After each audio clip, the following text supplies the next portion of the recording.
Laying all my cards out, wanna make it right. You should lay your guard down, we could be so nice. Rosalie, Get it out, tell me what you wanna do.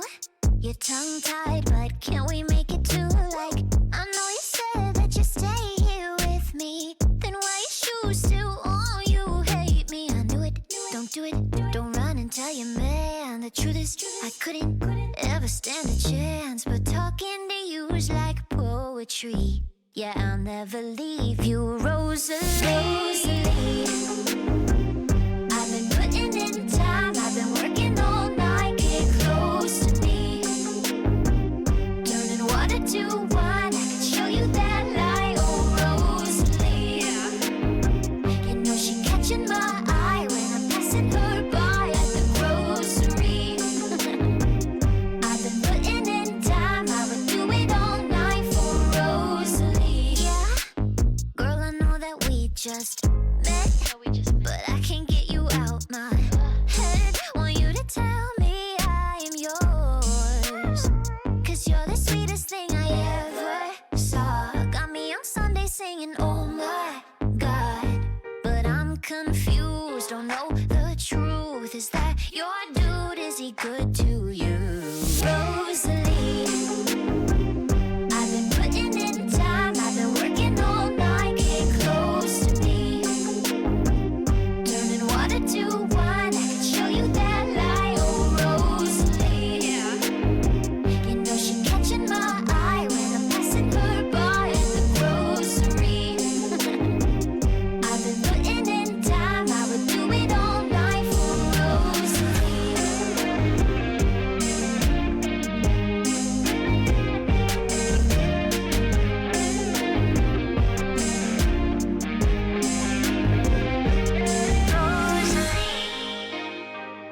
I've been putting in time, I've been working all night. Get close to me, turning water to wine. I could show you that light, oh Rosalie. I've been putting in time, I've been working all night. Get close to me, turning water to wine. I can show you that light, oh Rosalie. You know she catching my eye when I'm passing her by at the grocery. I've been putting in time, I would do it all night for Rosalie.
Welcome in.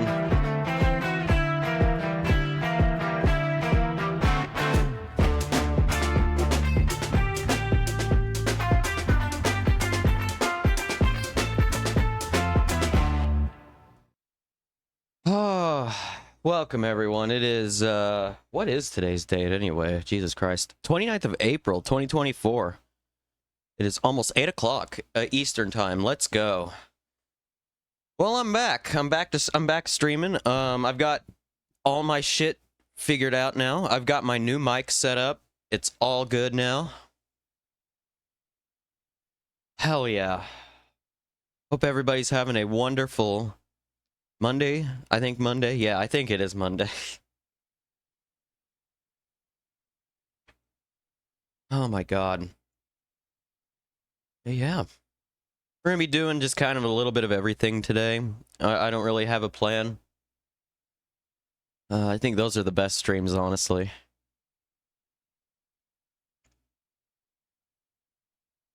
But yeah. We're gonna go ahead and get started. I don't really know what we're gonna start with today, actually. What have we got? What have we got today? This is gonna be an interesting mic situation here because... Oh, there we go. I like to hold it like that. Perfect. Excellent. Alright. What have we got today? Let's see what's in the news, shall we? Oh, God. We can look at some of the Kendrick Lamar Drake beef, I guess, later on in the stream. I think things are going kind of wild there. While I was on my little break I took working on everything, I noticed that Drake released a diss track using AI, an AI Tupac. That's bizarre. I listened to the song and it's like, come on, man, really? Really? That was fucking weird.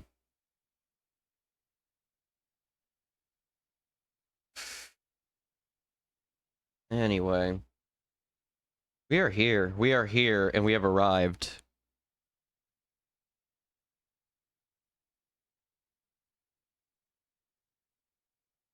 What have we got for news today? We got a lot of campus protests. Let's go. Free Palestine. International criminal courts weighing arrest warrants for... Wait, it says for both who? Israel and Hamas officials. Oh, of course.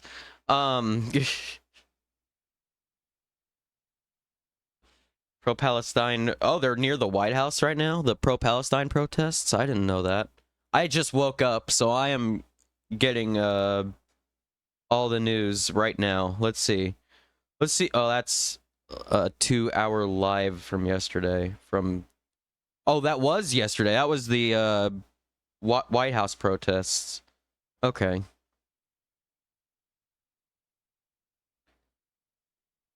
Let's see. What else have we got? We're gonna... Excuse me. Damn. We're gonna cover that. We're gonna cover... Let's see, what else have we got?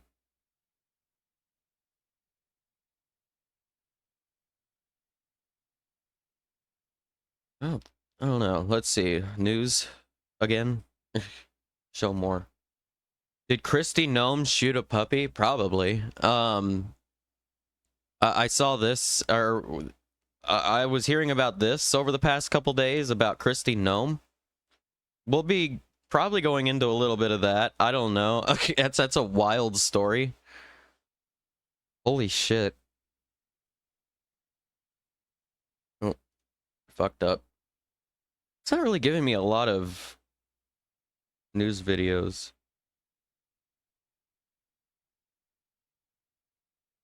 There was a streamer involved in a hit and run? Oh, God. I wonder if I could find something that isn't critical reporting on it, because I kind of... One sec. Streamer... Hit and run. Squeeze? So, wait. So this person is Squeeze. Oh god, they're a kick streamer. Uh-oh. Excuse me. Damn. Let's watch this. Let's what the fuck happened here? Oh god, everything's fucked. Wait. Come on. Can I get an internet scene? No. But okay, there we go. So I don't know if you've heard of this or not. I've not really heard a lot about this. I think I saw like a quick clip of this video somewhere. I don't remember where I saw it though. I don't think it was Sunday service. But hold on. I'm gonna just turn my gain up just a little bit. Just a little bit. Where's my gain? There it is. Okay, one sec. Sorry about that. That should be a little better, I think. There we go. Yeah. Okay, so I'm learning just I know just about as much as everybody else does on this one.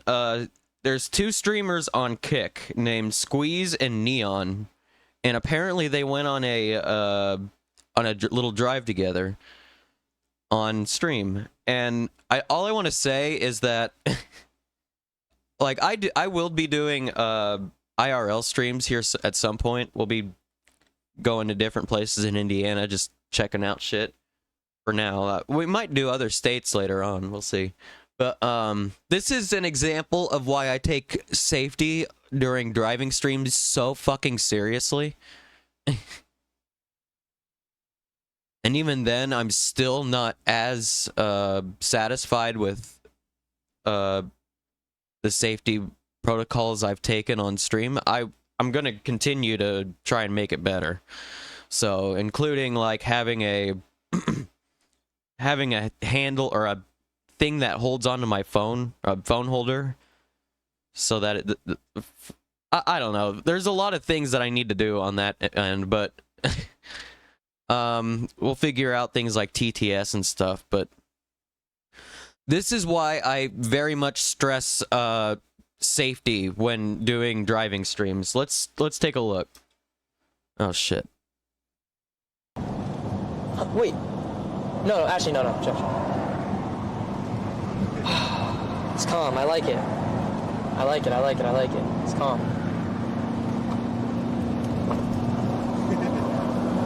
Why are you laughing? First red flag. The driver's wearing a helmet. Jesus Christ. So was this planned?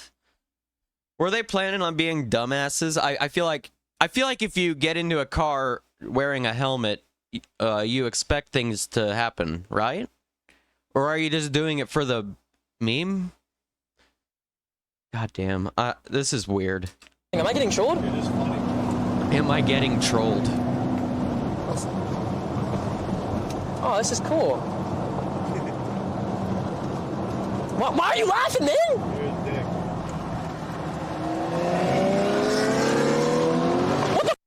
Oh, Jesus Christ. Bruh.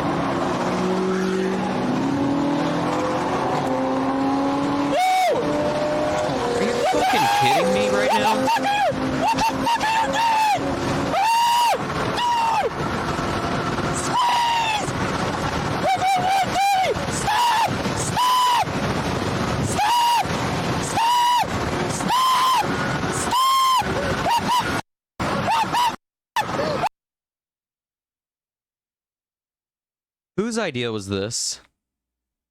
I feel like it was the guy on the left's idea. Squeeze, I guess, is the person who is driving. What a fucking dumb idea. Oh my god! Oh no, squeeze! Squeeze! Squeeze! Oh my god! Oh my god! Oh my god! Oh my god! Doesn't even have the courtesy to not do this, like, with traffic everywhere. Jesus Christ, dude. If you're gonna do this dumb shit, at least do it like where you can see that there's no traffic for miles. Like maybe on a fucking long ass fucking flat road in fucking Kansas or some shit. I don't know, but this is definitely not the place to do it. Jesus Christ, it is like rush hour. Holy fuck, dude. Oh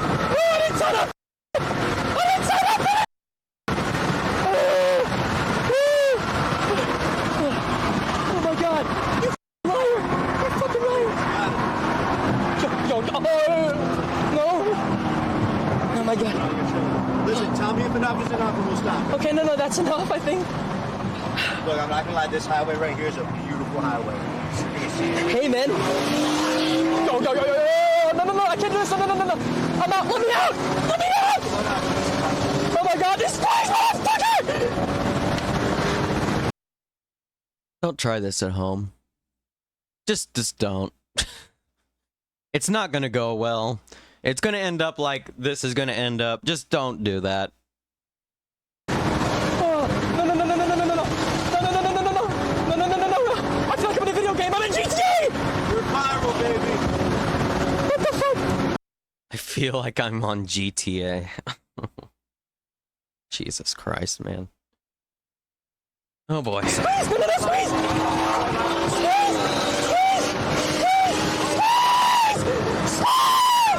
This motherfucker is lane splitting a fucking car, dude. What the fuck?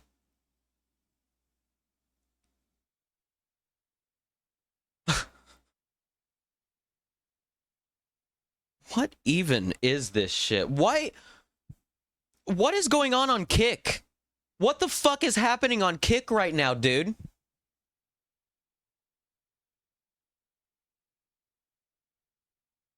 This is fucking crazy.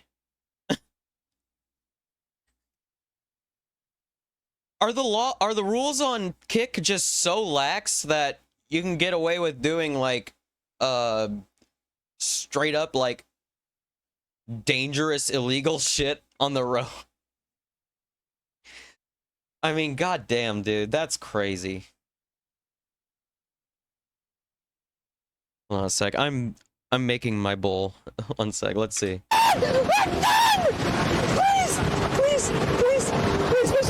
No. Let me out. Squeeze! No. Also, this dude has been screaming for like most of this to stop, and he won't stop. Wow.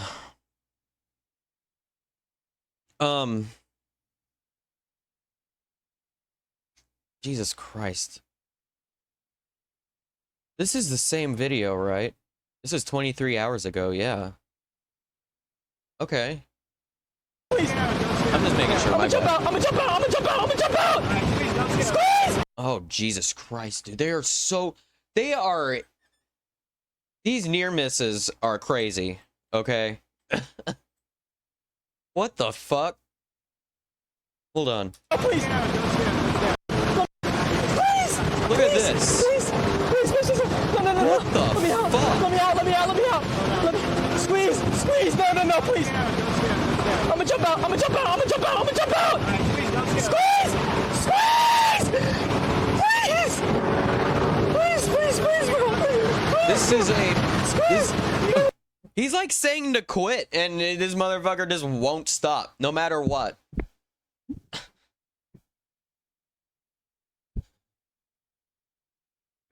God, collabs on Kick really are just not looking healthy right now, are they? Damn. What is this? Oh, my bad. Come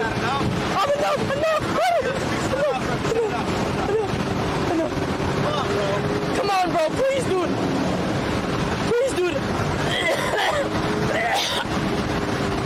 No. The cop's right there. Oh my god, you almost crashed.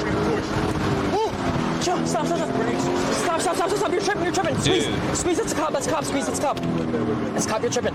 Squeeze. I'm gonna get banned on Kick. Squeeze. Squeeze. I'm gonna get banned on Kick, dude. Yo! please. We're done. We're done. We're done. We're done. We're done. We're good. We're good. No, we're not good. We're not good. We're not good. Yo, these brakes are fucking incredible. Yo, that was incredible. What a ride. How is that incredible? I've never seen a fucking N-word. You killed it. Yo, Leon, you're doing What great, the brother. fuck, You're doing man? I can't even get out the car, man. We're on the highway. Bro, you're great. You're doing fine. You're not actually scared now. Bro, what the You're not actually scared. Huh? Huh?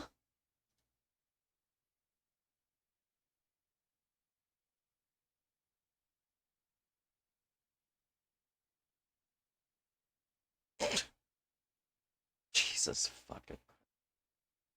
God. Oh my God. Squeeze, feel my heart. Squeeze, feel it, feel it. Feel it, squeeze, feel it. Feel it. You Chinese fuck, feel it. Oh my God, that's crazy. You're a man now, Leon. Yo, bro. Welcome to the brotherhood. Oh my God, bro. What the Oh my God, bro. GCP. Oh my God.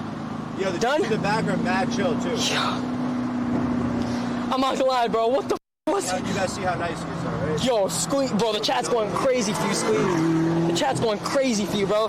Just know, you lied to me, bro. You lied to me. You know,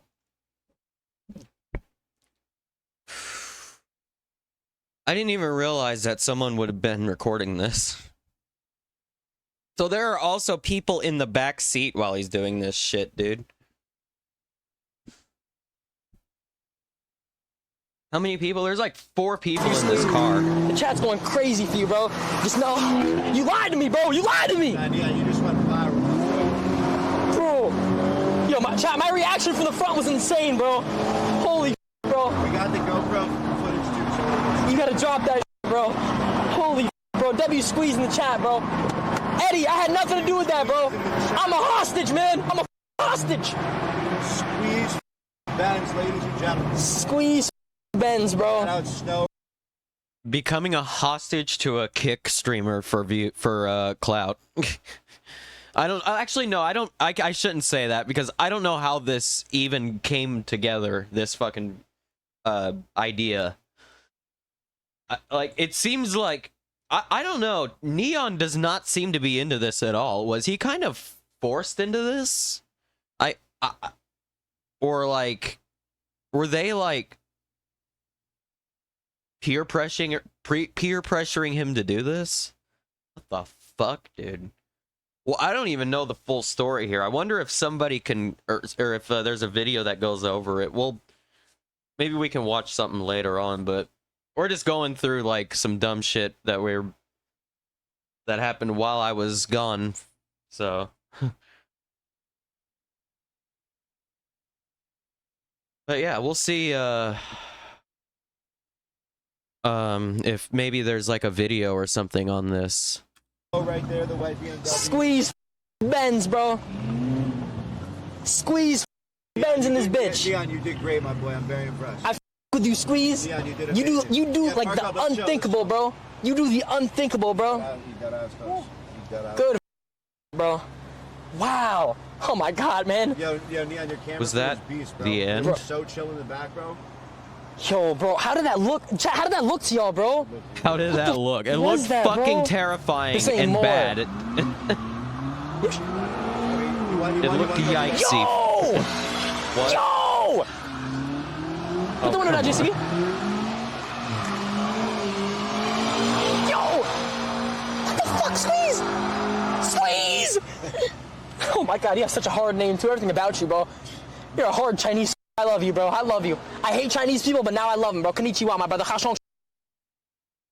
What the fuck?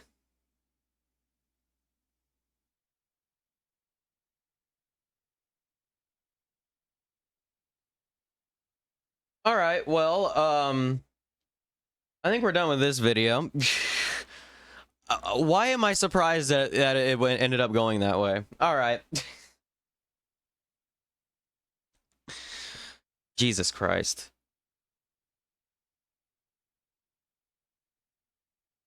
What the fuck, man? Kick is a fucking disaster. Is there like what we actually came or what this video actually was made for. It wasn't like, hold on.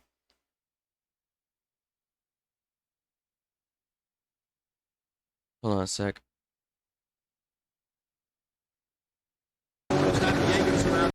Oh, they still go on and drive more.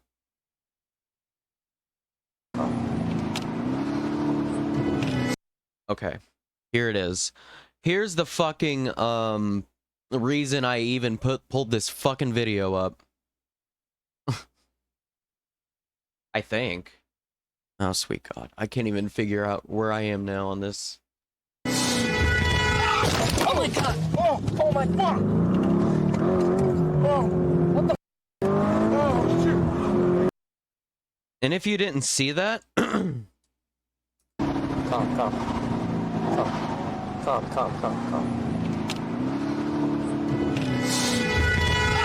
Oh my God! Oh my fuck!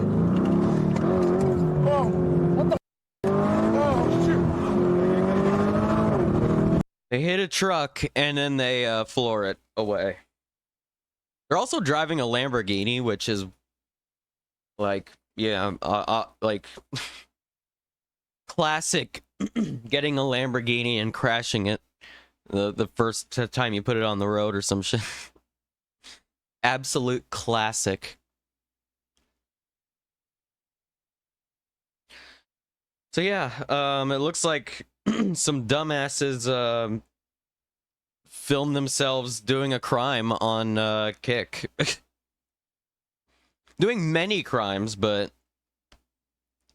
damn.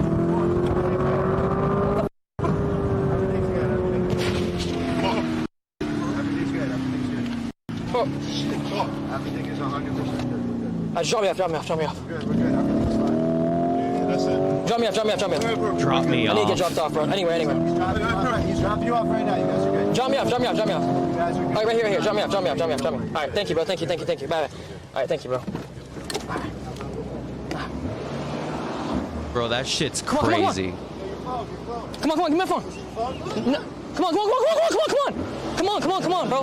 Get me the out of here, bro. Come on. Hell nah, bro. What the? Tell him come get us. All right then. Well, that's what's going on over on Kick, I guess. Normal. How normal can you get?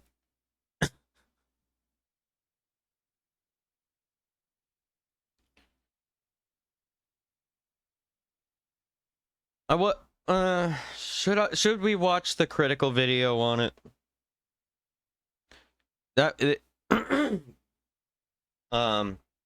Charlie would probably lay out what's going on here pretty well.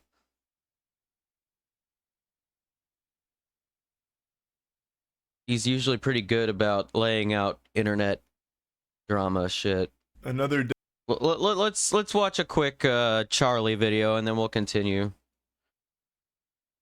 This is about the video we just watched of the streamer who did a hit and run with his Lamborghini on stream. Here we go. New World, how are you? Welcome in. We're just getting cozy, watching some crazy shit. Wild shit going on over on Kick. I hope you're well today. Man, I am congested as fuck today. Yeah, welcome in. Just got off work? Nice. Oh, just got to work. Got you. Hell yeah.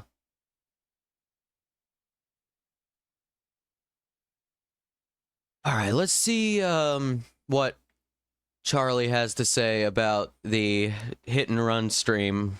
Another day, another Kick degenerate streaming themselves. I'm doing pretty good.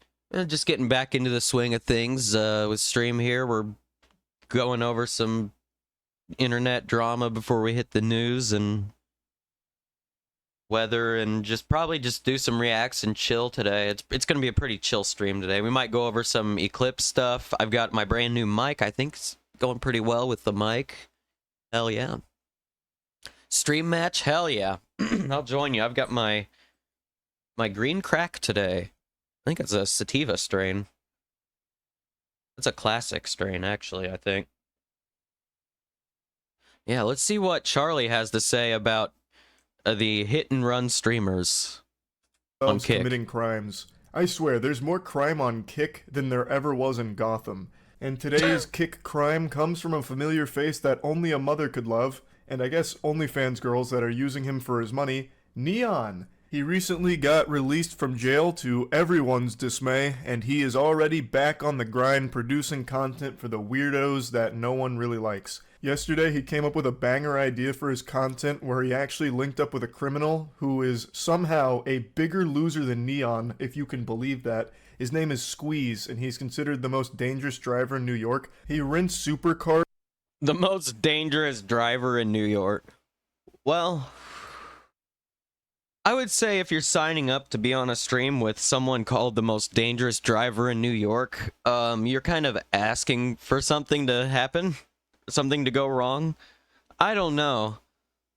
I don't think a lot of these Kick streamers use their brains very much, do they? I got Concentrate Live Resin. Let's fucking go. That sounds great. I've got... The closest thing I've got are like these THCA diamonds. I've been just crushing those up and putting them on bowls and shit. It's been pretty lit. And then films himself driving recklessly on public roads, endangering the lives of all the innocent people around him so he can attempt to goad the police into chasing him so that he can flee. Jiminy Christmas, how cool is that? This clout-obsessed turbo douchebag is somehow more lame than Neon, which I didn't think was possible. I didn't know a specimen... I have to say, I don't know who these people are. Neon and Squeeze, I've never heard of these people before in my life.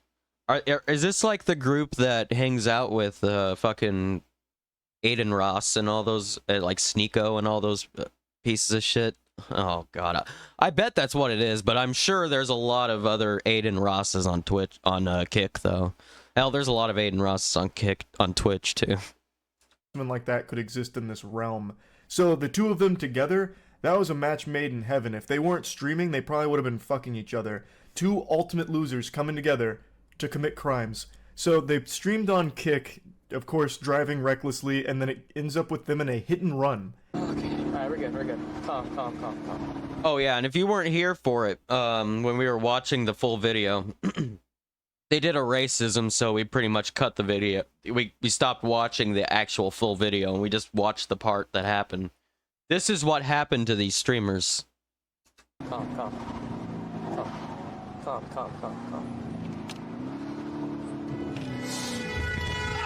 Oh my god!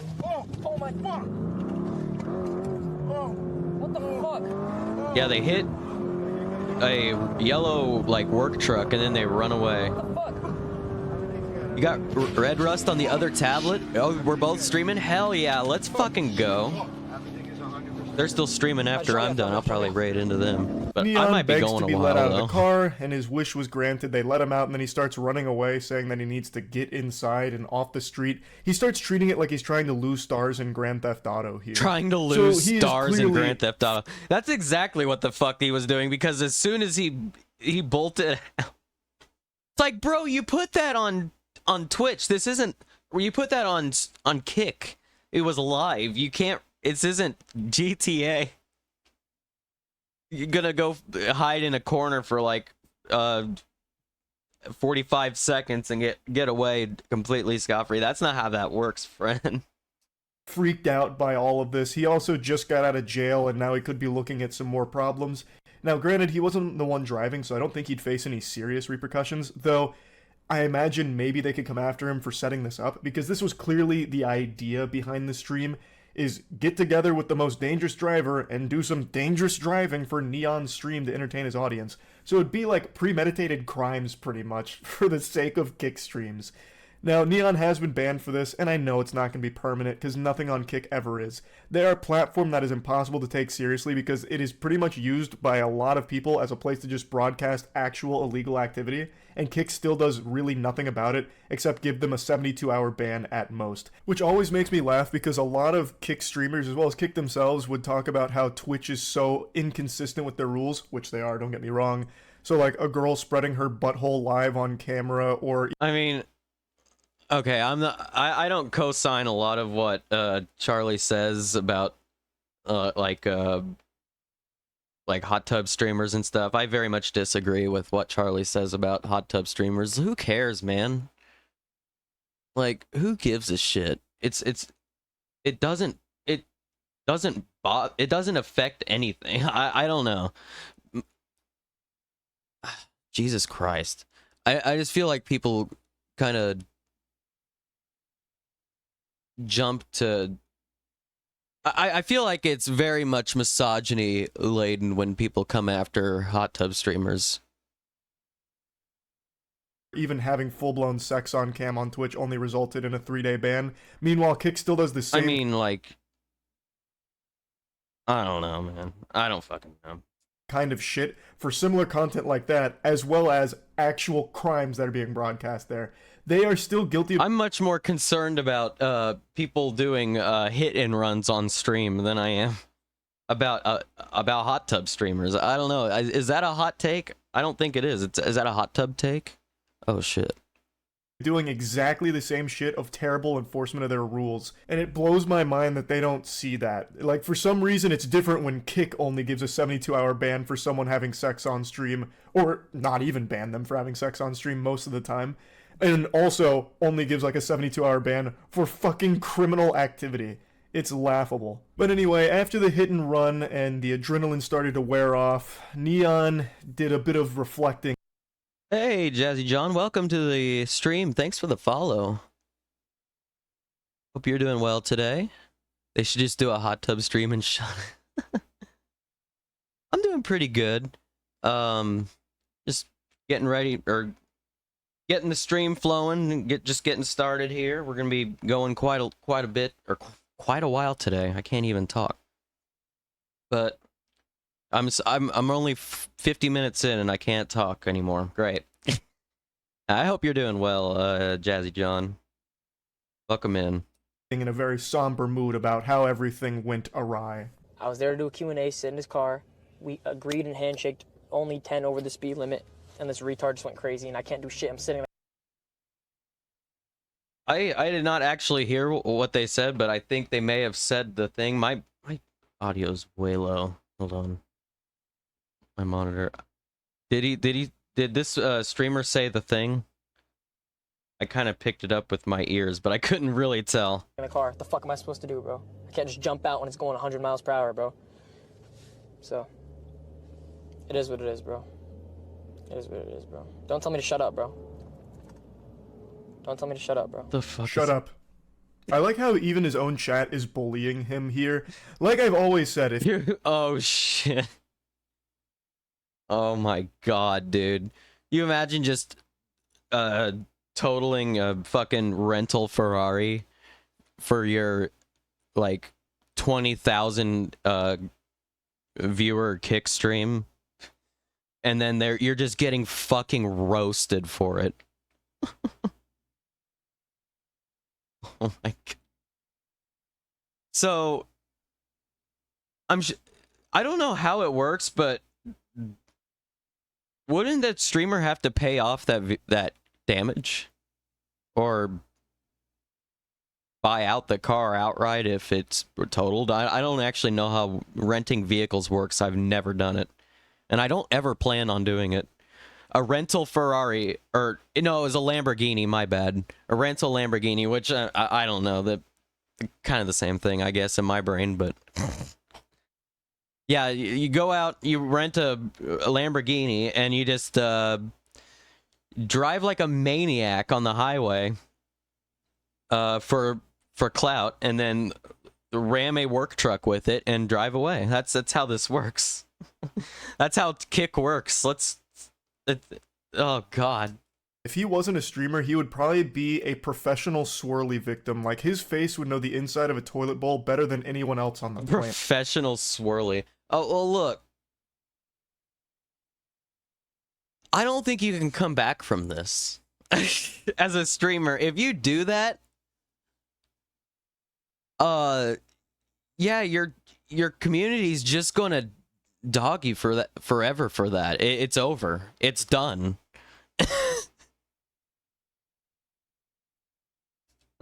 This guy is so unlikable and insufferable. So he's trying to say that this whole thing was just supposed to be a Q&A where he sits in his car and Squeeze only goes 10 over the speed limit. I highly doubt that's what was agreed upon. Squeeze is addicted to attention, so he has done an interview before, and even in that interview, he does something similar to what he did with Neon here. Granted, to a lesser degree with the other interviewer, because obviously the other guy is taken more seriously than someone as pathetic as Neon, but still, there's no way Neon went into this not expecting to get into high-speed, illegal shenanigans. That must have been the entire point of doing this. You know, I was always told, I know, this is Indiana fucking education at its finest, but I was always told, if you're gonna act like a fucking dumbass on the road, at least do it in a place where you know that you're not, or like that you've confirmed that there's nobody around, you can see for miles, like on a Kansas highway or some shit, and you know nobody's going to be around. You can maybe go 10, 15 over the speed limit. That's my thoughts on that shit. Like, anything else is just a disaster waiting to happen. That's even dangerous as fuck to do anyway. But, like, this is a disaster to do it during, what was it? It was during rush hour in New York City. Bruh. This man was called the most dangerous driver in New York. Why would you just interview him again after he was just interviewed by somebody else? Like, it wouldn't make any sense. And Neon is not an interviewer. He's not at anything. Neon is the human nothing burger.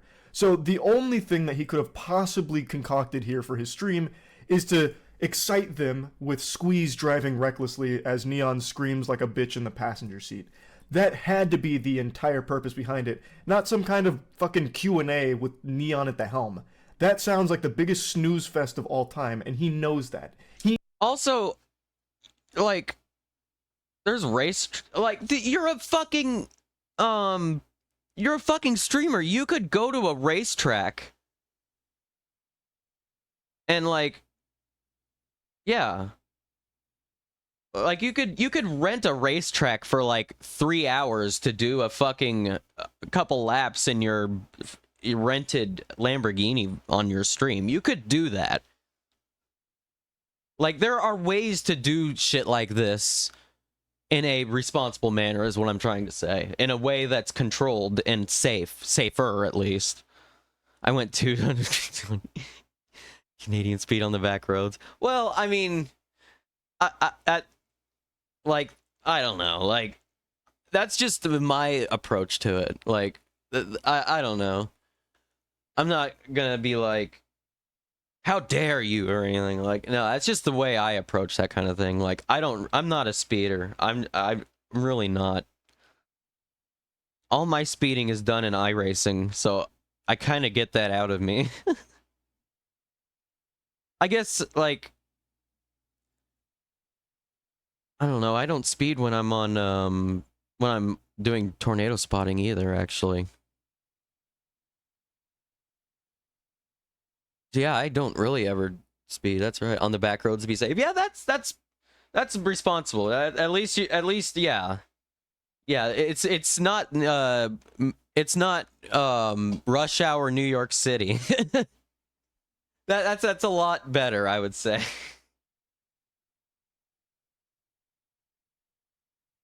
He knows that he is uninteresting. So he would have absolutely said to Squeeze, let's just go on one of your stupid joyrides for the stream. That's what I think, and this is Neon trying to cover his own ass since he was literally involved in Oh, and also, you're also not broadcasting, you're also not broadcasting it to 20,000 people on Kick. for everybody to see your crimes.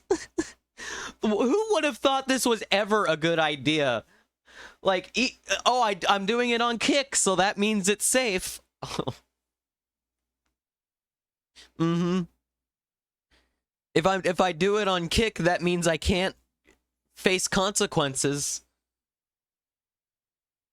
So he was probably afraid of some repercussions from this, especially since it was streamed on his channel, and it seems like he organized this whole event here. I highly doubt it was ever just supposed to be a very calm Q&A with the most dangerous driver in New York. Neon sucks. Like, he would not broadcast him doing some kind of Q&A format. That is so boring.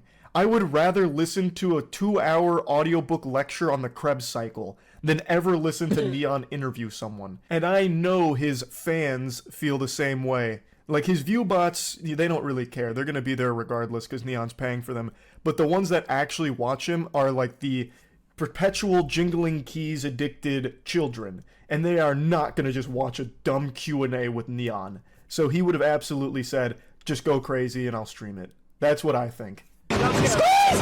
Squeeze! Please! Please, please, please, bro! Please, bro! Squeeze!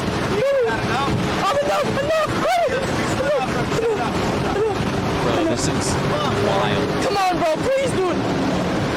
Please, dude! Please, dude, no. The cop's right there, the cop's right there! Oh my god, he almost crashed! Oh! Chill, stop. Stop, you're tripping! Squeeze, it's a cop, squeeze, it's a cop! It's a cop, you're tripping! Even before the hit and run, this just seems unwatchable. Who wants to listen to him peek the mic through squealing the entire time? Plus, I just find this entire activity of driving recklessly on the interstate super fucking cringe. I can always appreciate talented driving, but that's not this. This trend of douchebags just driving extremely fast on the interstate and weaving between cars cutting up is not impressive. Like, I don't think there's anything impressive about that at all. My fucking grandmother used to do that when I was a kid, and I hated it then too. She used to cruise around on the interstate taking me to Perkins in her 1978 Chevrolet ass tutor or whatever, and she'd do this, and there was nothing cool about it. My grandmother used to do this, and it wasn't cool then either, but now all of a sudden there's a lot of people that think it is, I guess, because it's becoming somewhat popular. It shit sucks. All you're doing is putting your life and everyone else's life at risk for nothing, literally nothing. I have definitely been in some crazy rides in my life. Holy shit.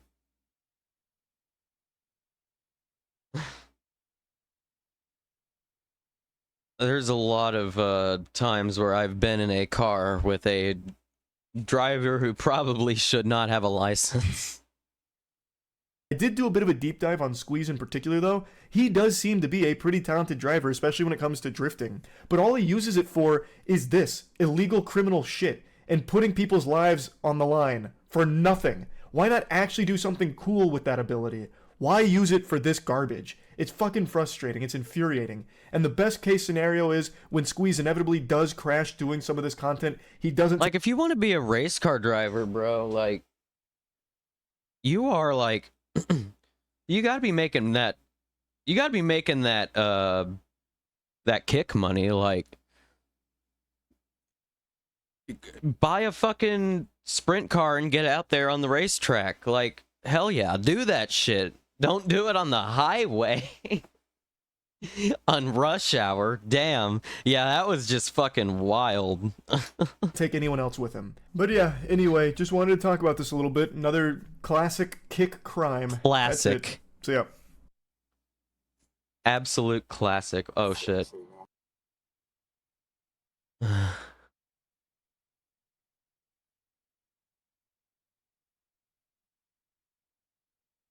All right.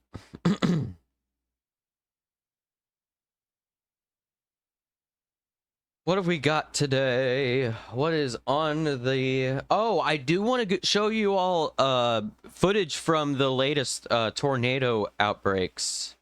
It's been wild.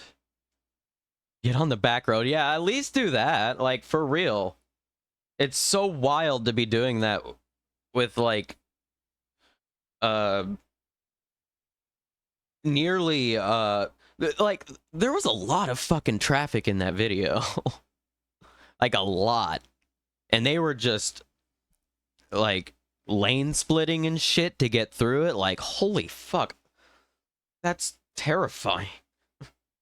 Like there's a small, like, I know me, like I'm anxious. Like, I could imagine seeing that, and like if I make a wrong move, like if somebody's doing that, like coming past me like that, I could imagine myself in an anxious moment making the wrong move and just turning the wrong way into him. Like that's like a possibility that can happen. And if they were going full speed, it'd be over. You know, like there's so many ways to make a mistake on that.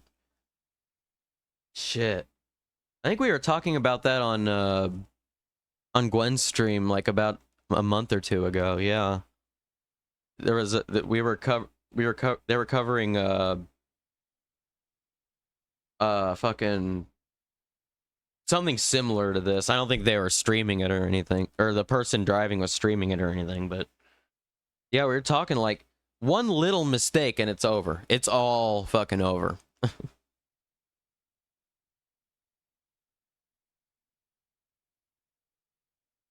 All right, let me find some of this tornado footage, because we've been having some wild tornadoes lately in the Midwest, central United States. It has just been an unbelievable tornado season so far. So we're going to go over some of the video. 6 ABC Philadelphia. Let's see. I don't. Let me try and find some video that can be used.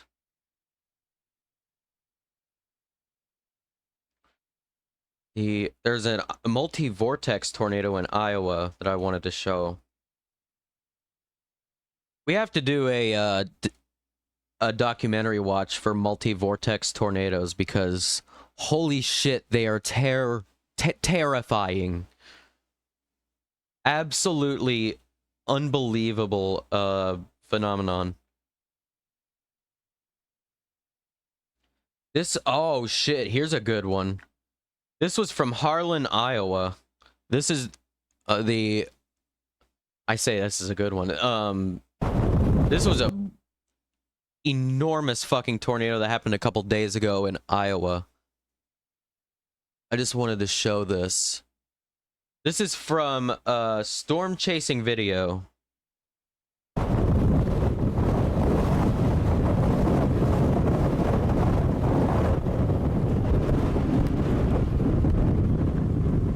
Debris flying in the air. Yeah, that thing is fucking enormous. Violent tornado. Multi-vortice, perhaps half to 3/4, maybe even a mile-wide tornado. Debris flying around the air. And god damn, I'm trying to find the multiple. Oh shit, this is the damage it left. Oh god. Yeah, this has been the story of this tornado season. Just wild shit. Oh my god.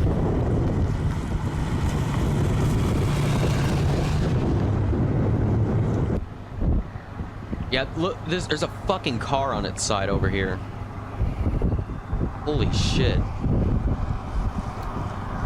It's out in the field. I think it was from the driveway over here. It flew. That fucking car flew. What is that? A quarter of a... That's not a quarter of a mile, is it? There's no way. That's a huge distance for a car to be thrown. Holy fuck. How fast was this tornado? Hold on a minute. I'm gonna look up some facts about this Harlan, Iowa tornado real quick. It had a Red Bull. For real. Harlan, Iowa tornado. What did they rate that? There were 24 tornadoes that day. Are they saying F4 or F5? It had the strength of an EF5, but it didn't cause bad enough damage to warrant such a high rating. It'll only probably get a 4? EF3 or EF4? Okay. So yeah, that was a... This is a major tornado. Boy, the people in those houses, dude, I hope they're in shelter, man.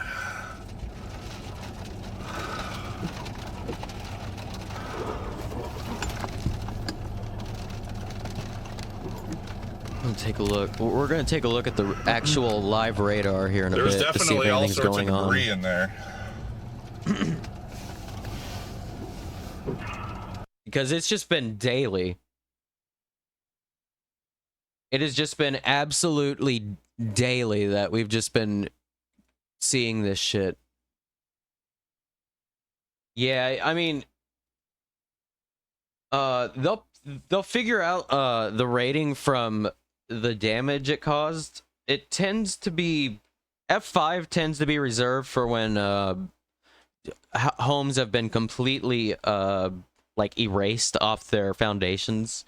This one seemed to actually leave behind some of the house, or leave it still standing, so I don't think it will reach F5, but it will be a high F4 though if it's given an F4 status.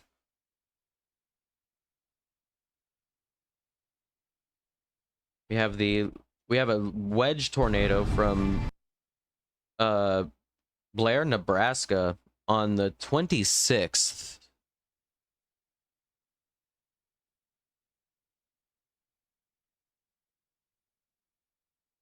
Saying it to the tornado. Oh. Yeah, for real. These tornadoes have just been fucking wild. Large. Now it's a large tornado. Whoa. Oh, I was like, where's that music coming from? Did Gwen go live? I was like, oh shit. Oh fuck. Okay. Call that a wedge, wouldn't it? Yeah. That's a wedge. Right there it is. This is big. Look at the rotation around it. Oh shit, I'm sorry guys, you're not watching this. I have to forget my transition at least once a stream. That's part of this stream. Let me go back. Large. Now it's a large tornado. You'd call that a wedge, wouldn't it? Yeah. That's a wedge. Right there it is. This is big. Look at the rotation around it.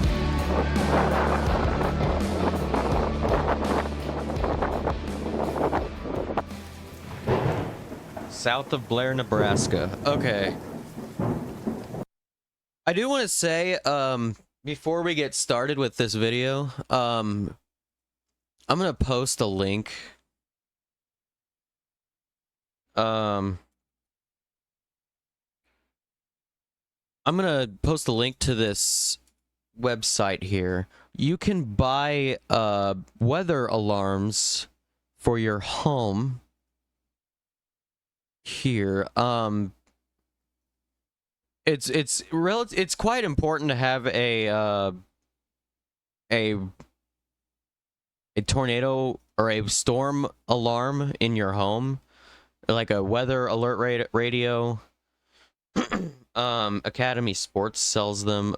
Anywhere that, like, Walmart sells them. Here, I'll post one in the chat. This one's $34. You can get them used for like 13 and shit. But here's one from Academy Sports. These are very important for if you live in the U.S. and are going through the current tornado outbreak season. It's really important to have one of those because what it will do is that's essentially a tornado siren in your home. Once you get that set up, once it's all set up and ready to go, it will become a tornado siren for your home.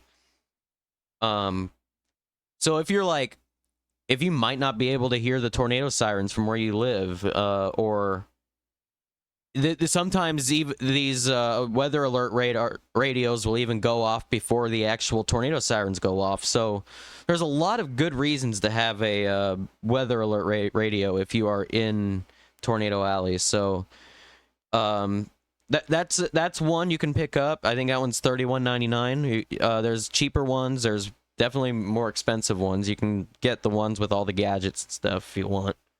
But to have one is probably the most important thing you can do. Like, if you're in Tornado Alley.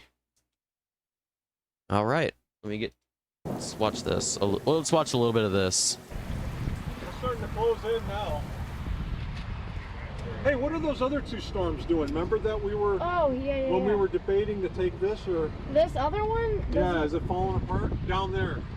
They're building. Oh, these ones down here are building. I do want to say before we get started, a lot of these, a lot of storm spotters and stuff are, like, quite patriotic. So if you see in the back, I believe that's just a car with a stars and stripes. What is that? Like, that's not paint. That's like a wrap or something, but on their vehicle. But yeah, I don't know. I just find that kind of funny. I don't know. Yeah, this thing's getting close. How close is it now? You say it's within 10? Oh, that might actually be a police cruiser. Oh shit. Bad. I wonder if that one We're funnel... here. This storm is here. That's probably 10 miles? Within 10 miles? I wonder if that one we saw was coming down. Was that maybe All right, let's get to the actual like spotting or the. Okay. Smoke them if you got them, by the way. Right there is the. I'd say that would. See it right there? It's a funnel. Oh, yeah, I see that. But look. Well, look at that other part. That's what I was just looking at. Oh shit! 1 second, guys. I'm streaming in the wrong category. My bad.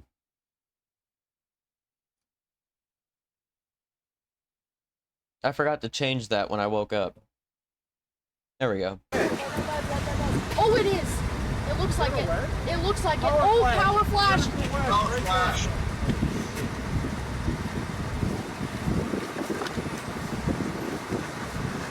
All right. Well, yeah. Power flashes is starting to rip up electric outlets, electric lines and shit. So yeah, this is around when the tornado would be starting. Oh shit! I'm gonna sneeze. Fuck. Tornado is starting to strengthen again.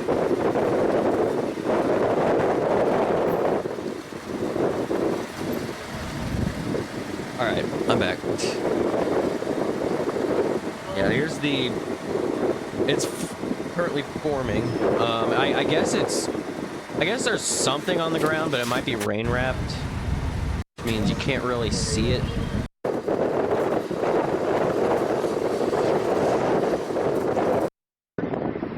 Ah, here we go. Here's the outline of it right here. Oh shit. Yeah.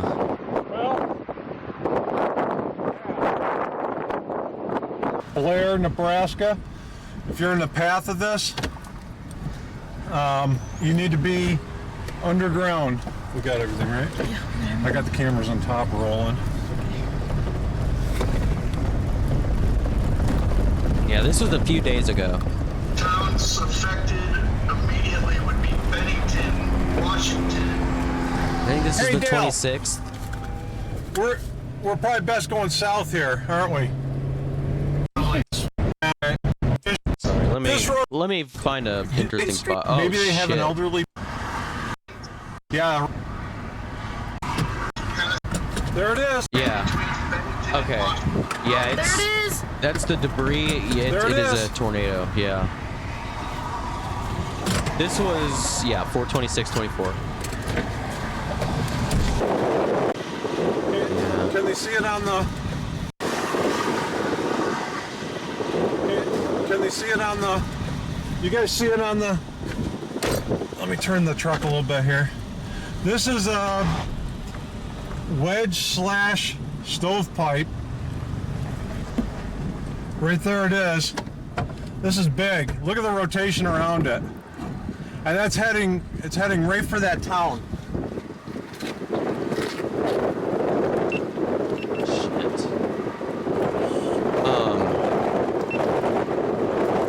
So one thing about tornadoes is like they're unbelievably hard to try to figure out where they're going to go. They are unpredictable as hell. Seems so dangerous to chase them. It very much can be. It very much can be incredibly dangerous to do this shit.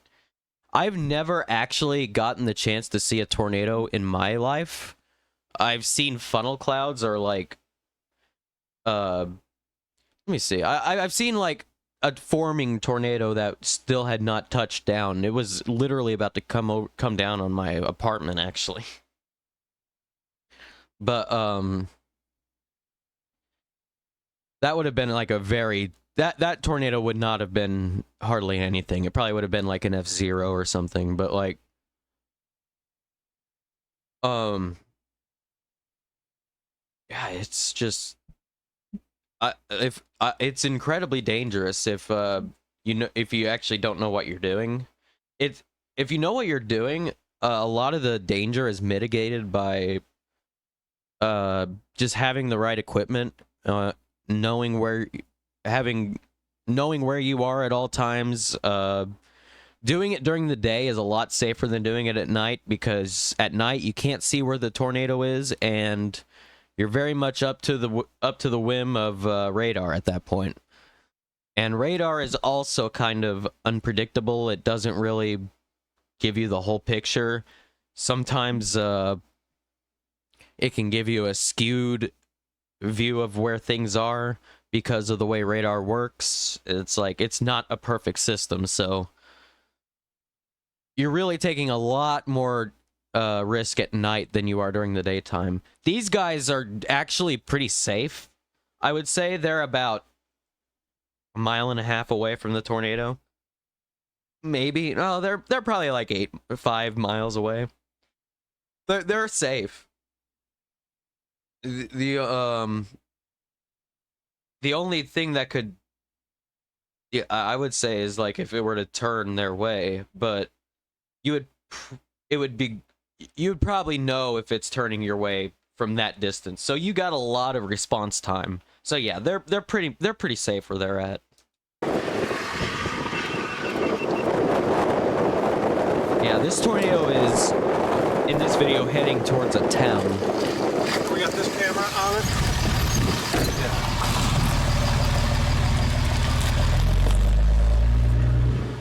Yeah, lady was okay going over there. Look how fast this is a big, fast-moving tornado. And a lot of what storms or tornadoes chasing and storm spotting is a lot of it becomes or in the aftermath, it just immediately becomes mutual aid, which is one of the reasons I really like doing that. I've never actually worked mutual aid on a disaster response thing, thank God. Or thank God that I haven't had to. But like that's one of the reasons why I kind of liked it to do it, or try to do it, because I don't have all the resources to drive into tornadoes like some of these people do. But like a lot of it becomes immediately helping people who were just affected by the tornado and stuff. Trying to help people out of rubble and all that stuff. It's a rough job. My dad did it for a long time. He did disaster response quite a few times. He even responded to like plane crashes and shit. But yeah, like, that's wild, that shit. My dad was in the American Red Cross for a while, and he also was I forgot, what is it, Civil Air Patrol or something like that? It's like a, I don't know what that is actually, but my dad was a part of that. He's also a tornado spotter and or a storm chaser and a amateur radio guy too. This is all stuff from like the 2000s. I don't know.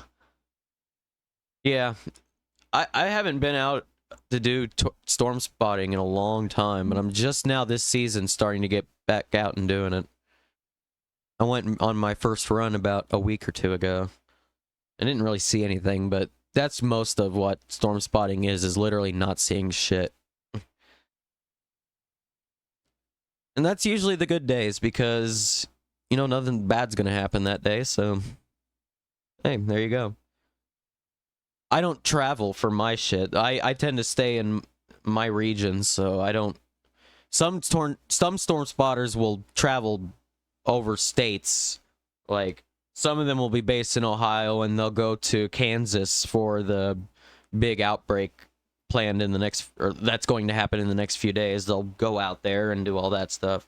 I'm not that type of person. I don't have the money to do that. I don't have the time to do that. I tend to just do it here in my hometown. But yeah, I look out my window during a storm, that's it. Yeah, the last time I went out, we didn't even get any rain, I don't think. It was just interesting cloud formations coming in that could have formed storms later on down the road, and I think they ended up forming into storms that ended up becoming severe over Pennsylvania, I think, yeah. Or Ohio and Pennsylvania. But yeah, I didn't really see anything last time. I drove my car out into the what I like to do is I go to flat areas that I can see a lot of sky in, and I'll just drive out to those. I'll park in a parking lot and watch it come in. I parked at Walmart, you know, just shit like that. But yeah, it's a lot of fun. I mean, I really enjoy doing it. It's fascinating to watch the formation of these things. It's unbelievable. I watch a ton of streamers who do it on YouTube because I don't think you can actually stream storm spotting on Twitch. So if I were to start streaming my storm spotting stuff, I would have to do it over on YouTube. So I'm actually getting a YouTube channel set up for that, specifically just for storm spotting. So if you guys want to check that out, I'll have that up and ready to go pretty soon. That'll be coming up at some point. We'll go storm spotting on YouTube Live and stuff. So yeah, that sounds fun.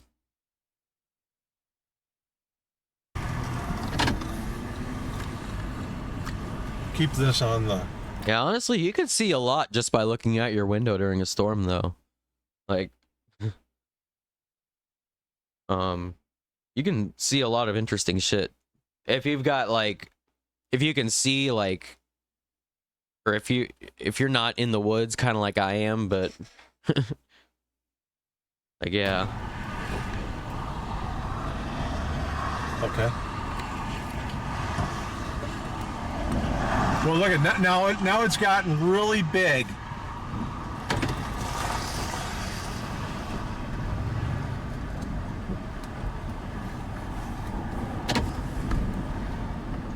I hope this does not hit that town. That thing is growing. Washington is being affected right Excuse now. my grammar, not sure what happened. That also goes for me, Is by there the a lot way. of debris in the...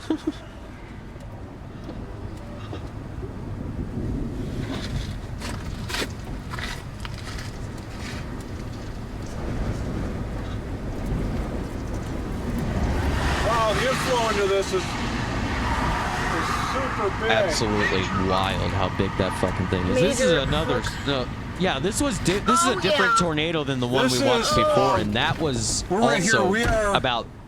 It we was a are little close. smaller This than is this, a- but it was still about this size.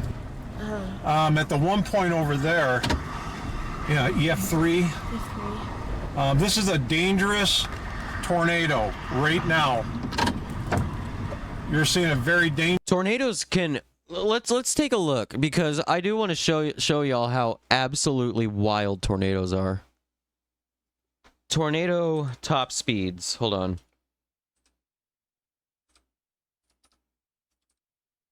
Hold on a sec. If you don't know much about tornadoes, I just want to show you all how fast these things can get. The highest recorded wind speed of a tornado was 302 miles an hour. 302 mile an hour winds. Note that is not the fastest measured wind speed, since the winds are not directly determined by instrumentation, but rather established by computer Doppler wind algorithms. Holy fucking shit. 306 or 302 miles an hour. So that's the high end of a tornado. That's faster than a hurricane, by the way. That's way faster than a hurricane by magnitudes. Dangerous tornado. I mean, not to say that hurricanes can't get super fast or high speed winds, but they do. They very well do. But I believe tornadoes supply the fastest winds of any meteorological event on Earth. I could be wrong, though. This thing is kicking debris north.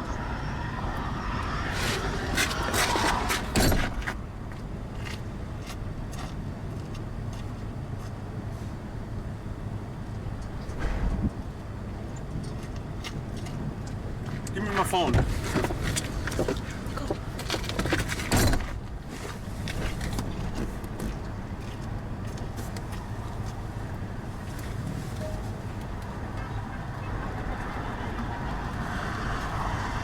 If you live near or west of Fort Calhoun, you should take this very seriously.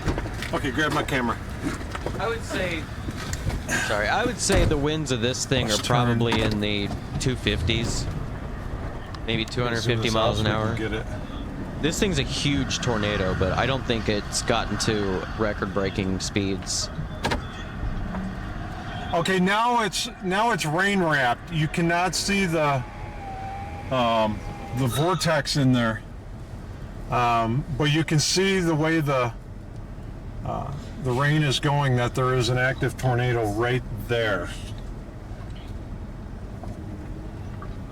Look at these, it's all going into it. I Looks know like it. it's gonna cross the road right there. I hope these people are going to be okay. This is a big tornado. Yeah, that's gonna cross the road, it See, looks like. these ones aren't. Something like this isn't fun.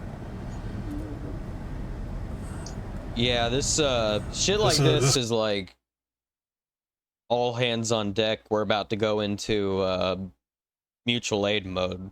Like this is when shit starts to get really scary as a tornado chaser, storm spotter, whatever you are. Like, yeah, like crazy. This is hitting a populated area. Oh my goodness, take a picture of that quick. And what they'll do, what a storm spotter tends to do is this guy is gonna drive as close as he possibly can to the tornado. And I know that sounds dangerous, but if you've got a track of where it's going, you can kind of make educated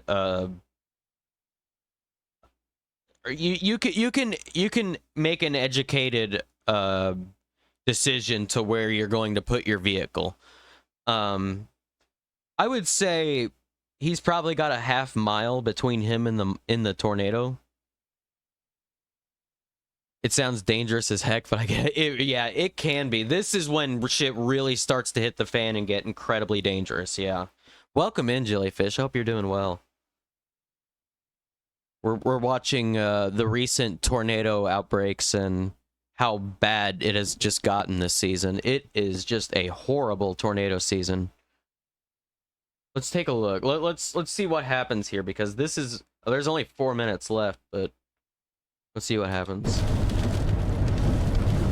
I've not seen this video yet. The most classic hook. We're getting up to the bear's cage here, and we don't want to go that. Some of these winds can be really extreme. Yeah, like I would say the winds in this tornado have maybe gotten to 220, 250 miles an hour, maybe. I would say 180 to 250 mile an hour winds in this thing, probably. Which means you would probably need to put about... Well, he's fine. He's got about a half mile between him and the tornado. He should be fine. Let's continue. Huh? Tornado is right in front of us. I know it. We're right. Let's get a wind reading here.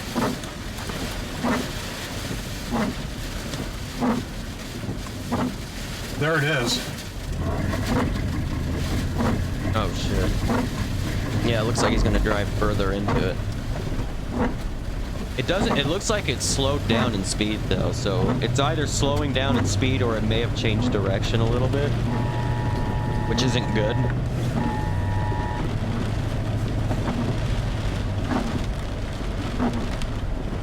Still trying to keep up with it. This is live right now. This is a tornado. This is not live. This is Nebraska. pre-recorded. Where are we at, Dale? I just want to say that so that people don't panic. What was the name of the town? If you are in Nebraska, I could imagine that being concerning. This is the outer part of the circulation. This happened a couple days ago. It's in Kennard. Kennard? It's right there. Kennard, yeah. This is right here. I'm not going to go up there. We're going to stay out of that rotation right there. By the way, if you are driving in or anywhere that tornadoes happen, the safest thing you can do, if you are one of these cars on the video, the safest thing you could do, I would literally say, look for cars coming this way, drive through the middle there, and try to get on this side, get to about, or take about 10, or not 10 minutes, do about 30 seconds of driving this way, and get out of your car, pull over to the side of the road, get out of your car, and get into a ditch somewhere. That's the best way to get away from a tornado if you are ever driving and find this. Try to get a little bit more distance than this. I say turn around because I wouldn't normally say to spend time turning around, but they are so close. I mean, this is so close. You have to turn around at this point and get at least 30 seconds of distance on this before you take shelter in a ditch somewhere. But yeah, if you do have distance, yeah, just you can pull over immediately and get into a ditch. Aren't you safer in your car, or is that more dangerous? It is actually more dangerous to be in your vehicle in a tornado than it is to be in a ditch, because the car has a bigger it's bigger, so what happens is it's able to pick up wind easier. Like just a person a person doesn't have the same amount of surface as a vehicle does. A vehicle basically becomes a kite in a tornado. If you're in a ditch, all that wind is going above you. I mean, some of it might come down into the ditch, but for the most part, most of that wind is going to go above you. So if you stay in your car, it's likely you might be thrown with your vehicle. It's very dangerous to stay in a car during a tornado. Yeah, like it's one of those things that's like, it sounds like, yeah, you would stay in your car, you know, like it sounds like the right thing to do, but it's one of those cases where like the thing that sounds like the right thing to do is incredibly dangerous. And it's like, yeah, like I will show you a video here in a bit, probably here after this video, of what happens if you do stay in a car during a tornado. We'll go over that here right after this. Several cars stop behind me, maybe relying on my judgment. This is the tornado. If you do see a tornado spotter or a storm spotter, don't follow them. It might sound like you might be able to follow them to safety, but they are going directly into it. These things are like they sound obvious, but in the moment, like people get anxious and they start to do things that they normally wouldn't do, you know, like, so just remember to, if you see storm chasers, just let them be, let them go. They're driving into the situation, they're not driving out. Always try to drive away from the situation if you can. I would say if you've got a certain amount of distance, you really can just start driving away from the tornado. You don't have to necessarily find a ditch if you're like, find a ditch if you think the tornado might be coming towards you, or if it's relatively close to you. But if you're able to get away, then if you think you're going to be able to get away, then you should probably get away. If you've got the distance, yeah, you should be able to do it. Now, judging the distance is a difficult part, though. That's probably the most difficult thing. I would say if you've got about 4-5 miles on the tornado, you could 3, 4, 5 miles on the tornado, you could probably turn around and get away. Anything closer than that, I would say to pull over and look for a ditch. But then again, I would also say, don't just rely on my opinion on this. There's other people who make great videos about tornado safety. Follow up on those. I would say this is the season to really, really take tornadoes seriously. If you are in an area that is susceptible to tornadoes, even if you're in an area that's not usually susceptible to tornadoes in the United States, we're seeing some interesting patterns this year. So if you're not normally in a path of tornadoes, you might be this season. It all has to do with what the next, or with like I don't even really know. This has just been kind of a unprecedented tornado season. So yeah, just everybody please take safety this season very seriously.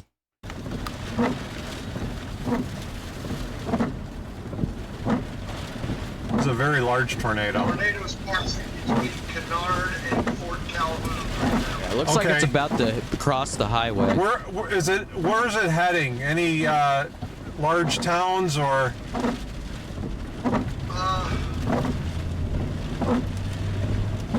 If it holds together, you're looking Mocal, Missouri Valley, Magnolia.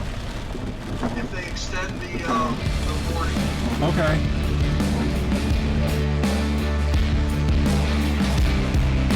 What time lapse?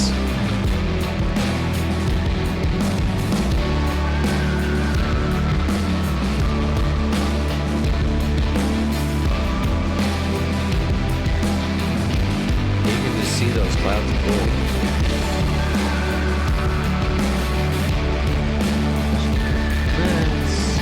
This area in the back is darker and darker. Can't really see the top of the clouds though, because all the overcast has come over the panel road.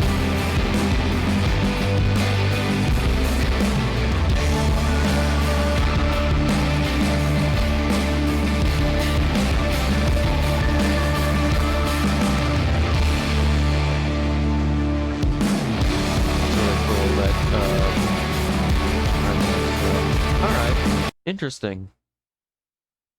All right, now I'm gonna show you guys, or show you all what happens when you stay in a vehicle. Let's see if I can find it real fast.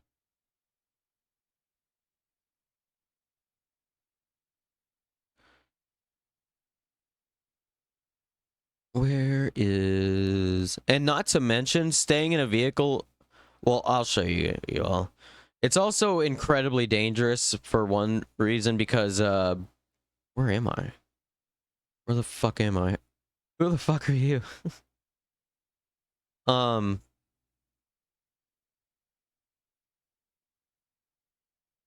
Where is this video?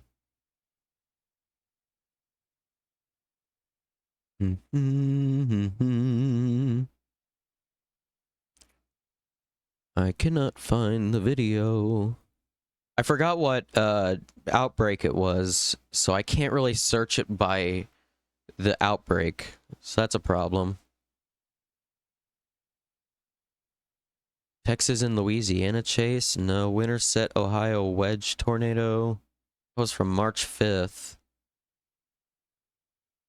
It was rated EF4. Is this the video? No. It is not. Where the fuck is this video? Hold on a sec.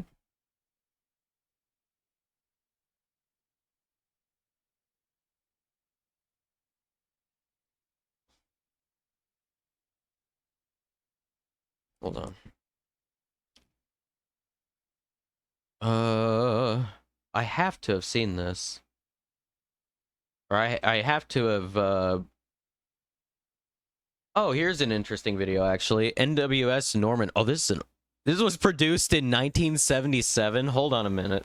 This is interesting. Tornadoes, a spotter's guide. This was written by the National Weather Service in 1977. Let's take a look at this. This seems interesting while I try and find the video.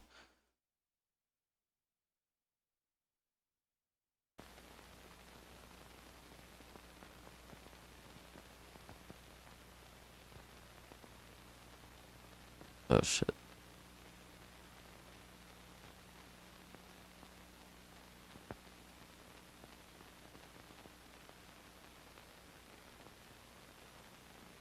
Is there even any audio on this, or can I just not hear it? Nope, there's no audio yet.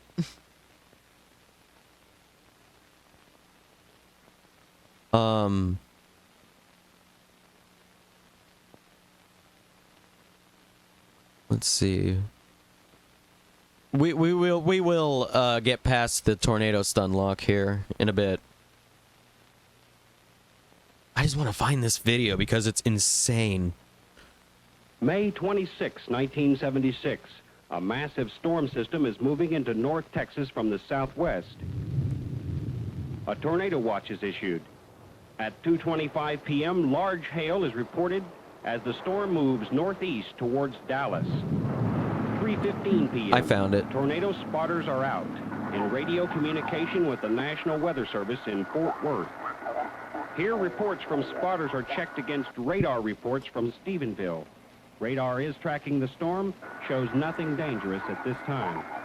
3:30 p.m. A spotter west of Dallas reports a large wall cloud at the southwest edge of the storm. 3:41. Radar shows heavy precipitation, but no sign of a tornado. This video's wild. 3:45. Tornado sighted, moving east towards Dallas. The warning goes out.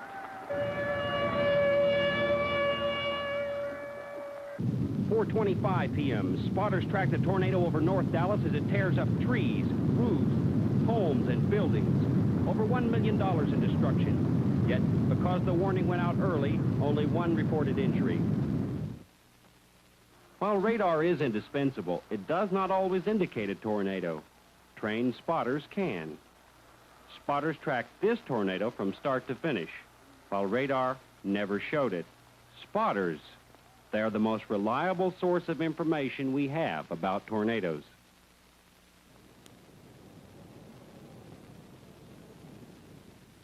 This film is about how to identify tornadoes and how to recognize the cloud structures that produce tornadoes. Virtually all This shit tornadoes rocks, come from dude. thunderstorms. And thunderstorms start with cumulus clouds like these. Smoke them if you got them, by the way. process is speeded We're gonna up do in a this 420 time-lapse break film. here in a bit. Thunderstorms start when warm, moist air becomes buoyant and begins to rise. This air expands, cools, and condenses to form clouds.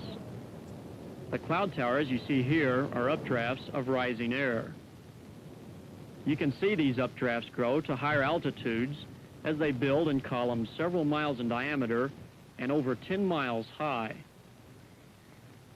These towering clouds have now developed into a thunderstorm, which might bring heavy rain, hail, strong straight winds, and possibly tornadoes.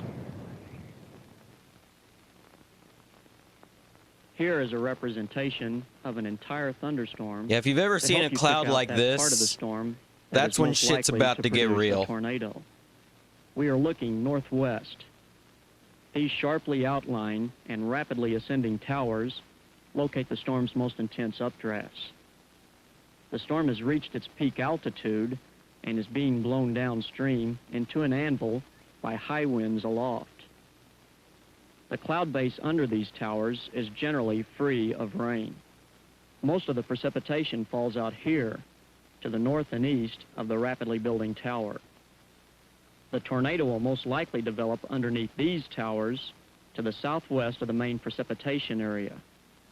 Large hailstones often fall immediately to the north and east of the tornado.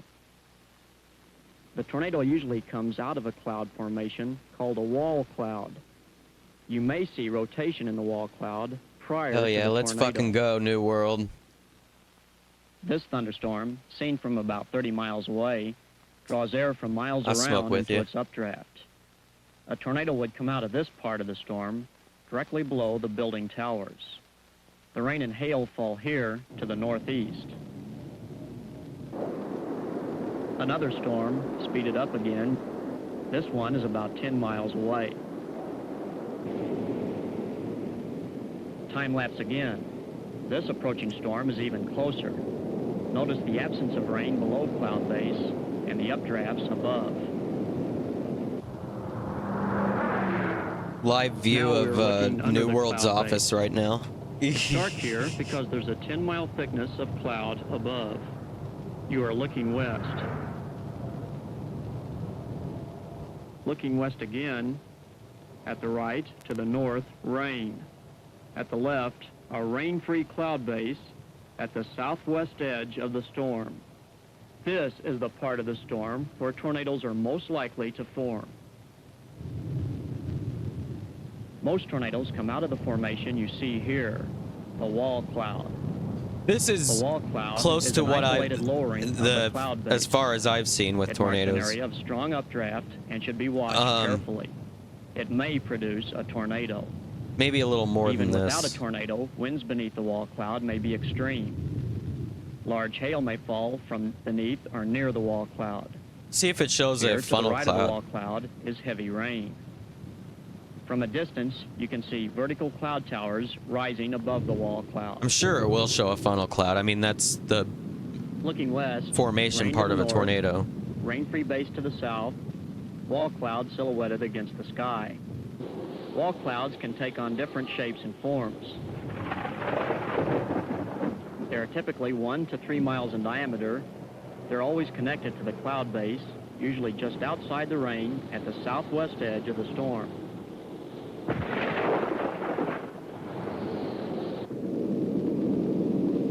When you can This is see a the wall cozy cloud ass rotate, video. it's I don't know what it dangerous. is. I think it's the As the updraft draws air audio into quality. The wall cloud, the air begins to rotate. As the air approaches the center, it spins faster. The motion is like the whirlpool in a bathtub drain, upside down. Sometimes you can actually see the spiraling motion in the clouds. Here is where the tornado is forming. Yeah, that's what I've seen. The tornado is a violently rotating Never seen it column of go air this far, in though. contact with the ground. Rotation is happening on a broad scale, and the tornado is an Maybe when outgrowth we're on of the stream, we'll rotation. We'll see one. I don't fucking know on the YouTube. We'll be doing below it.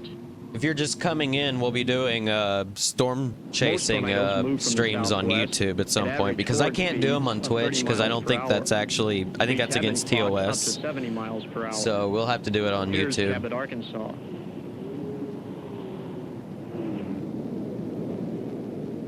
This unique time-lapse sequence of a storm shows all the elements that produce tornadoes.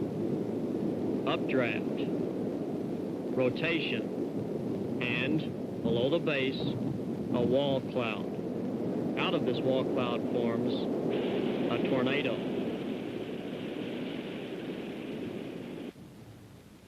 Sometimes you might not see the funnel at all, especially when it is nearly overhead. However, there might already be a tornado, even though the funnel is not yet visible. A cloud of whirling dust and debris might be the first sign that a tornado is forming. Yeah, it's just like There's a connection spinning between the funnel and the debris cloud on the ground, cloud of debris even that's though on you the can't ground. see it. That's wild though. I've never seen anything like that before. I've seen it like happen with like tiny little like what are those called? Those little, you know, like how when leaves get spun up in a sorry, I hit the mic. When leaves get spun up and stuff and it's like a small tiny little tornado. I forgot what the fuck that's called. Damn it. This green crack is really hitting right now. From where did I get this from? Oh, I think this is literally gas station weed. Whirlwind, there you go, yeah. Damn, this shit's hitting hard. What the fuck? I can't even use any words. There's a connection between the funnel and the debris cloud on the ground, even though you can't see it. Even though you can't. There's a connection between is forming. Yeah, right here. Yeah, that's just there's like a tornado that's connecting to the ground right there. It's invisible at this point because it hasn't kicked up enough debris on the ground to make itself visible. So it's doing it right now. There's a connection and then between the cloud comes down. Even though you can't see it. This is the surrounding column of debris. The debris cloud here is unmistakable. This tornado is an entire column of dust. Dust, however, can make spotting difficult, especially at a distance. Look close. I'm very much an amateur with this shit, so a lot of the shit I'm saying about this shit might be a little bit off or something. I'm still very much learning again. Lindsborg, Kansas. I actually knew a lot more about this shit when I was 1973. younger. What you see in the distance is obscured by the hill. It looks like a cloud on the ground. It is a cloud, a wall cloud. As it approaches from the southwest, a giant tornado reveals itself. It's making a damage path half a mile wide. 30 minutes later, the same storm strikes Salina. Here, the tornado shrinks to a slender rope-like filament. Those are the weirdest tornadoes to me. Yet it is still destructive. Look at the debris cloud.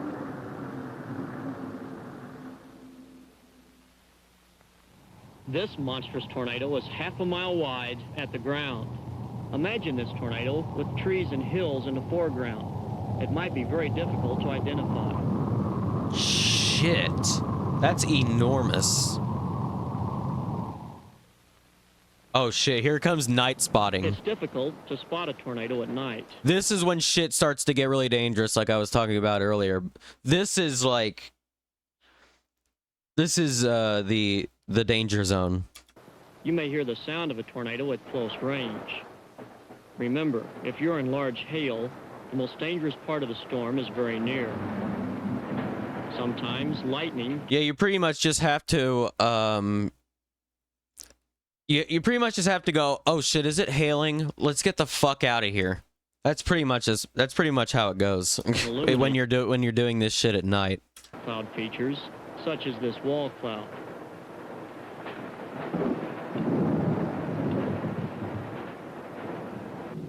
This tornado over Tulsa shows you a clue for night spotting. Look for flashes of light when the tornado hits electrical power lines.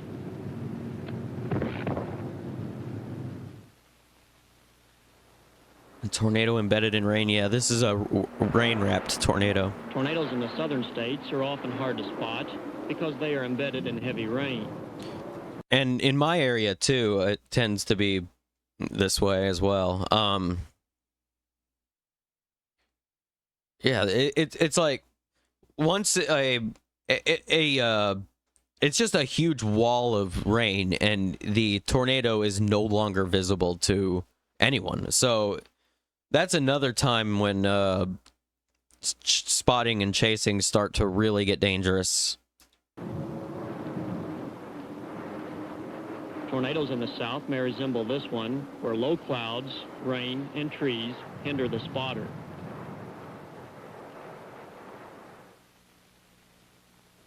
Oh yeah, you have a situation where there's multiple Split into tornadoes. several smaller tornadoes and later rejoin into one. Here's the Xenia, Ohio tornado of 1974.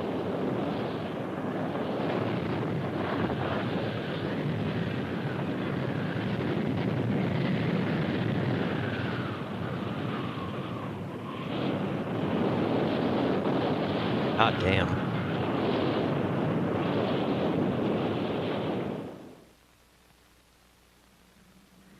This wall cloud over Oshkosh, Wisconsin, produced a multiple vortex tornado that was incredible.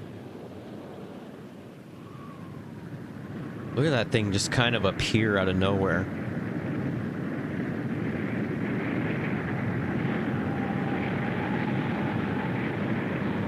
See the multiple vortexes here. Yeah, you got...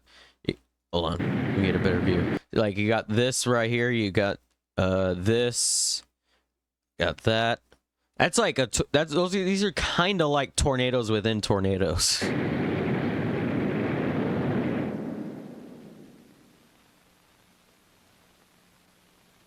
These are Mamadas clouds. Mamadas are high-level clouds that can be seen on the underside of the anvil. They are not dangerous. Remember the structure. They do, however, if you do see those clouds, anything that looks like this, that is a developing severe storm, though. That can tell you that a system that it's a cell and it's a worsening system. It's got a lot of energy, so it's going to continue to get more and more severe. Maybe. Sometimes it doesn't. Sometimes it's just because of the energy already in the storm, but I don't know. Can be seen on the underside of the anvil. They are not dangerous. Remember the structure of a storm. When a thunderstorm approaches, the first cloud feature that might catch your attention is the shelf cloud. The dark background behind the row of clouds is rain. In fact, it is the rain that cools the air and creates the outrush of wind called the gust front at the leading edge of the storm. Behind the gust front are straight line winds that may gust to more than 50 miles per hour. This rain-cooled air may create another type of cloud along the gust front called a roll cloud. This horizontal cloud is not a tornado. It is unusual for a tornado to come out of the leading edge of the storm. Now we are back near the southwest edge of the storm, looking west, where you would expect to see a tornado. Here's a rain shaft. It's easy to recognize it for what it is.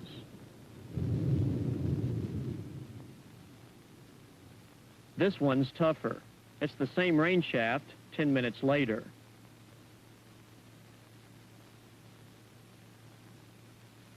This one could fool you. If you're not sure, watch it over a period of time. The meteorologist who filmed this rain shaft watched it for 15 minutes until it finally disappeared. It is not a tornado. Yeah, that's just a rain shaft. To conclude, here's a life cycle of a tornado as a spotter might see it. First, looking toward the southwest edge of the storm, a wall cloud. 30 minutes later, a damaging tornado is formed out of the wall cloud. 10 minutes after the funnel forms, the tornado has reached its maximum size. Tornado lifetimes last from less than a minute to over an hour. This one stays on the ground for another 15 minutes. Sometimes a funnel can form and just not produce a tornado too. Sometimes it just doesn't have the power to connect to the ground and stuff. So it very much depends on the circumstances of the storm, and just there's a lot more than I understand there in that area, but yeah. Morning Dove, welcome in. Hope you're having a good one. We're watching a spotter's guide to tornadoes made in like 1977 or some shit by the National Weather Service. It's been an interesting kind of chill video. We're gonna get to what happens if you stay in a vehicle while a tornado is coming to you, as opposed to leaving the vehicle and finding a ditch to get into, which is a lot safer. So we'll go over that a little bit here in a bit. Yeah, welcome in, Morning Dove. Hope you're having a good one. It's been rough, but I'm trying to keep my head up high. My grandpa... Oh, I'm sorry, Morning Dove. That sucks. We're sending you all the love. All the cuties will send you all the love. Sorry to hear about that.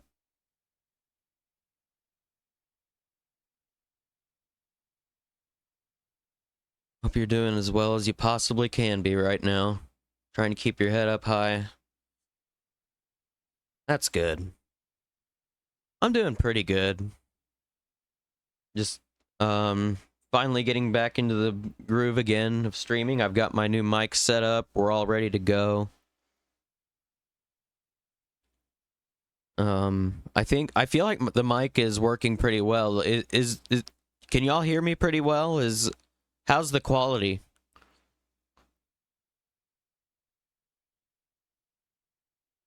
Yeah, also, sending Morning Dove all the love. Sounds good? Awesome. Sounds great. Good, good, good. I'm glad. Oh my god, it took me 2 years to figure out how to figure out audio, but I think we may have gotten there now. My god. Actually, no, it took me 14 years. Me. Shrinks into the rope stage, yet it is still destructive. Even as we watch it, it levels a farmhouse hidden in the trees 2 miles away.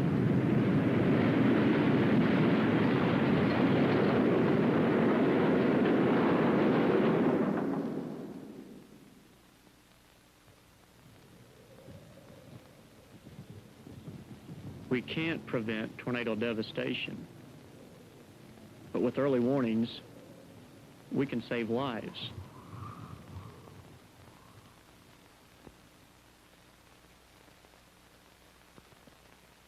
That was an interesting video.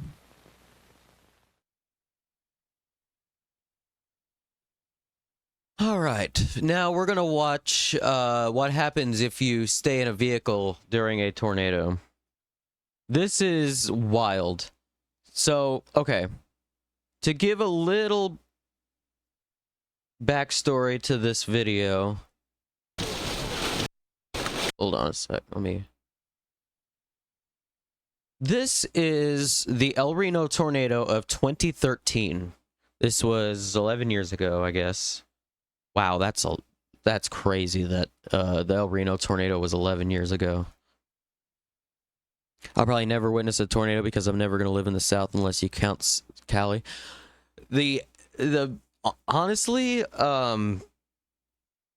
the concerning thing about tornadoes is that every state in the United States has had at least one tornado. It's one of those things where, like, there's places in the US where it's like much more likely. So like I would say still learning about how tornadoes function and the and like what to do during a situation like that is still incredibly important. But yeah, very rare for New York, right? Yeah. Once it starts getting up into the New England area, it's the chances of a tornado tend to go down tremendously, actually. But yeah, the and one reason also to maybe keep an eye out is because the tornado alley is shifting right now. So where tornadoes didn't used to form all the time are starting to see more and more now.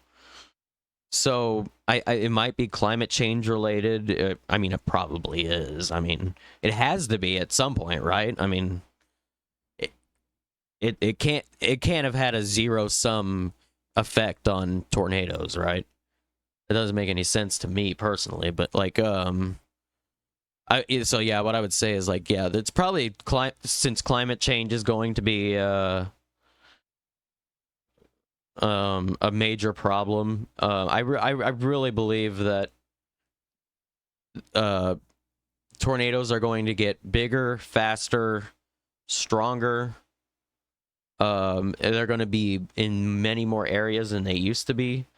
So like, there's a lot of risks going on with tornadoes right now, and specifically this season has been a genuinely concerning season for tornadoes. I mean, we had 2 F4, or not F4. They haven't actually rated those tornadoes yet, so I shouldn't be just throwing ratings around. But they were massive tornadoes, and they were within days of each other, like last week. I think it was actually a couple days ago. Yeah, it was the 26th and the 24th of April. We're actually, yeah.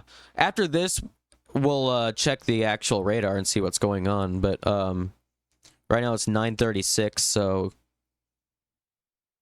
if anything's going on right now, would probably be the time to check for it. Let me see. I'll check for it. 1 sec. We'll see what's on the radar real quick, and then we'll come back to what happens if you stay in a vehicle during a tornado, and then we'll go to a stream match break. Oh, okay. So there is some stuff going on. Not really anything severe or anything. What's this? Hold on a minute. I'm just gonna take a look before I bring it up. Cold fronts. Okay. So there's not really much. Let me show you guys.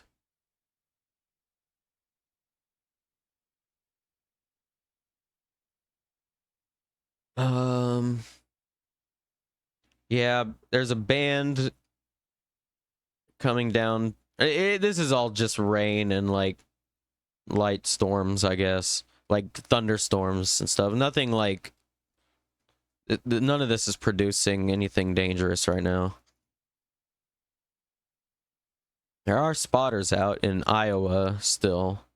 I imagine they're out there because they're preparing for what's coming. We got 100 fires already here in BC. No tornadoes though. Oh my god. I can actually check. I can actually see what's going on here. Oh. Hold on a sec. Let me find the right satellite. Is this CONUS? Which one is this? Hold on. Forecasts? There's a way to check that. There's a way to check all this. Interesting. Wait a minute. Where'd I put it? Or where'd it go? National Digital Forecast Database. No.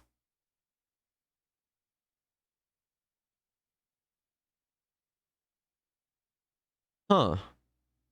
I can't really find it. But yeah, I guess as New World was saying, there's fires in BC right now. I didn't actually know about that. Is it causing anything weather-wise? It doesn't really seem to be doing anything weather-wise. Let's take a look at... There has got to be a fire thing on here. I have seen it before. Fire weather.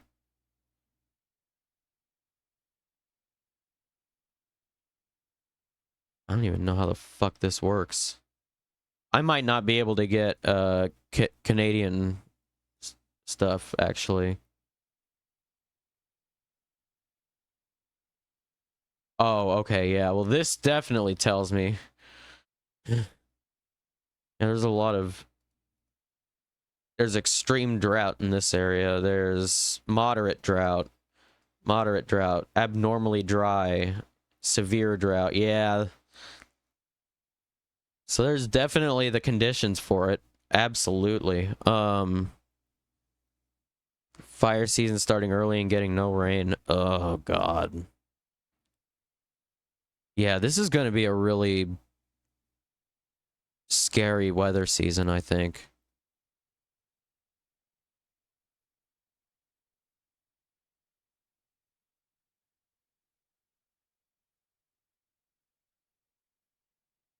Got a bunch of watches. Yeah, I don't get Canadian fire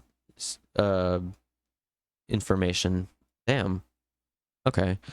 I probably do if I get a higher tier subscription to this system, but I'm probably not going to do that. This is actually a relatively cheap software. It's like I pay like $8 a month for this. It's Radar Omega. I do highly recommend this for very in-depth weather analysis. I also recommend watching Ryan Hall Y'all on YouTube and subscribing to them because they cover severe weather situations as they happen live, and he's really good, and the whole crew is amazing. So yeah, check out Ryan Hall, y'all. I'm going to a concert May 24th. I'm gonna see this In This Moment. Ooh, I don't think I know about them. We could probably check them out during music review. There's some new music that we have to check out, including Taylor Swift's new album, which, yes, we are going to be listening to Taylor Swift's new album today. Not all of it. We're not listening to all 31 songs. We're just gonna listen to a couple of the big ones. A couple of the ones that have been making memes. We're gonna listen to Drake's diss track against Kendrick, which used an AI Tupac and an AI Snoop Dogg. This stream's gonna get a little weird tonight. But yeah, right now, the fire weather. It's good that New World brought this up with the fires and stuff, because I wasn't actually thinking ever about, or I wasn't thinking about, or I hadn't considered covering fire stuff during the weather. So I'm gonna have to check that out. I'm gonna have to check out more about this, how I can maybe get a better coverage of it, maybe get Canadian coverage of it, and maybe Mexico coverage. And I would love to have world coverage of the weather, but I don't know. Those systems are incredibly expensive. AI Tupac, yeah. Drake made a diss track against Kendrick Lamar using an AI Tupac and AI Snoop Dogg thing. It's very bizarre. He was not allowed to post it on Spotify because of Spotify's anti-AI music rule. So there's this beef with Kendrick and Drake has been wild, and we're gonna get into it later on. It's gonna be wild. But yeah, this is the weather pretty much. We'll check in maybe later on in the stream. All right, let me go to this. Now we're gonna watch the video finally about what happens if you're in a vehicle during a tornado. This is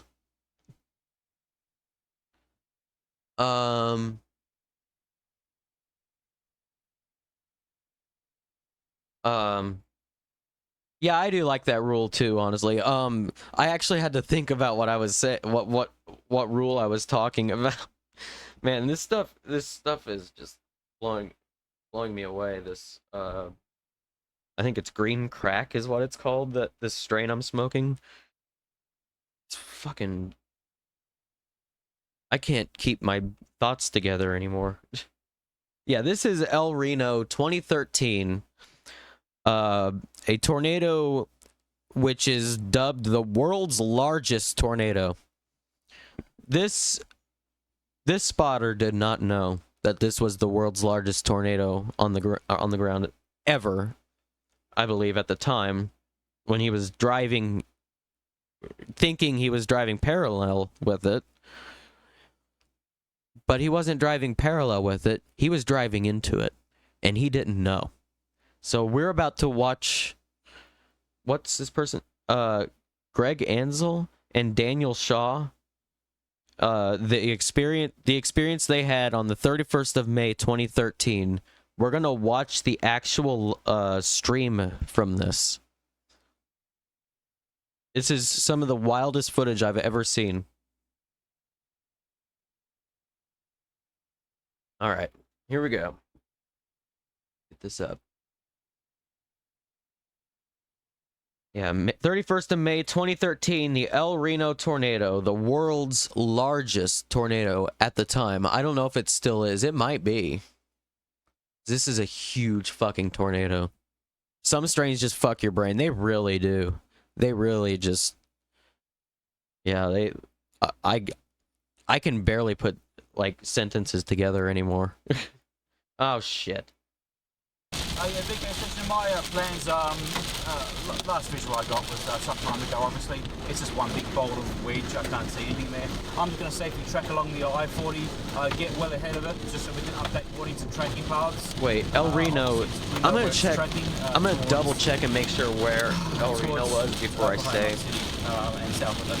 So, Oklahoma, okay. And get south and keep yeah, this was in Oklahoma, El Reno, Oklahoma.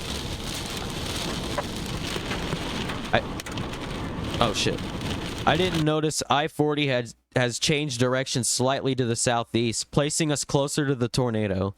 At the same time, the tornado was dramatically increasing in size, speed, and direction. Storm chasers are crazy. Yeah, we are. We absolutely are, like... We have brain worms to such a level where we will literally do this.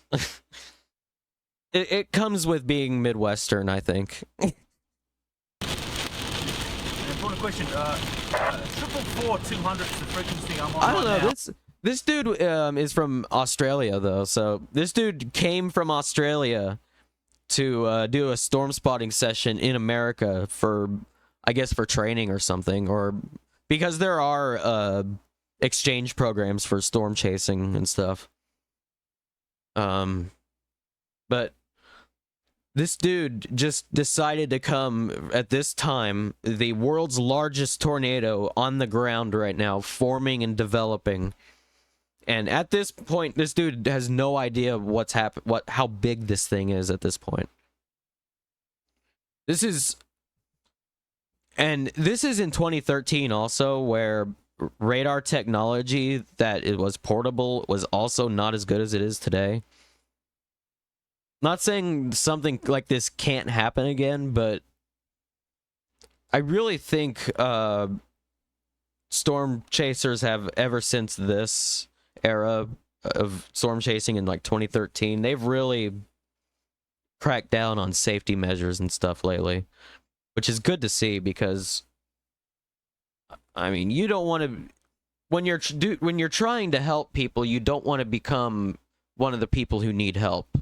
It's like the goal for for a person going into a situation to help is to help the people, you know? Like, it's like the whole safety aspect of it wasn't what was absolutely an oversight till very recently, and that was very problematic of this this field of research, this field of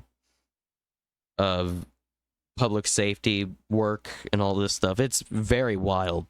I'm getting obviously very good reception at El Reno. For Skyward operations, as I get closer towards El Reno, sorry, beg your pardon, as I get closer towards Oklahoma City, is there another frequency I can use or change over to when that time comes? All the way into Oklahoma City. That's all because all the way in Oklahoma City and east. Aquaplaning. Thank you, sir. VK station monitoring. He said he was hydroplaning? Oh, God. Oh, yeah. Badly aquaplaning, dude. Badly aquaplaning. Oh, God. I'm dropping it back down to 45. No more. Oh, 55. But yeah, the RFD's coming through, and there's a lot of rain coming through.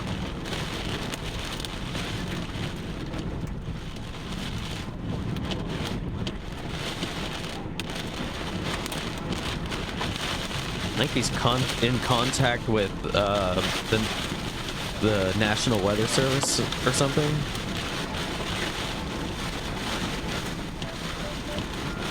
Noted the traffic still traveling in the opposite direction. Gave me a false sense that the road ahead was clear. Alright, this is going over all the mistakes as well that a storm chaser can make. Don't rely on the flow of traffic for information. Rely on field of view and radar. And if you don't understand the situation, don't go into it. That's what you're supposed to do. This was not good practice to just analyze the other side of the road and how much traffic there is. Not good practice. I would not be doing this. But then again, like as I was saying earlier, like in a high anxiety situation, you might do things that that you wouldn't normally do in panic. So like, I don't know, this shit takes a lot of practice. You should know a lot. You should know what you're doing well before you ever get near a tornado. You should really know what you're doing before you ever get near a severe thunderstorm, honestly. There's a lot of dangers. Because things like straight line winds can be just as damaging as tornadoes sometimes, like the low end tornadoes. And like, you can't drive your car through floodwater. That shit's going to destroy your car. It's going to, like, hydroplane. It's not going to work. I've back when I used to go to storm spotting conferences and stuff, we would always talk about the phrase "turn around, don't drown." That is, you never drive through still water, through pools of water on the ground. That is very dangerous. And especially in a situation like this. The I-40 is fairly empty, but I don't think my biggest concern is obviously the aquaplaning.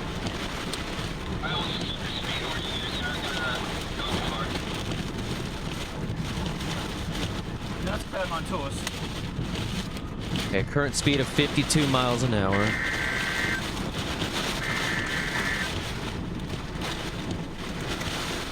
Okay, visible. Visible is very low. Sorry for the audio.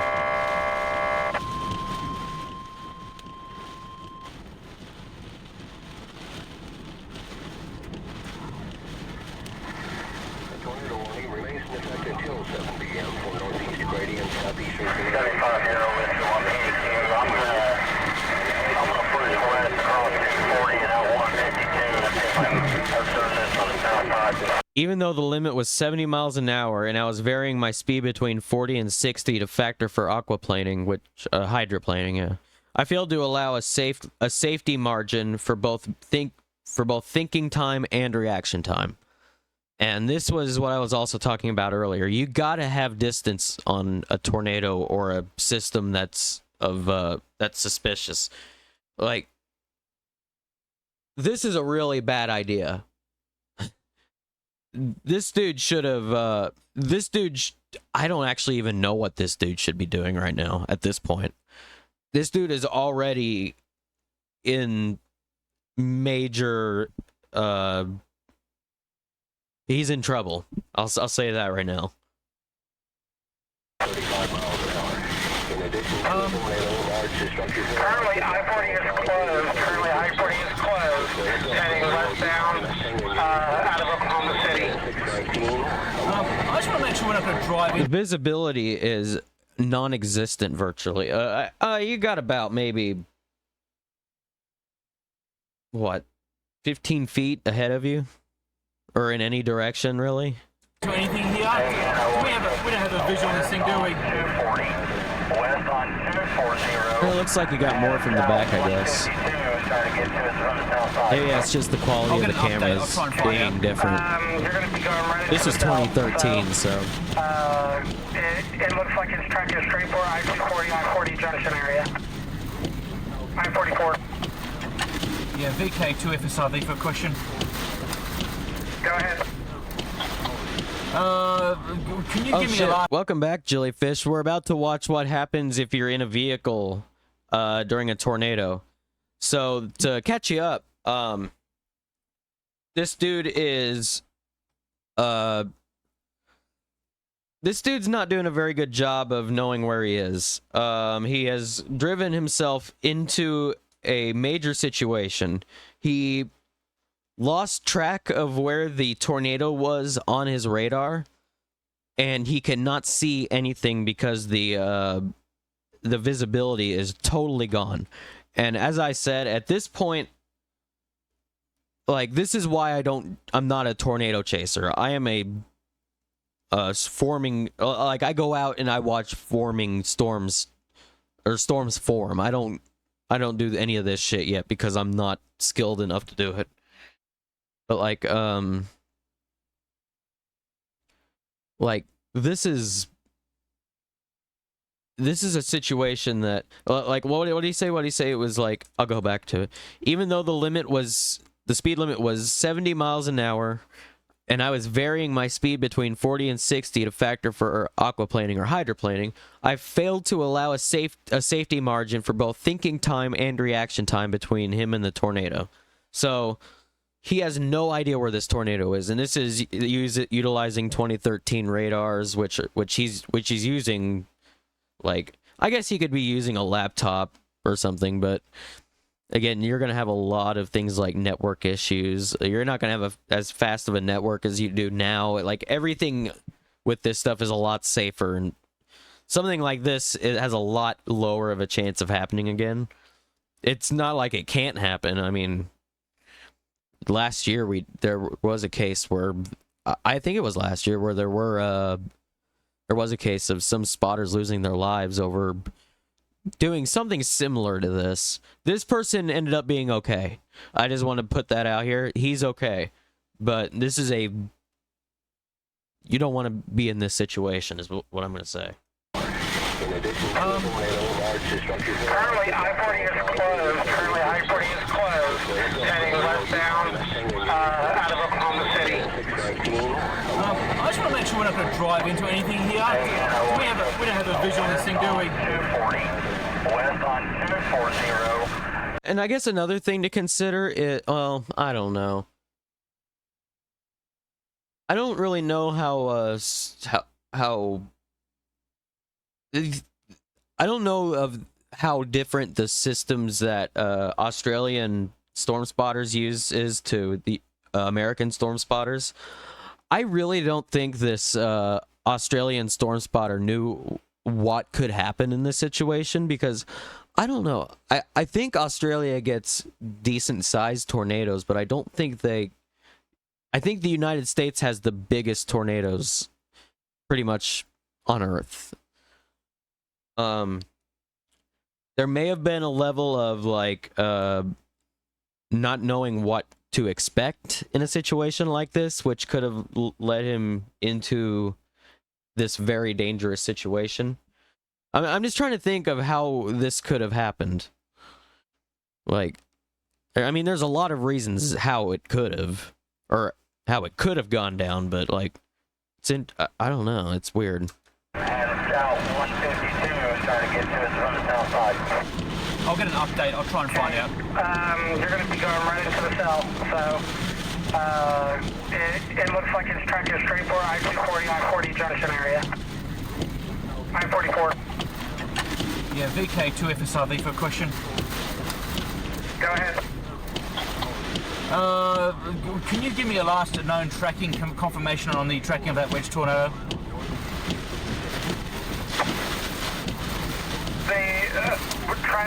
The tornado that is south of I-40, looks like, according to radar, south of I-40, north of Union City right now. Hold on. Let me go back a little bit. I'm sorry, I was dealing with stream stuff. We're gonna go back just a little bit in the video. I'll get an update. I'll try and find out. You're gonna be going right into the cell, so. Awesome, morning, Dev. We'll see you when you get back. It's tracking straight for I-240, I-40 junction area. I-44. Yeah, VK2 FSRV for a question. Go ahead. Can you give me a last known tracking confirmation on the tracking of that wedge tornado? All right, keep an eye on this. The tornado that is Here he south of comes. I-40, looks like, according to radar, south of I-40. Semi-trailer safely pulls up behind me. This truck is soon to impact my vehicle. All right, we're gonna watch what happens here, and then I'll go over what happened. North of Union City right now, currently, and it's tracking eastbound. Okay, is that 100% confirmation visual or radar indicated only? Because I'm on I-40 heading east at the moment. It is rain wrapped, according to spotters, other spotters. Okay, but it is clear of I-40. That's all. I'm just watching the wind direction of this rain very carefully.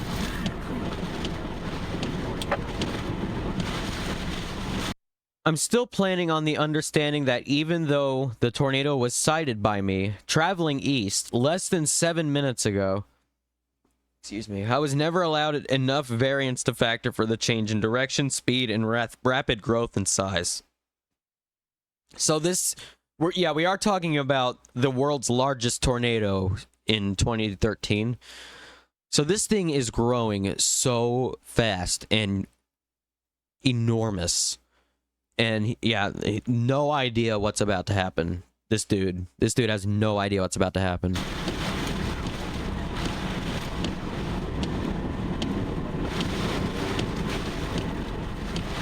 Yeah. Just visibility on this road is very, very low, Greg. Yeah, I can barely see you. I'm about 100 yards behind you. Good stuff, yeah. As long as this rain keeps going to my right, and I don't see cars being picked up Alright, we got on my left-hand side. the back cam on here, and this is the front cam. I don't think we have much choice here to keep ahead of it. It's your call, but we're really close. Like I said, we're on this highway starting to veer south a little bit. If that thing's tracking, anywhere, it's planning to cross somewhere. Well, the last reporter says it is actually around the Union City area. So I'm just trying to get clear of this area. But Visibility has dropped rapidly. Speed was decreasing to around 20 miles an hour, eventually coming to a stop after failing to find lane markings. This dude can't see the markings on the road anymore. So it's safe to say that he is pretty much on the... I would say the tornado is probably within a quarter of a mile of him at this point. Maybe. It could be closer, it could be a little farther. But he is very close to this tornado at this point. visibility, it's all just dust on it. Although there's a lot of rain being clearing out, but visibility, it's just one big dust pool. Can you see me okay right now? Because my visibility is really coming down to nil.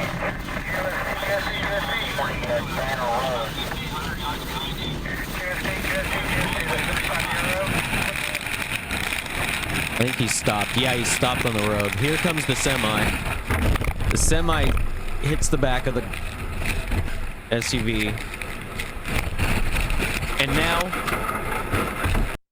because of the tornado being so close, the wind speed of that tornado was enough to bring this semi over. Pull the semi over, look. Look at that shit. Isn't that wild? Watch how fast this wind goes.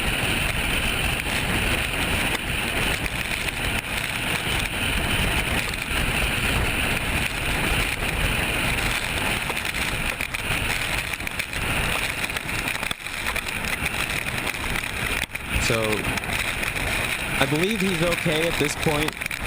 He's just kind of in shock as to what happened. He's not talking, but I think he's fine at this point. The driver of the semi, I believe, is okay.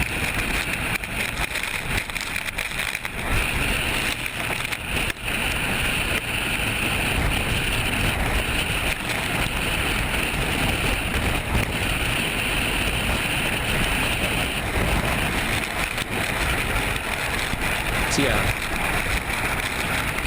Tornado has expanded dramatically and is now over I-40. I'm utilizing the semi-trailer as a guard from debris and wind. So, this dude is now in the tornado, essentially. So, he's found the direction of the wind, and he's using the semi as a shield from the wind and the debris. So, like, this is really good thinking on his part. This probably saved his life. This thinking.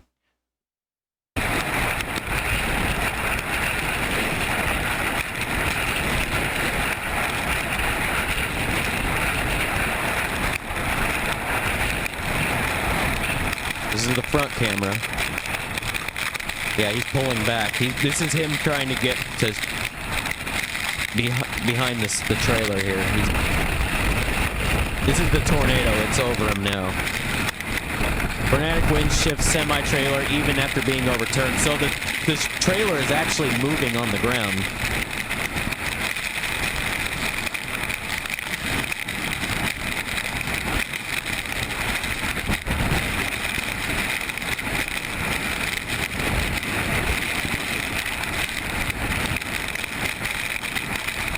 And this can happen for a while.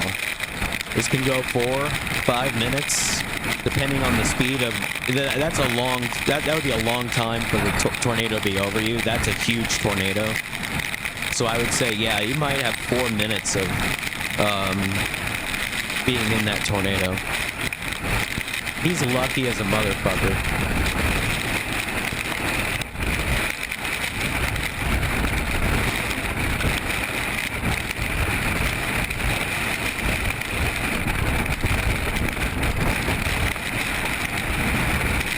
Still going.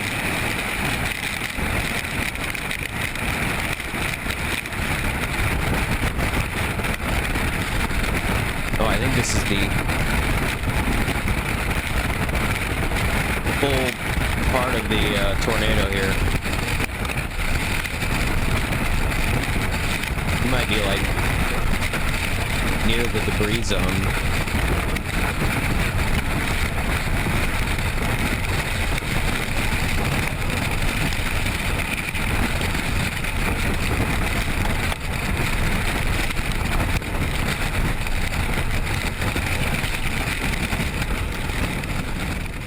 There. This is his partner in another vehicle, like maybe about 300 yards behind. Still there? Voice communication was lost between Greg and myself. Greg had knocked the frequency dial as he took evasive action. I was of the belief he had been taken by the tornado. I thought the same happened to me. Or he thought the same happened to me. Jesus fucking Christ, what a terrifying moment.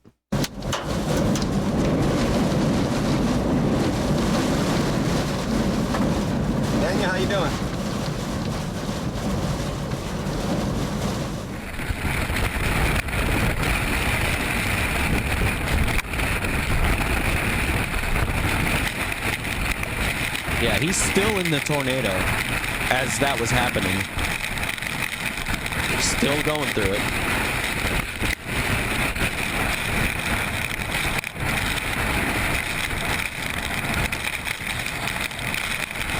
That's how absolutely massive this thing is. I would say this tornado may have been moving 8-10 miles an hour. So yeah, that thing had to have been like a mile and a half wide. That's what it looks like in radar. Look at the radar. It's tracking south in the I-40. It's tracking south. You can... South in the I-40. I'm still in it. That's what it looks like in radar. Right there. That hook too, like, oh my god. So, it seems like, wait, this is where the tornado is, right? I'm so confused. Maybe this is it. Oh my god, like, yeah, it's enormous, whatever it is. I can't even really read it. It was tracking south in the I-40. It's tracking south. Oh god. It could have been a multiple vortex within the within that. So, all right, here's some different points of view. Greg is the one I'm wedged up against the semi-trailer. I'm physically Greg is his partner. This is the rear camera of the guy who's in the tornado. It looks like the tornado's finally passed over a little bit. And I'm actually parked and wedged into it on purpose. Just for protection, for wind protection. I'm using it as a guard. Alright, give me a second. I'll see if I can help you. Have you called anyone yet? There was a police officer behind me. Okay, did you go backwards? Did you stop? Where were you? Officer coming right up to you right now. He's going to be up at you about maybe 50 yards or so. He'll catch up with you. Okay, it's not safe to enter quite yet, but there's a lot of wind. Thanks for your help, by the way. Yeah, no, I'm actually wedged up. I don't know if there's any vehicle damage. My vehicle's intact. But what actually hit me was the semi-trailer. The winds were still going all the same direction. I don't think it was tornadic winds. I think it was RFD winds.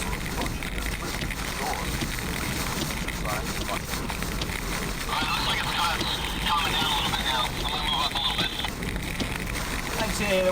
When you're safe to do so. Not yet though.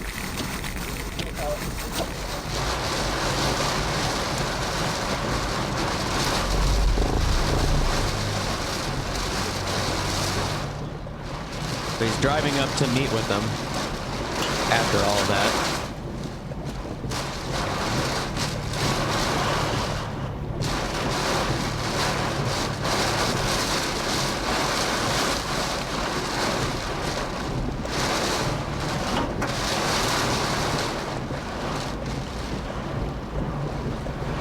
How far up are you? Oh, I see. Hang on a second. Pulling up on the semi and oh my god, yeah, look. Shit.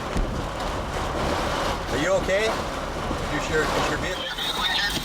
I got hit by the semi-trailer. The vehicle's intact, all the windows are intact, as you'd expect, but I'm not sure what the damage to the vehicle's like at the moment.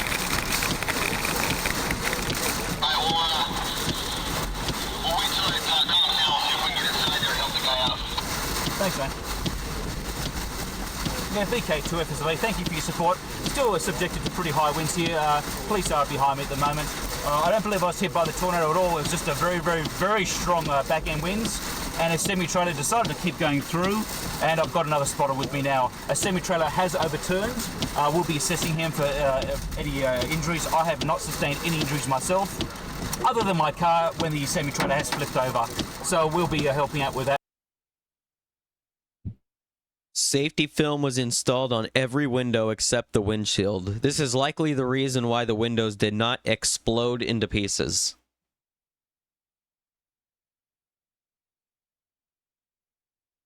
I'm okay. I appreciate your support, though. Thank you very much for your support, W50. So I take it the tornado was still south of I-40, correct? The main location, according to radar, shows that they currently still be south of I-40 on this latest scan. But it looks like it is going to be passing I-40, going north of I-40 any moment. I'll know after a fresh radar scan.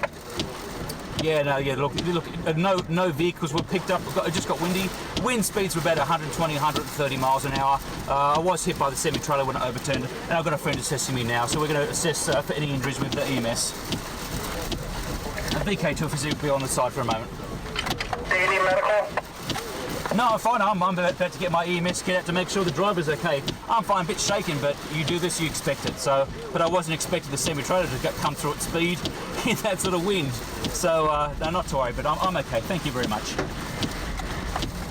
QSL, W50. W50, Whiskey 1 PQ. What was his location? Radio Road, south of I-40. Store. Please exercise caution. Howdy. Yeah, I was okay till he flipped over. That's me.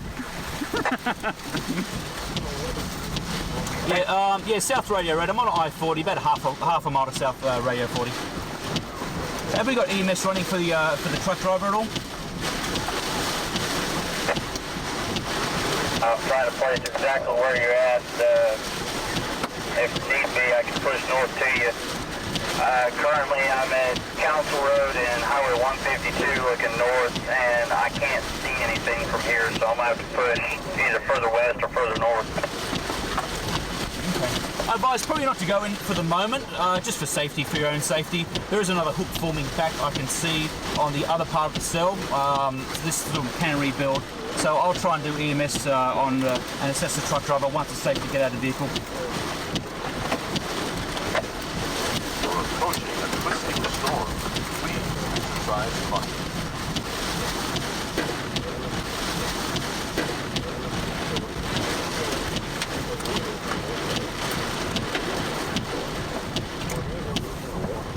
So yeah, just the aftermath of the situation here. We'll watch a little bit more. Wow. Wow, look at that. Guard. Very, very smart decision. He flipped over in high winds. I don't know what he was doing driving through the back end. All my warning lights are on, but he still came through. Police are here now. We're just going to do assessments on the truck driver in a moment. Once it's safe to get out, of course.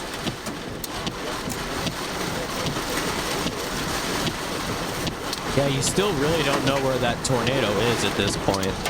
It could be coming back towards you. So you gotta just keep an eye out for the weakening. Yeah, it looks like it's starting to get safer now. Yeah, yeah. Yeah. Yeah, Greg, my car's taken a hit. I've got some issues, I think, with the tyre. Negative, not very far. It could just be a blown tyre. I don't know yet. Yo, welcome back, Morning Dove. QST. Tornado warning still remains in effect until 6:45 p.m. Central Standard Time.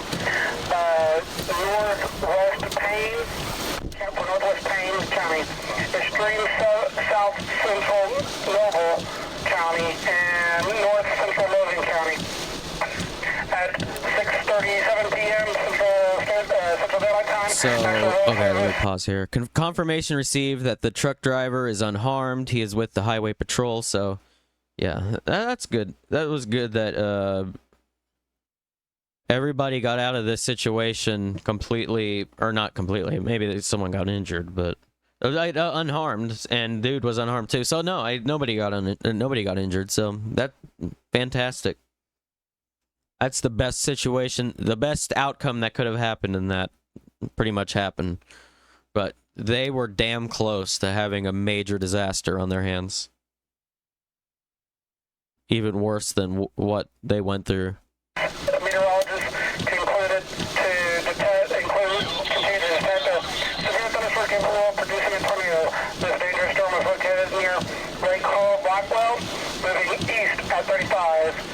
The locations in the warning include Lake Hall, Blackwell, Lake McCarthy, Mulhall, Orlando, Stillwater. This is W50. Okay, Greggy there. Yeah, my back's taken a pretty decent hit, but it's just a flat tire. I don't know if the whole axle's off, but it's just a flat tire from what I can see. Okay, we got another cell coming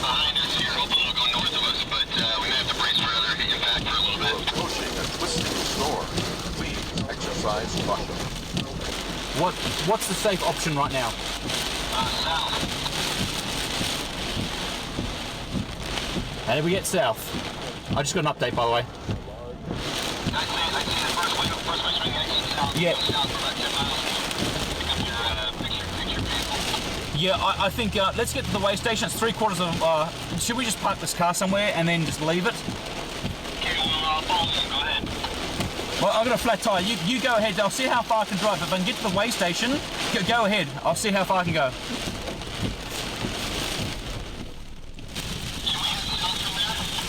Yeah, the second we can get south, we get out of this. I'll just grab my camera gear. Let's get, I think I've got to talk to the police officer as well, but that can be done later. Yeah, we'll have to come back for it. Yeah. How much farther up is it? Sorry? How much farther up is it? Oh, we got 3 here. Oh my God. Wow. Hang on, watch yourself. We got a cable there.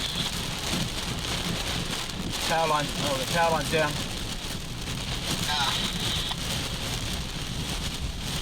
Here we are. Oh, what the hell was that? Looks like a trailer. Oh, lovely. That could have been made. Damn. Yeah, through a trailer. Heavy rain about a mile and a half north, southwest 59. I don't see, everything looks good west of me, but I can't tell what's north of me very well.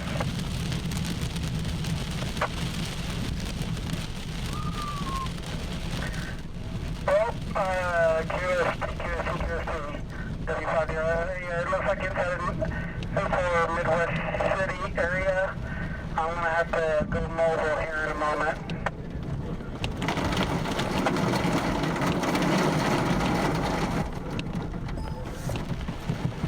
Just gonna reverse him. I'm gonna reverse him with a cover here to repair it. QST, there's another center rotation behind the other one. It's halfway between El Reno and Union City currently. Looks up W.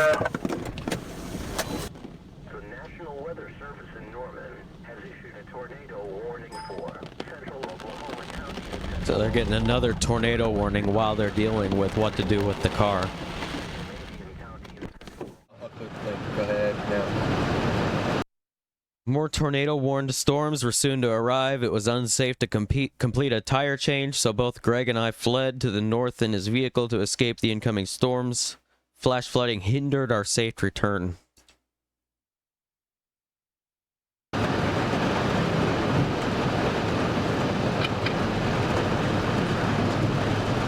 it's not a foot. I can't tell, but I don't want to take a chance. I don't know. Turn around, don't drown, they say. Hell yeah. We're just heading back to my car now. Based. Greg, can we keep going forward? Sure. We parked our car. I parked my car, which got damaged by a semi-trailer just up ahead. I don't know if it's still there, but my friend Greg, a fellow storm chaser, helped me go. You really don't want to make it through all of that only to, only for a little pool of water for it to be the end. Oh my God. Go north to get away from these storms. I don't know if always turn around, don't drown. Don't drive through water like that. That's incredibly dangerous. Still a bit. Almost as dangerous, if not even more dangerous than what this dude just went through. Even it's quite dangerous to drive through water. There, but well, hopefully it's still there. The car's still there. Unbelievable. We escaped the area, but we went north. We went north. This place got hit, and we used this as shelter. Holy cow. Just the damage to my car.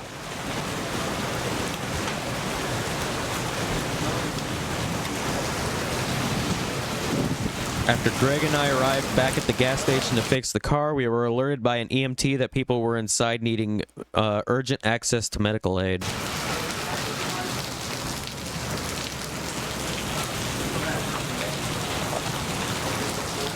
All phone communication was down. Greg drove to a nearby hospital to arrange for an ambulance. Whilst an off-duty EMT firefighter and I assisted a number of people and pets with injuries.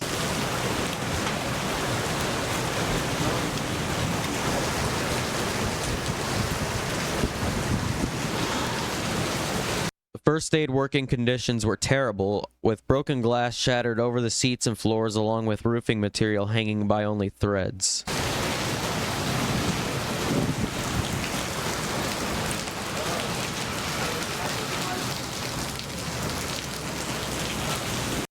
After the injured were cared for, the truck driver who collided with my car helped me change my tire. Oh, wow.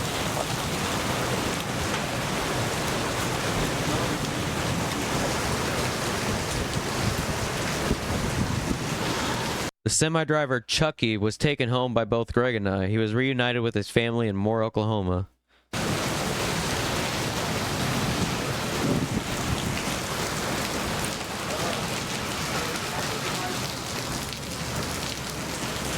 In the days that followed, terrible news came to light that 3 veteran storm researchers had died during the El Reno tornado.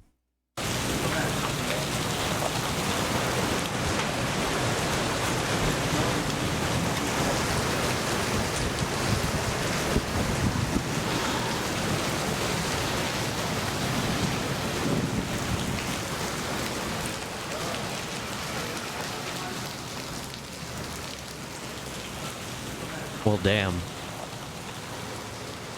So there was definitely... The El Reno tornado is definitely a historic tornado. And it definitely changed a lot when it comes to storm spotting. And to this day, it's like...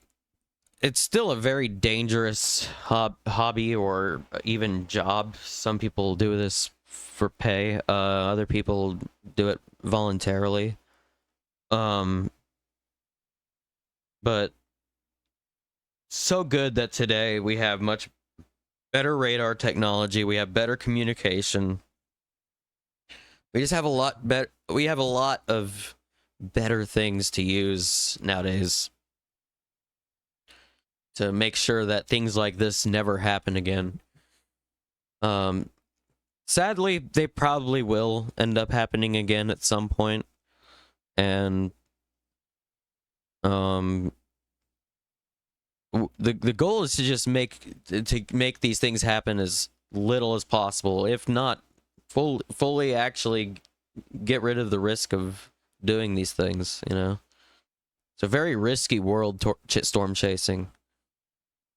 And it's only been in the past few years that I think true safety procedures have been taken seriously. They were before, but like it wasn't until tragedies happened that it started really getting serious. But anyway, we're gonna go on a quick stream match 420 break. So we'll be right back. This is going to be more than a 6-hour stream, so I'm also going to do a run an ad break before we get to stream match music. So I will be right back. Don't go anywhere, and we'll return in a bit. Yeah, let's do the ad. Quick 1-minute ad break.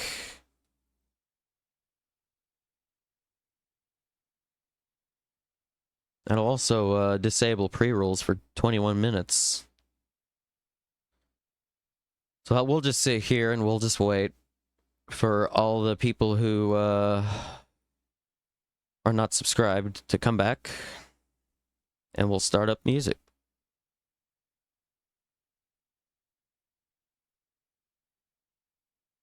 But yeah, hell yeah. Hope everybody's having a great day, great night, wherever you are. The strain is green crack. I'm sorry, I was referencing that John Oliver video. We might watch the new John Oliver today. I don't know, we'll see.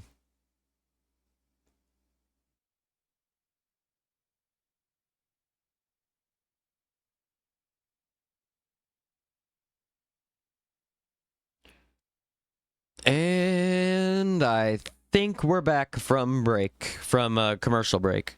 So I'm gonna go I'm gonna go to the bathroom, grab a drink, smoke a little bit. We'll be right back. and we'll return to content.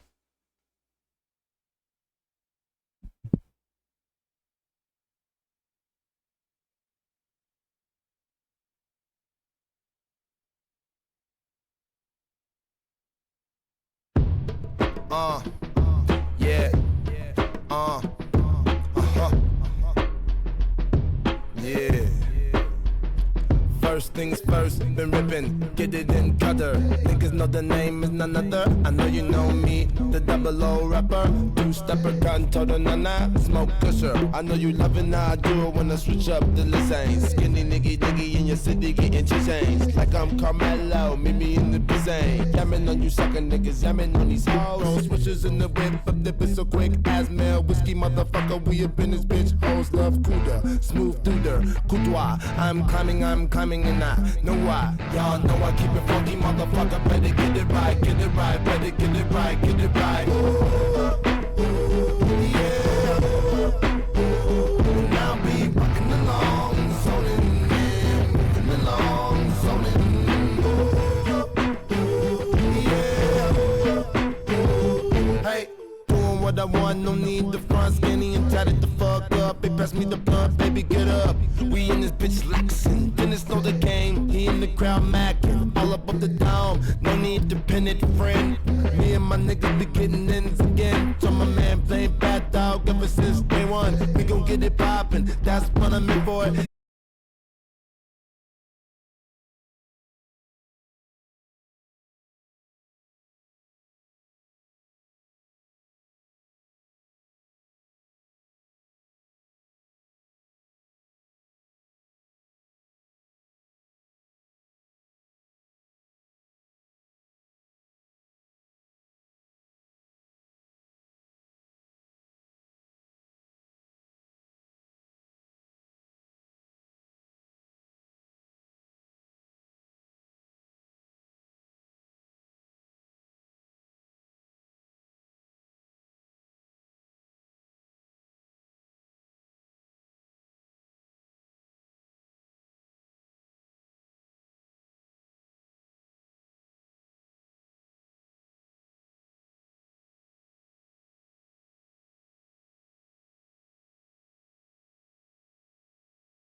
quick to consume. And it's not simply a question of differing views. Forget emotions, this is facts. What I spit is the truth. Makes no difference if you're a Christian or if you're a Jew. They're just people living in different conditions to you. They still die when you bomb their schools, mosques and hospitals. It's not because of rockets, please God, can you stop this all? I'm not related to the strangers on the TV, but I relate, cause those strangers could have been me. Words could never ever explain the raw tragedy. It's not a war, they're just murdering more rapidly, and we are automatically supporting pure savagery. Imagine how you feel if this was your family.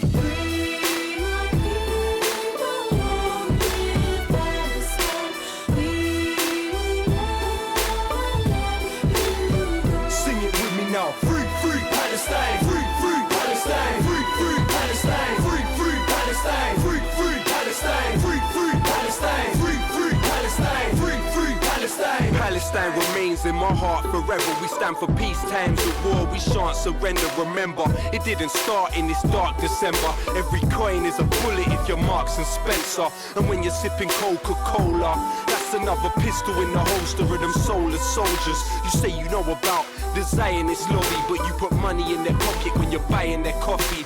Talking about revolution sitting in Starbucks. The fact is, that's the type of thinking I can't trust, let alone even start to respect. Before you talk, learn the meaning of that scarf on your neck. Forget Nestle, Obama promised Israel 30 billion over the next decade. They're trigger happy and they're crazy. Think about that when you're putting Huggies nappies on your baby.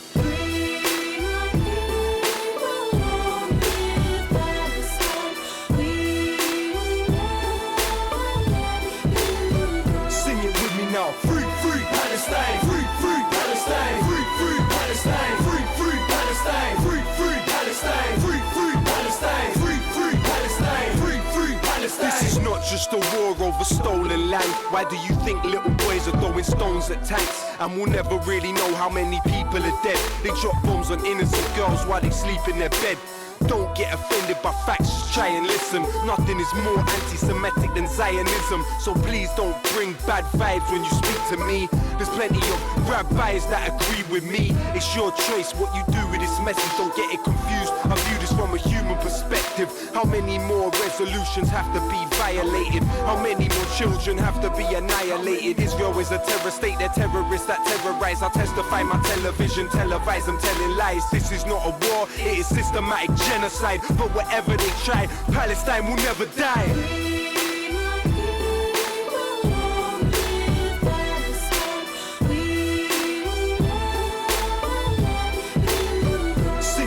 Now.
L7 wrapping up stream match there.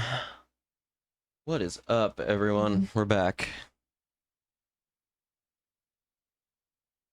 All right. So what are we going to do next?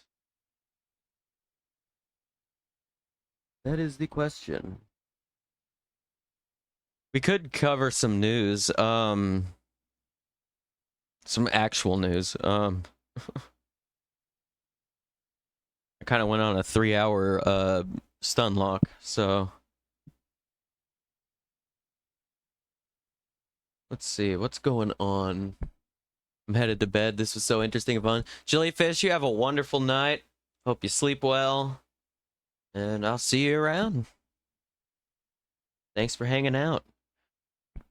OMG, what the butt? I missed the notification. No, October! What's up? Welcome in.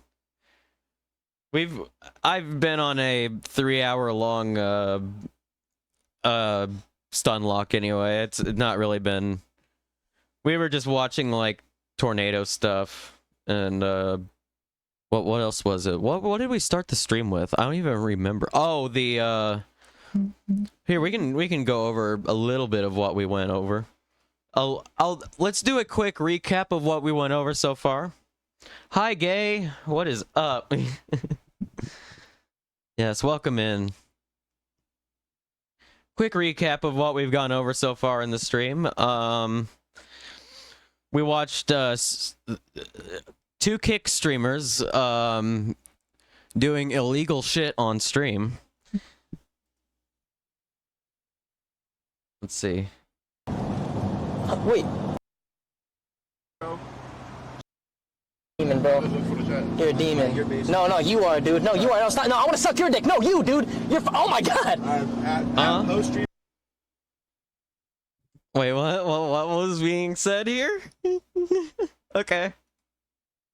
We gotta stop somewhere and put the camera down or some shit. Wherever you think, bro. Straight. Just chill, just chill. Okay. Isn't kick the... Yes, very much October. Done. My boy.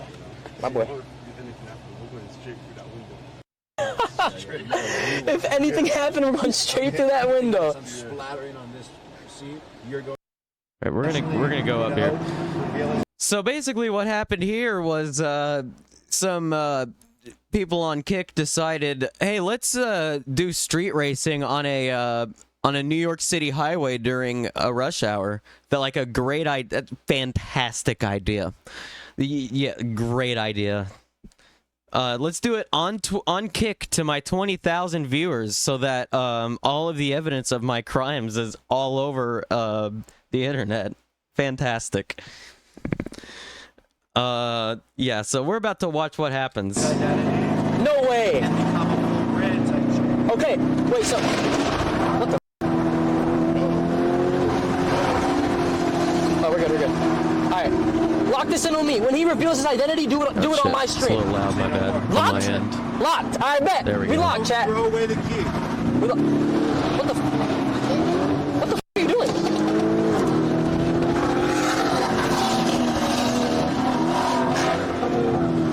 Go, Spilly, go. Isn't that right?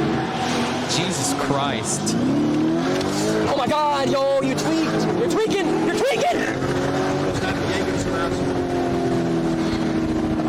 Okay.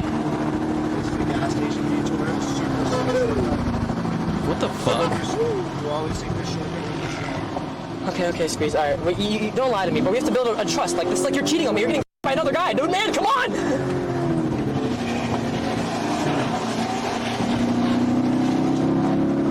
Okay, all right, we're good. Jesus Christ. Calm. All right, here comes the part.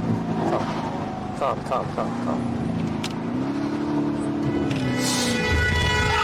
Oh my god! Oh my fuck! Oh, what the? So what had happened is this motherfucker, Squeeze, rented a Lamborghini, and went street racing with it. And yeah, I was talking about lane splitting, and this motherfucker's lane splitting a fucking Lamborghini that he rented. Yeah, I know, right? What the fuck? And look at what he plows it into this work truck. Look. my god! Oh my fuck! Then his reaction is to floor it out of there. So the motherfucker commits a hit and run live on Kick to like 20,000 people. What the? Oh shit!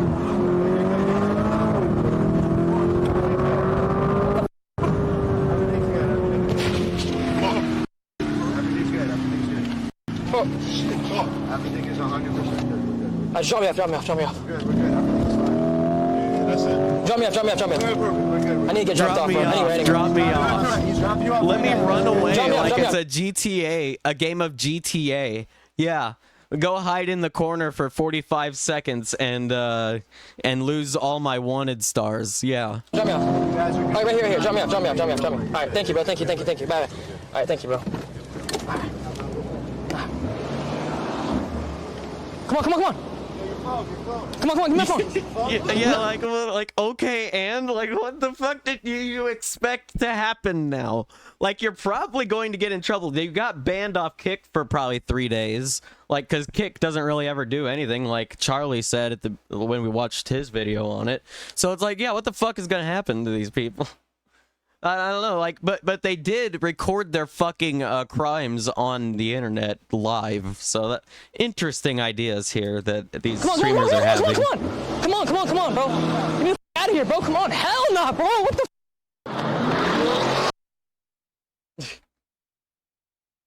Oh yeah, the dude streaming that was also called the most dangerous driver in New York City. So yeah, that's apparently how they got on there. I saw some dude literally streaming porn on Kick once. Goddamn. That's brave right there. That's one hell of a move. I don't know about doing that. Bro, I was on the highway and there was a lane splitter in a fucking sedan. What the fuck is wrong with... Bruh.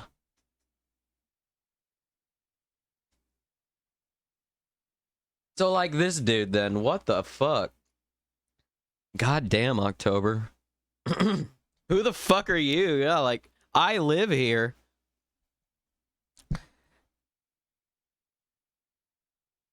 I got a question for you. When I share in this moment, would you rather hear one of their amazing covers or one of their originals? They got a cover of "Fly Like an Eagle" by Steve Miller, "In the Air Tonight" by Phil Collins.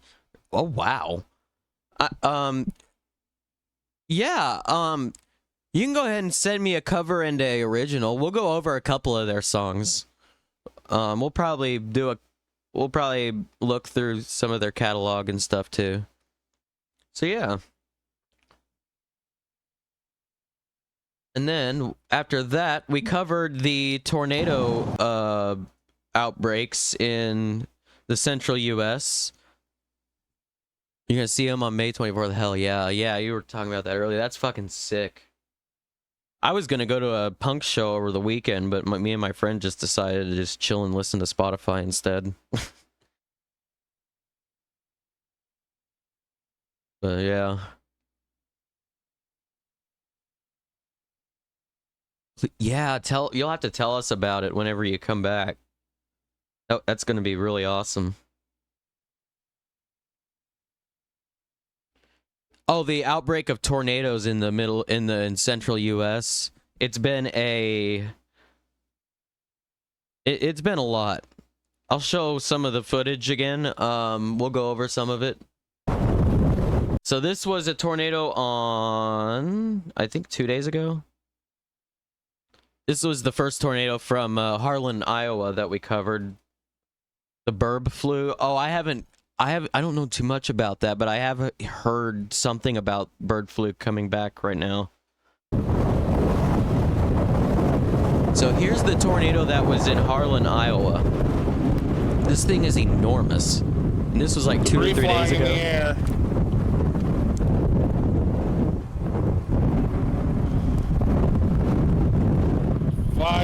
Violent tornado. Multi-vortice, perhaps half to 3/4, maybe even a mile-wide tornado. Debris flying around the air. huge tornadoes going on in the past week or two in central U.S. This is the damage that this area sustained.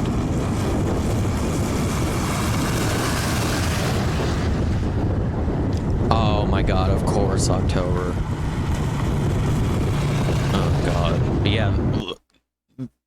These tornadoes have just been unbelievable lately. This car was launched. Look at how far this car was launched from. All the way over here. I believe that's where it was launched from. It could have been launched from further, but that's how strong these tornadoes have been. Yeah.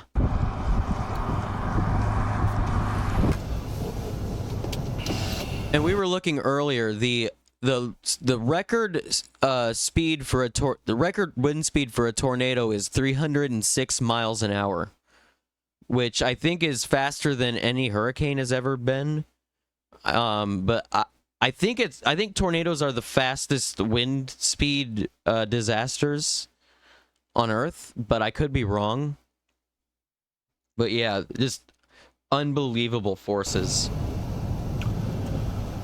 I think this is the same tornado from another angle, yeah. The tornado closer view is coming up. Here it is. This is the very close view. You can see the movement, just unbelievable.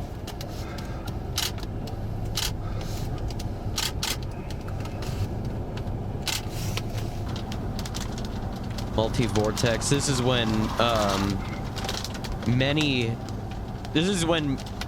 there are tornadoes, or like small tornadoes inside of a larger tornado. Houses, dude, I hope they're in shelter. I don't really know how to describe it other than that. It's much more complicated than that.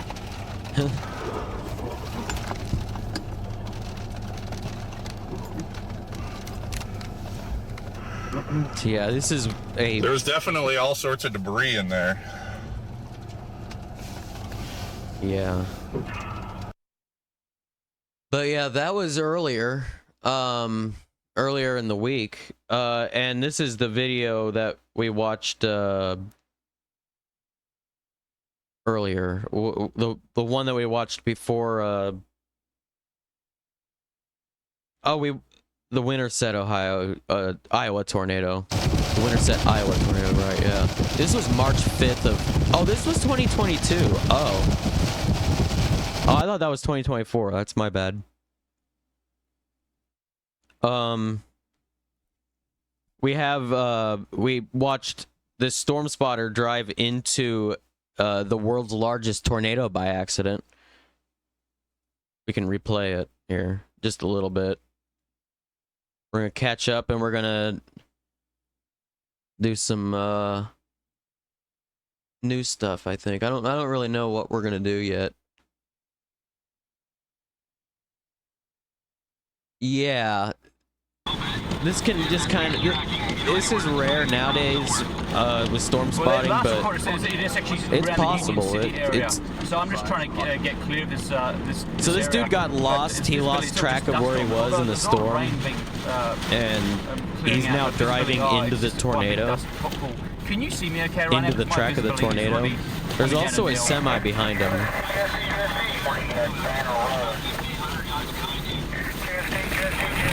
And now is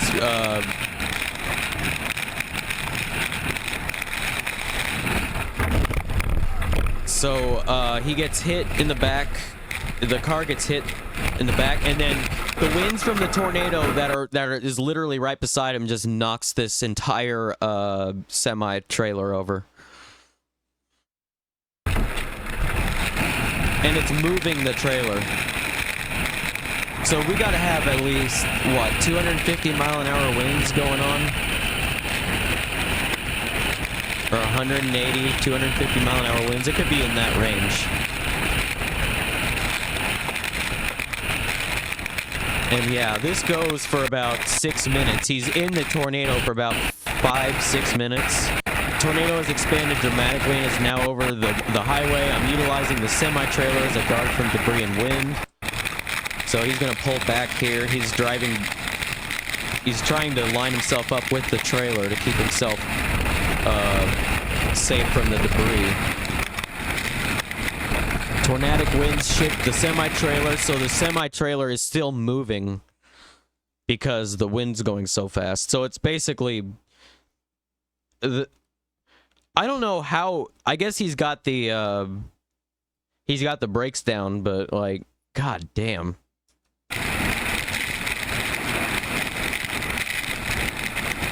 Yeah, it's incredibly smart to have done that. That probably saved his life.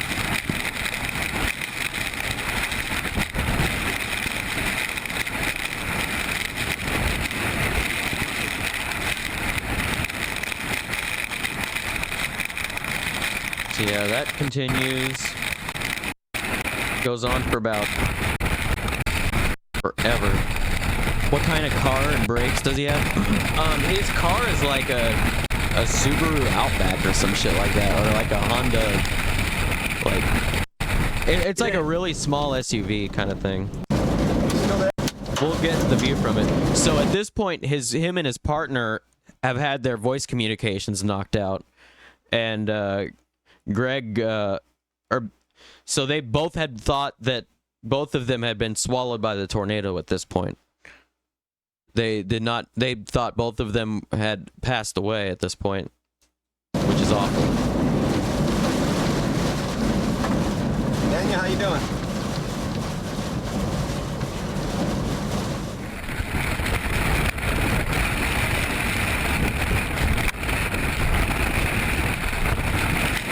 So it's still going. This is probably 3 or 4 minutes in to the tornado being overhead of them. Right, I'm still out. Here we go. That's what it looks like on radar. It was tracking south of the I-40. It's tracking south. Oh God. I'm here. Where are you? Where are you? There's still lots of wind here, buddy. Were they using radio or cell phones for communication? I think they were using both. Yeah. Well, I'm wedged up against the semi-trailer. I'm physically unharmed. There's a semi-trailer overturned. I'm parked up next to it. No, there's a semi-trailer overturned next to me. That's what hit me. And I'm actually parked and wedged into it on purpose, just for protection, for wind protection. I'm using it as a guard. Alright, give me a second. I'll see if I can help you. Have you called anyone yet? There was a police officer behind me. Okay, did you go backwards? Did you stop? Where were you? Oh yeah, the semi driver ends up okay, and then after all this is over, the semi driver ends up helping him fix his tire afterwards, which is pretty sick. I don't know if there's any vehicle damage. My vehicle's intact, but what actually hit me was the semi trailer. The winds were still going all the same direction. I don't think it was tornadic winds. I think it was RFD winds.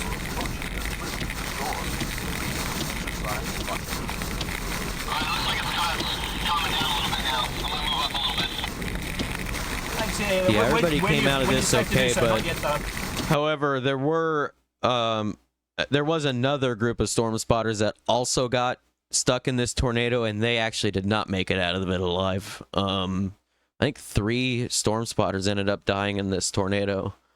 This is the crew that ended up getting lucky. This was a disastrous tornado. This was the El Reno tornado of 2013.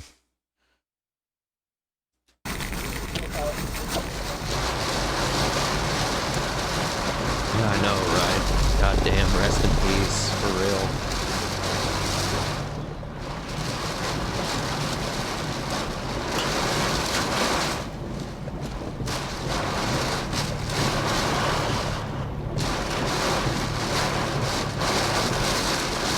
Yeah, he's coming up behind him. They've got communication back now.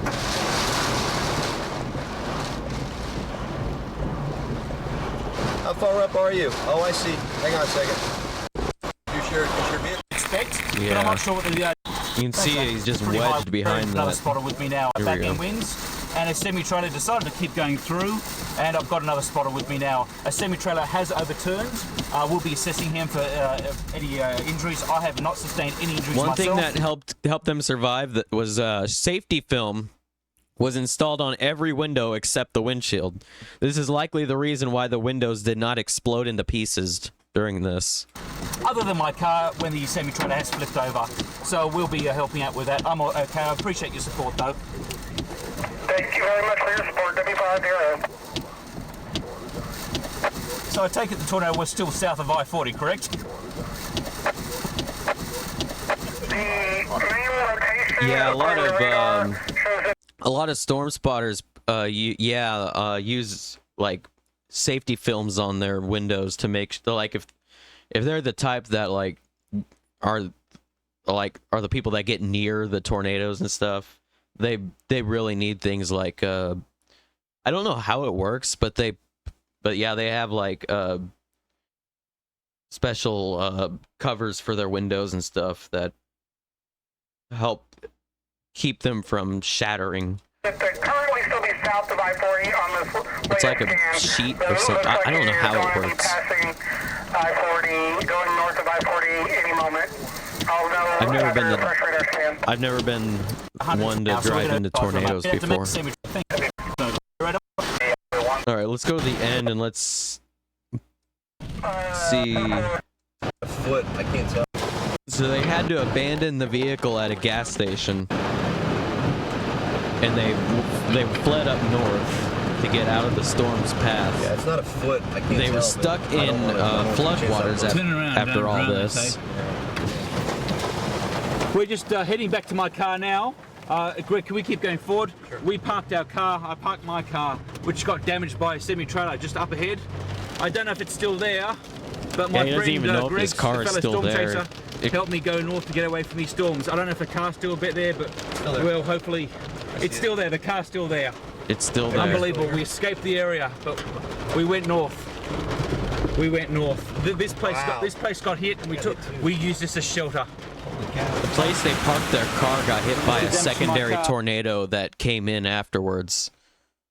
That's why they had to abandon their car. There were so many tornadoes that day that they just kept coming through the area. They couldn't even fix their vehicle. They just had to leave it. And that's the damage from the semi-trailer hitting the back. Yeah, there can be multiple tornadoes. There can be 4, 5, 6, 7, many tornadoes in the same area. It can happen for sure. It's rare, but it does happen. This was one of the biggest outbreaks ever.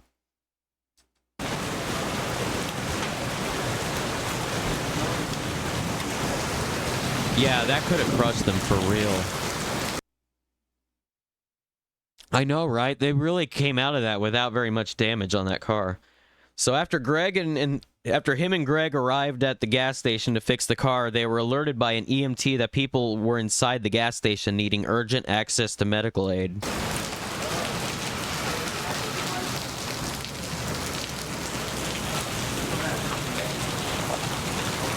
All phone communication was down. Greg drove to a nearby hospital to arrange for an ambulance, whilst an off-duty EMT, firefighter, and I assisted a number of people and pets with injuries. This is from the dude in the vehicle during the tornadoes. This is his video. The first aid working conditions were terrible, with broken glass shattered over the seats and floors, along with roofing material hanging only by threads. Yeah, they are great people, honestly, yeah. To be able to do this kind of shit is wild. After the injured were cared for, the truck driver who collided with my car helped me change my tire. So, based fucking truck driver, let's fucking go. Based people all around in this situation.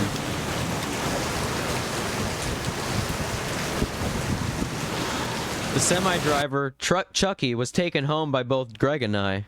He was reunited with his family in Moore, Oklahoma.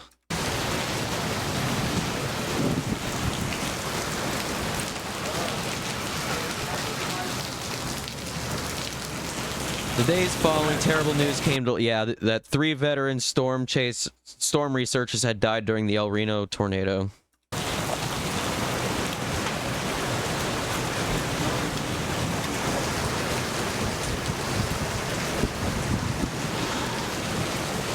And yeah, so that's about where we left off. So everybody's caught up now.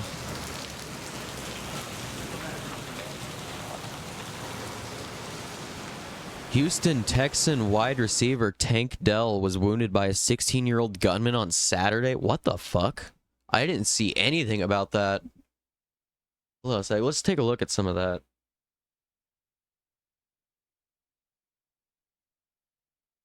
For real, October. Yeah.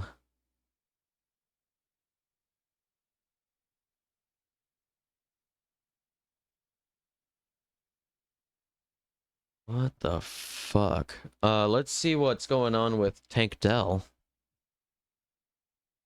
Tank Dell shot in Florida. Oh shit, I don't know if I can show this footage.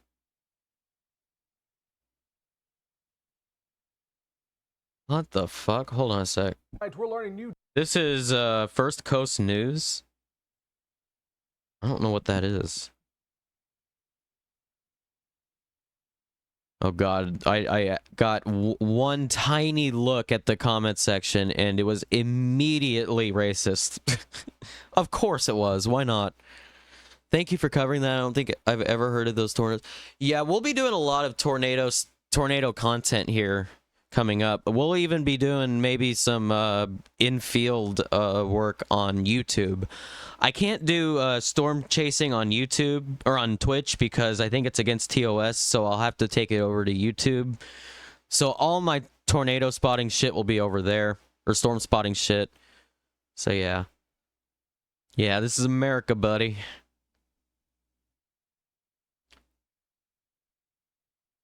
Yeah, I don't think you can do it here on Twitch, so we'll be doing it over on YouTube.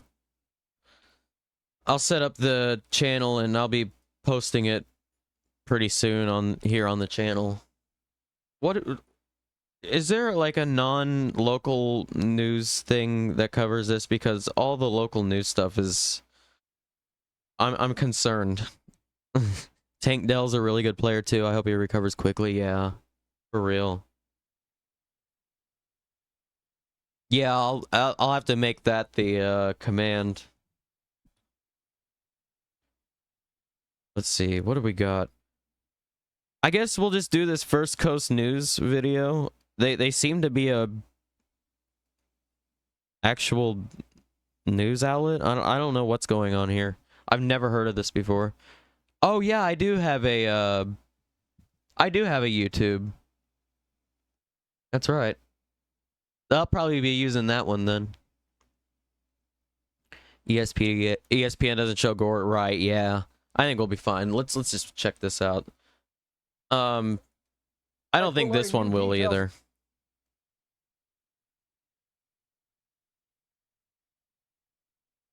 All right. New details revealed in Sanford shooting that injured Tank Dell and 9 others. Oh damn.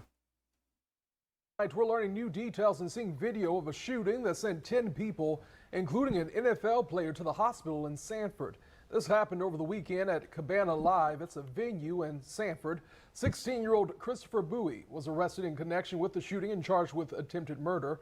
The Seminole County Sheriff's Office says it happened during a private 200-person event.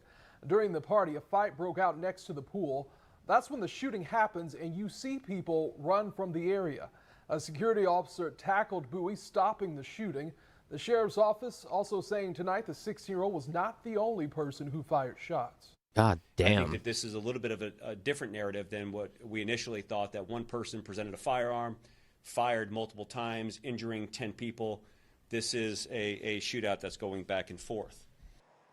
The second suspect is not in custody tonight. The sheriff also said the large event was not correctly permitted. The promoters told police guns were not allowed at the event. And the sheriff also confirming that Houston Texans wide receiver Tank Dell was among the 10 people injured in that shooting. In a post on social media, the Texan said that he suffered a minor injury and has been released from the hospital in good spirits. Dell is originally from Daytona Beach. Damn. All right. Yeah, I'll keep an eye out on that. Maybe we'll go back over it on Friday when I stream again. He's a rookie? Oh my god. Fuck. Yeah, that's fucking awful. Looks like we do have a tornado risk tomorrow. I'm gonna go over this video real fast of tomorrow's yeah, again, we're gonna go back into just a little bit more tornado coverage, I guess. Only one season. So that dude only got one season in before this happened to him. That's awful. I hope he recovers quickly. I hope all the people who were shot recover very quickly. There we go. This mic setup's a lot better. There we go. So we're going to talk about the tornado risk for tomorrow, and then we're going to, let's see what else. We'll start doing music review, and then we'll look at the Eclipse videos that happened, because I haven't streamed since the fucking Eclipse. What the fuck? Time happened so fast. How the fuck did that even happen? It's like, I get busy, and then all of a sudden, it's like 2 fucking weeks later. Like, what the fuck? I didn't even realize I hadn't streamed that in that long. I was like, I just went to check, like, my fucking, when my last stream was, and it was like, what the fuck?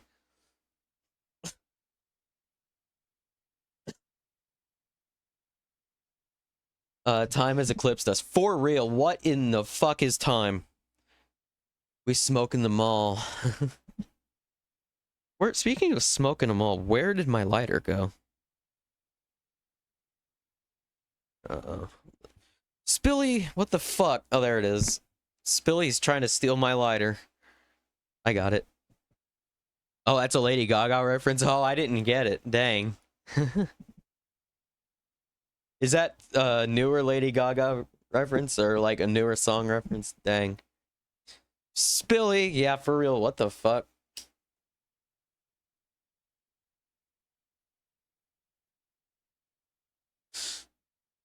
All right, let's take a look at the weather shit for tomorrow and Wednesday. Off her country pop album Joanne. Ooh, I've never heard it before. Maybe we'll check it out in the review. That sounds interesting to me.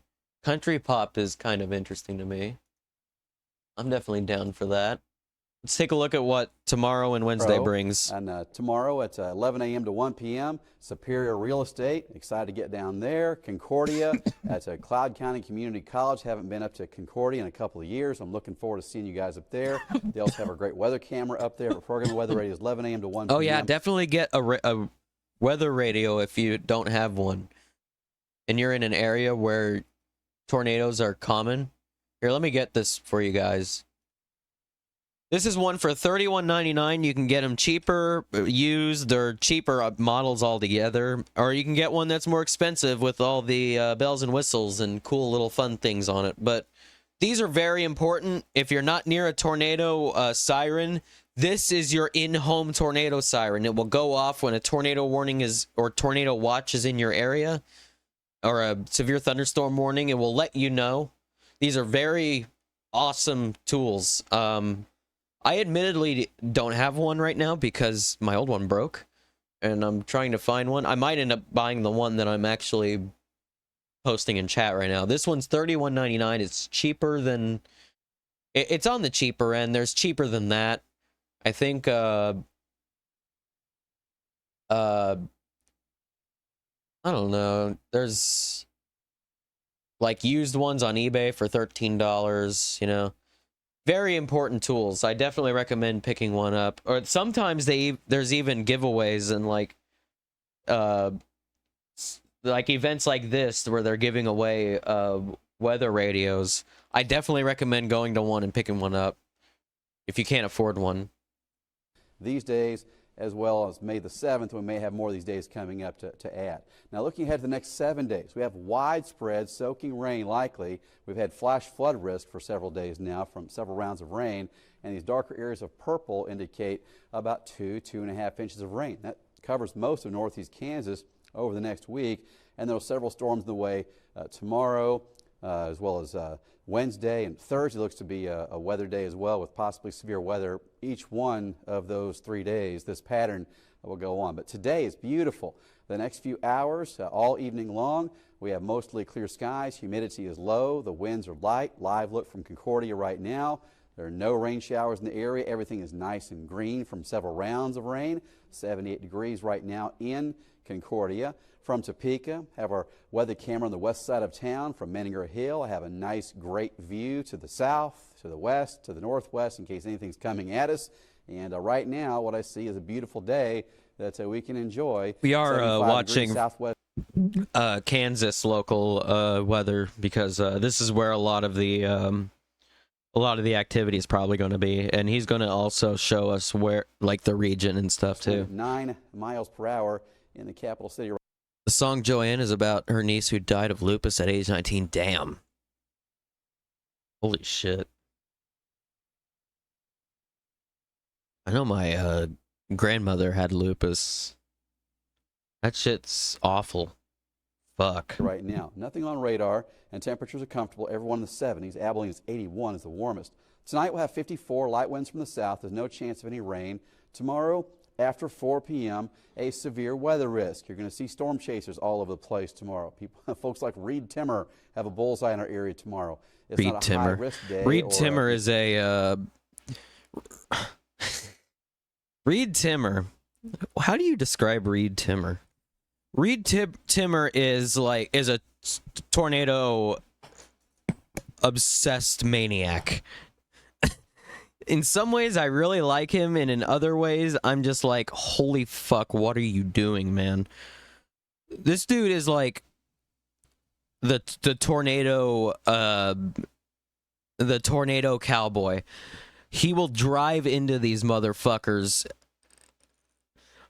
and like, Jesus Christ, he has no. I don't think that dude has ever experienced fear in his life, never once. I don't understand how he does it. But yeah. Also, he can be kind of a dick. But like, yeah, like when it there is, he is the GTA Trevor of Storm Spotters. And he's on YouTube. You can watch him do his shit. It's so funny the way he does his shit. Sometimes it can be irritating to watch him because he can be a dick. But like, yeah, my balls are not that big, buddy. They left the buildings for tornadoes. My balls are not that big, buddy. My balls are definitely not that big. I don't know what the fuck that dude is on. He's on another level. I'll tell you that much. But I guess he's going to be out tomorrow, so... I'll post him. What I'll do is I'll link it. I'll link his channel on YouTube. Definitely an interesting follow.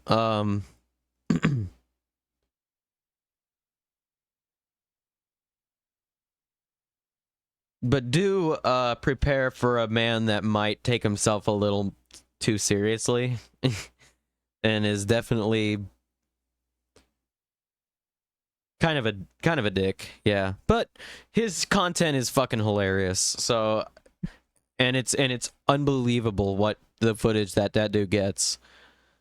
I'm a wimp for that ish. Yeah, like, I don't know. One of these days, I'd like to be able to intercept a tornado. But God, thinking about it, like, I have anxiety thinking about that. I've only seen a funnel cloud, and that in itself was pretty terrifying. You know, super scary day, but it has a tornado risk, enough so that there'll be a lot of storm chasers coming to our area pass. tomorrow. 4 p.m. till 10, be ready for some stronger storms and possibly a tornado or two. Highs tomorrow deep into the 80s. As we look at supercast tomorrow, here's the storms developing. Isolated storms. This is tomorrow around 6 p.m., 7 p.m., 8 p.m., 9 p.m. Here we go. 10 p.m. 4 o'clock and about 10, we could even see a tornado risk around the area.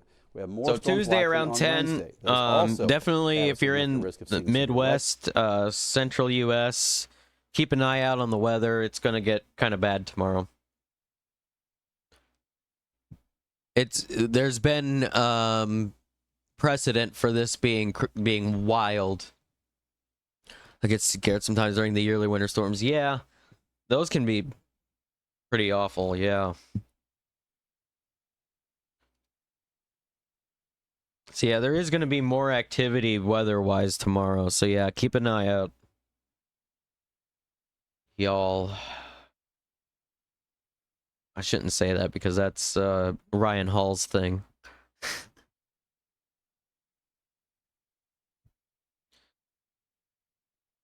Hold on a sec. Let's see. Can I get the video of the TikTok carnivore?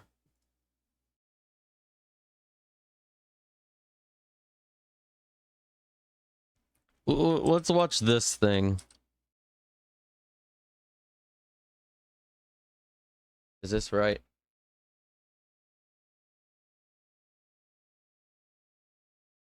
The Only Eats Meat YouTube channel or whatever.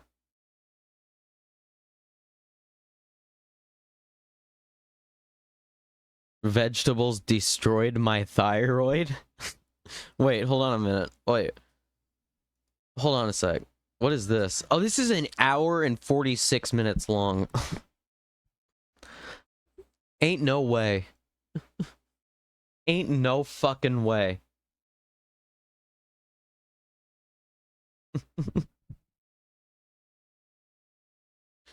I'll cover the TikTok carnivore next stream, I think. Well, I'll get some better video.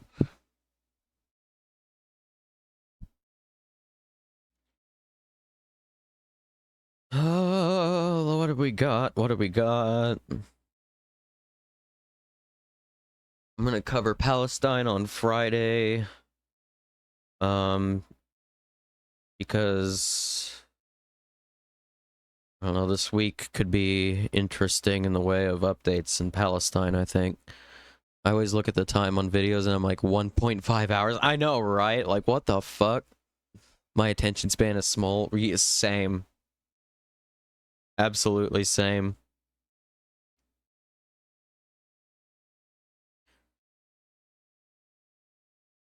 Oh, what have we got? I don't know. I don't really see too much more in the way of... Well, let me click on news and see what comes up. A lot of tornado stuff in the news, actually, today.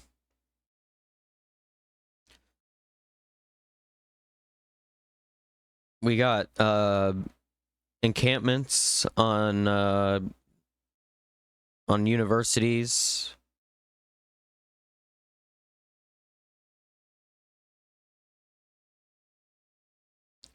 Oh, we should cover the ceasefire deal with Israel and Hamas, because there's been something going on with that. The way the pigs are handling the Palestine protesters is absolutely pissing me off, but that's usual for the pigs, right? Yeah.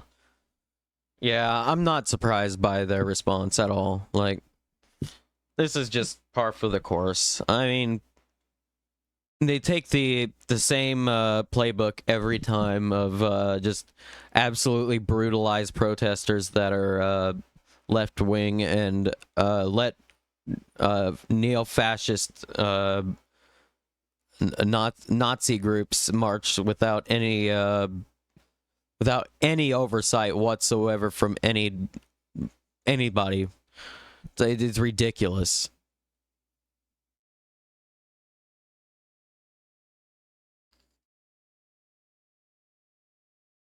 UT Austin has pigs with pew pews with. I'm not real sure what that.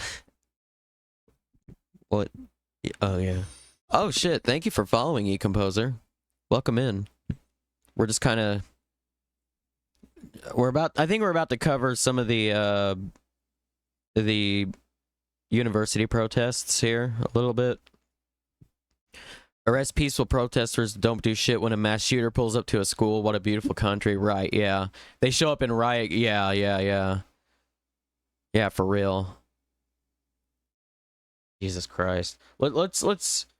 I'm gonna actually check out the Israel-Hamas ceasefire deal first, and then we'll go to the encampments. Let's see what's going on. This is from CBS News 24/7. I think this is the television channel. What's in the latest Israel-Hamas ceasefire deal? Denying students water. Right, yeah, like what the fuck?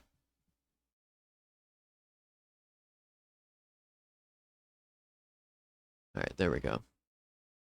We begin our report. I'm gonna lurk while I make dinner. Hell yeah. It's 7 months. Hope you have a good dinner, October.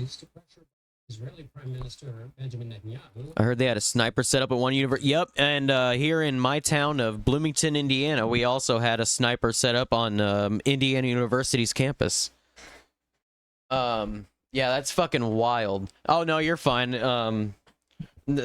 That's how my brain works anyway. It's all good. You're good. But like, yeah, they had snipers set up on the buildings in my town too. For the protests here. It's fucking wild.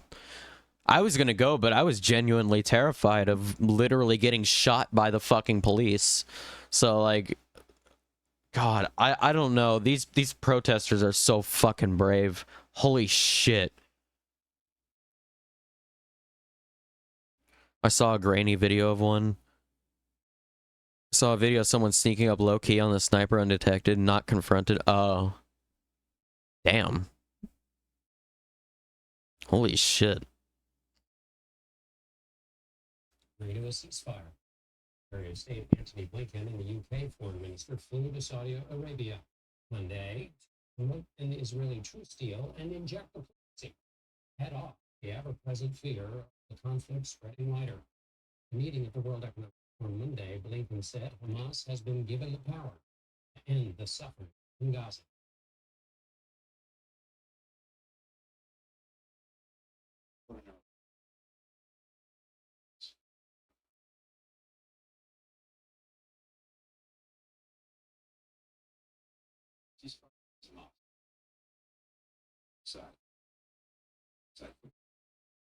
Blinken Israel much more to increase Condom hummus. Condom hummus.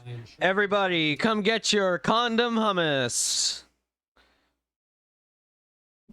of aid workers and keeping crossing points open. Yeah, I watched a pig closed-fisted hitting a student or person against a car in Texas. I think UT Austin. Jesus Christ.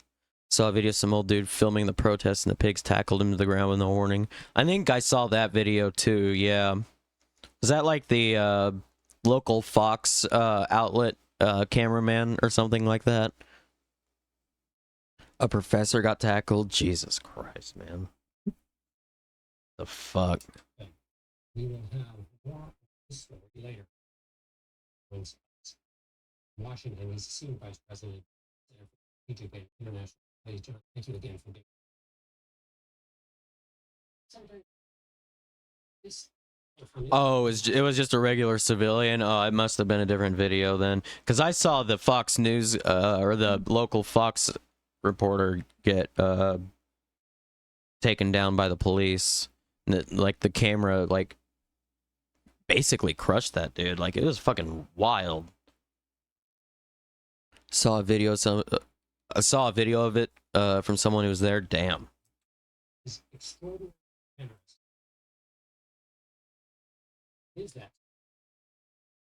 There have been a number of demands on the Hamas side that Israel has seemingly come to embrace, including opening up travel work with Gaza. Israel is going to do that. The number of Palestinians released in exchange for a small number of Israeli hostages is quite disproportionate. Israel has diminished the number of hostages it's talking about, and Israel is talking about essentially moving toward more permanent, durable ceasefire. All those things are things Hamas had wanted. I assume there are things we don't know about some of the individuals. The audio. Oh, you know what? Thank you for telling me, Morning Dove. I totally forgot to turn back on the desktop audio. Thank you for telling me. God damn it. My bad, everyone. Who Israel might. I will always make mistakes. Release I will always do one of two things. I will forget to transition the scene, or I will mute something that I don't want to mute. It's always every stream. Exchange for release of hostages. But we're clearly getting to something close that either Yeah, I this know. works, No one's perfect. or Yeah, it's I just really think not it's going to funny work. because it's the exact same mistakes every time.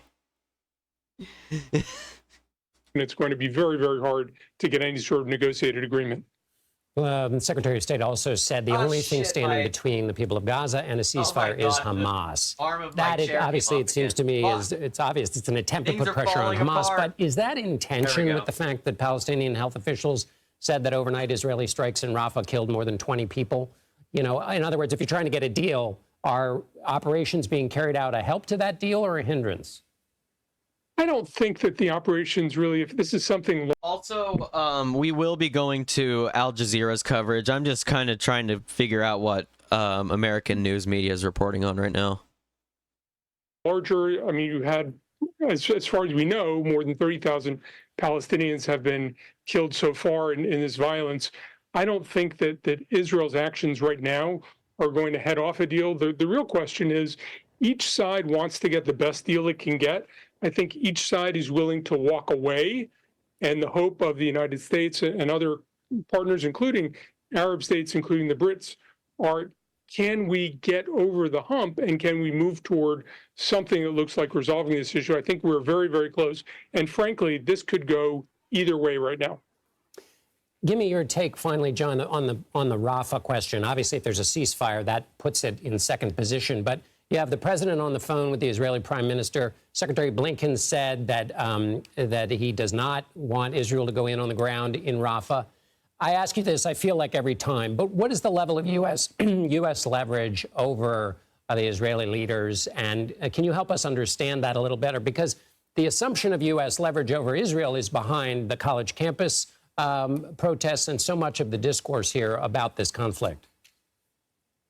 I think the U.S. does have leverage, certainly has more leverage since the killing of the workers for World Central Kitchen. I think that really was a shift. The United States has genuine concerns about the humanitarian situation in Rafah. But I think Yeah, that definitely brings down the trust for a real hostage release, you know, like, I mean,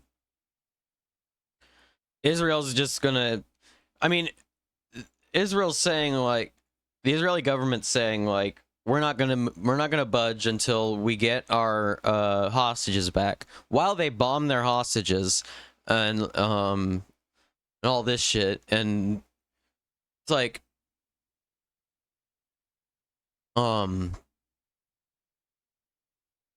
Israel always goes into a conversation with no good faith, trying to lay out demands before anything is even considered by the Israeli government. The actual oppressors and the people who and the people who why can't I think of the word occupy, the government that occupies this area, like, and they don't care who they kill, they just want the land, right? Yeah, like, this is just a colonial project, like, this is straight out of, like, very reminiscent of what the U.S. did to indigenous people, like, for real, like, what the fuck? The United States is trying to use that as leverage with the Israelis. Hamas is trying to use it as leverage in the negotiations. Everybody is really negotiating. The Israelis say that this is their alternative to a negotiated agreement. If you don't agree, this is how the Israelis increase their leverage. When they get them back, will they stop oppressive actions doubtful? Right, New World. Like, there's no trust at all. I mean, like, it's like the Israeli government has thrown out, I mean, trust with the Israeli government, you know, like, I know, but like, at a certain level, like, before all this happened, like, governments actually did take the Israeli government somewhat seriously. I don't think they do anymore. So it's like, I don't know where negotiations even start, you know? Is this the first televised genocide? Well, I would say no, because also we have things like Rwanda, the Rwandan genocide was also a thing that I think that may have been the first televised genocide, maybe.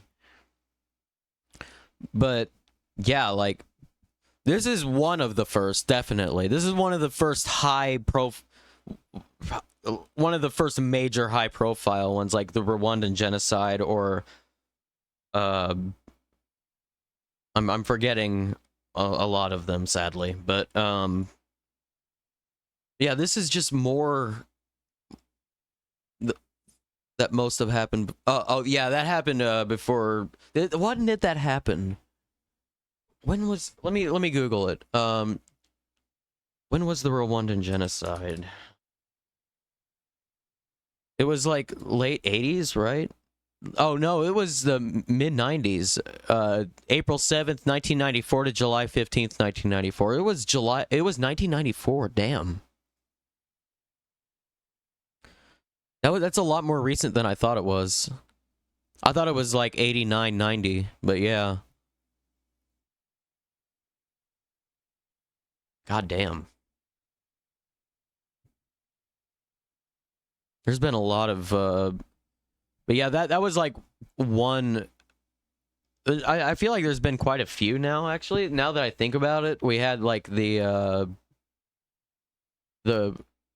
Rohingya genocide in Myanmar. Yeah, there's just been, oh god, it's just awful. What else do we have in the way of Israel coverage? Because I think this video's over.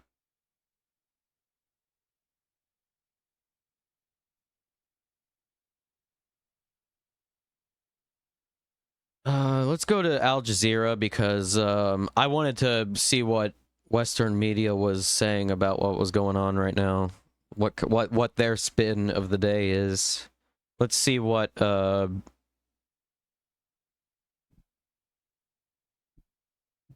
never heard about the genocides happening in Africa.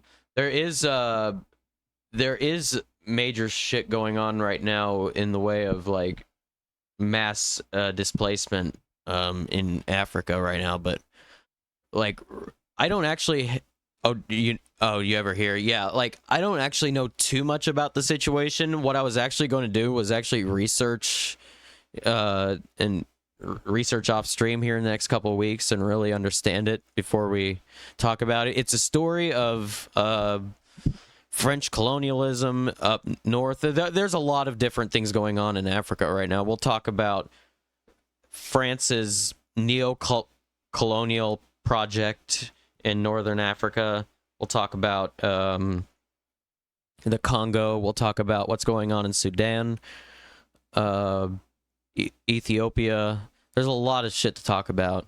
Egypt, Somalia. Yeah, like a lot of things. We'll be getting around to it here soon.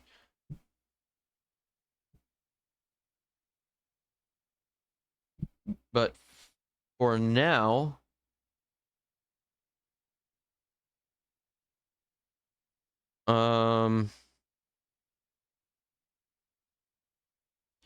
let's see what Al Jazeera is saying about the ICC arrest warrants.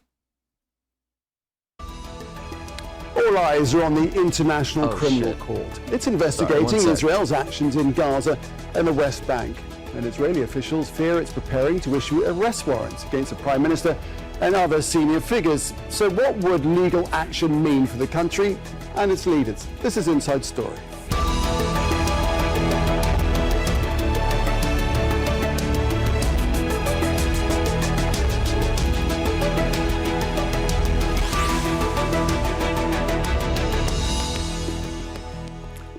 Hello there and welcome to the programme. I'm Nick Clark.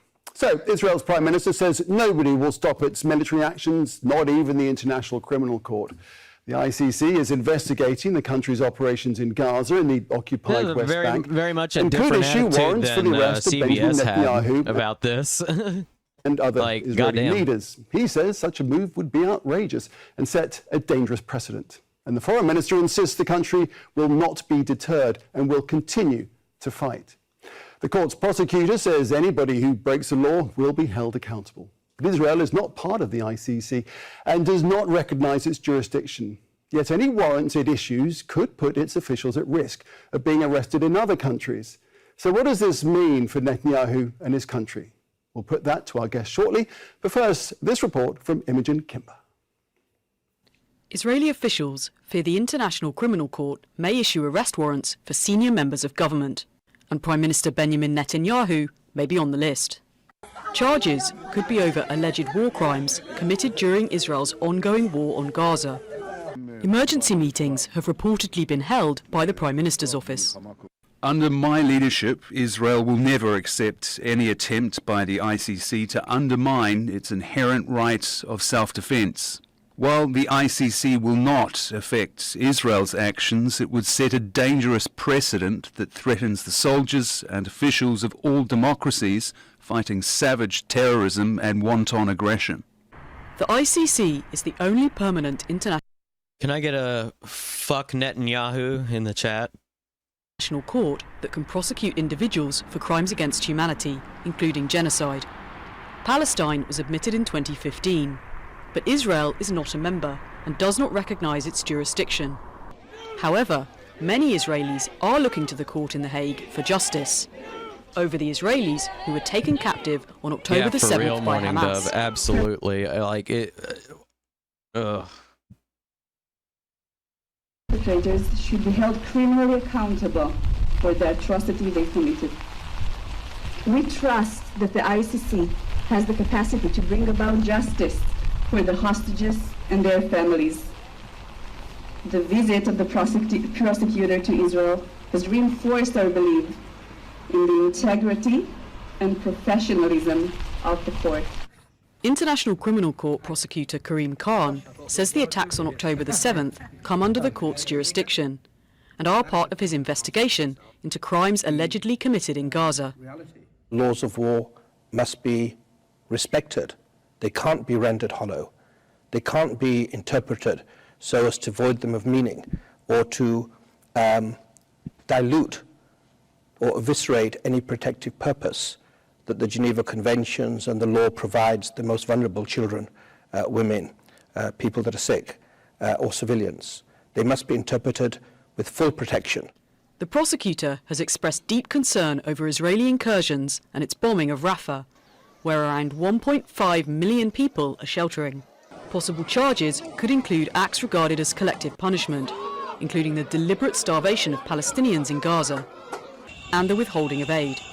Israel has faced numerous accusations of crimes against humanity by international lawyers and UN representatives. The state is also facing a case of genocide in the International Court of Justice brought by South Africa. For Netanyahu, an arrest warrant may not be of immediate concern, but it could impact his position internationally. There's only one thing better. Imogen Kimber, Al Jazeera for Inside Story. And so then plenty to take on. Let's bring in our panel of guests from Tel Aviv. Gideon Levy is a columnist with Haaretz newspaper. In Canterbury, in the United Kingdom, Jeffrey Nice is a barrister and a human rights lawyer. And in Gothenburg, Stephen Zunas is a professor of politics at the University of San Francisco. Gents, a very warm welcome to all of you. The ICC, by its own definition, investigates, where warranted, and tries individuals charged with the gravest crimes of concern to the international community. You know the workings of the ICC very well, Jeffrey Nice. We might well expect then that the ICC would be looking into potential crimes from both Israel and Hamas, given everything that has gone on since October the 7th. Absolutely, it should look at it, and I'm glad it has. It's heartening to know from what Mr. Khan has said that although the crimes of October the 7th were committed on the soil of the state of Israel, he's satisfied he's got jurisdiction there, and it's well known that he has jurisdiction for any crimes committed on Gaza or indeed on the West Bank because of the acceptance of jurisdiction by the court following a statement by the Palestinian Authority in 1995. So from the very beginning, both sides of this conflict could have been, and I'm glad to say are being investigated by, as your piece says, the only established international court. You mentioned there, Jeffrey, Karim Khan, the chief prosecutor of the International Criminal Court. One more thing, Jeffrey, the fact that Israel is not a signatory to the ICC, what difference does that make? How does that affect things? Well, it doesn't in these circumstances, because if Mr. Khan is satisfied not only that he has jurisdiction over crimes committed on Gaza territory, and he's satisfied that crimes committed on territory of Israel, possibly because they were initiated undoubtedly in the territory of Gaza, then it makes no difference that Israel is not a member of the International Criminal Court. It can't avoid the exercise of jurisdiction by Mr. Khan and his team of prosecutors, and we'll have to wait and see what the outcome of those investigations are. All right, so what's the picture in Tel Aviv? Let's speak to Gideon Levy. He's there now and knows sense the pulse of what's happening. The fact that Benjamin Netanyahu has come out and spoken about this, Gideon, what does that say and what does it demonstrate? Is he worried? Yo, Juniper, what is up? Hello, Morning Doves, kitty. Netanyahu is worried, and I must be frank with you, there are moments in which I'm hopeful. Netanyahu is very worried, and not only Netanyahu. This was the moment that all the Israeli elite, which is involved in the occupation and the war in Gaza, was afraid of. Because finally everyone cares about himself before anything else, unfortunately so. And it might make their lives quite complicated when they will not be able to travel. And even the fact that you are wanted makes the whole game a new game. It's not anymore the condemnations of the EU or the resolutions of the UN General Assembly. Now it's about declaring Israel as a place where international law crimes are being committed and criminals are being wanted. This is going to change the whole game. When you say there are members of the administration, not only Benjamin Netanyahu, who are you talking about? And tell us, let's explore more why they would be so afraid, as you put it. Look, it accompanies us for many years now. There were even moments in which, a few cases in which a minister didn't get off the airplane in London and other general cancelled his visit somewhere in Europe because there were some kind of rumors, because it might happen in a surprise way. You are not necessarily expecting it when you land in a European country and all of a sudden you find yourself in jail. I don't see it happening so quickly, but even this atmosphere of feeling guilty and wanted is very productive. I want to say, Nick, one more sentence. Mm-hmm. It's very clear, to me at least, that in the war of Gaza, many crimes were committed. It's very clear, to me at least, that nobody in Israel is going to investigate those crimes and for sure not to bring to justice those who are responsible and accountable on those crimes. This leaves the situation in an impossible way in which nobody will be taken accountable unless some kind of international institutions will get into the picture. And therefore, I said before, quite in an embarrassed way, that I am also hopeful, because I think that those who are accountable for those crimes should be brought to justice. Okay, Stephen Zunas, let's get the perspective from the United States. I mean, some would say across the world that the ICC indictments would give, if they come, would give another blow to Israel's already battered moral standing. But that, of course, depends on perception, and it's a completely different viewpoint, for example, within the US administration, isn't it? Very much so. And the United States has been pretty hostile towards the International Criminal Court from the very beginning. Not only is the United States one of the few Western countries that are not members of the court, but U.S. law forbids the United States from cooperating with the court in any way. In fact, it goes as far as saying that the president is authorized to use whatever means necessary, which implies military force, if the United States or anybody, any American or any member of an allied country is held by or on behalf of the ICC. Thus, it was nicknamed the Hague Invasion Act. Got a very negative response from the Dutch, as you might imagine. But what we're going to see from the United States, if indeed there is an... Dude. Could you fucking imagine if, because the ICC decided to, or no, what is it? The International Criminal... No. What is it? The Hague, right. Yeah. If the Hague decided to take up this investigation and the United States fucking invaded,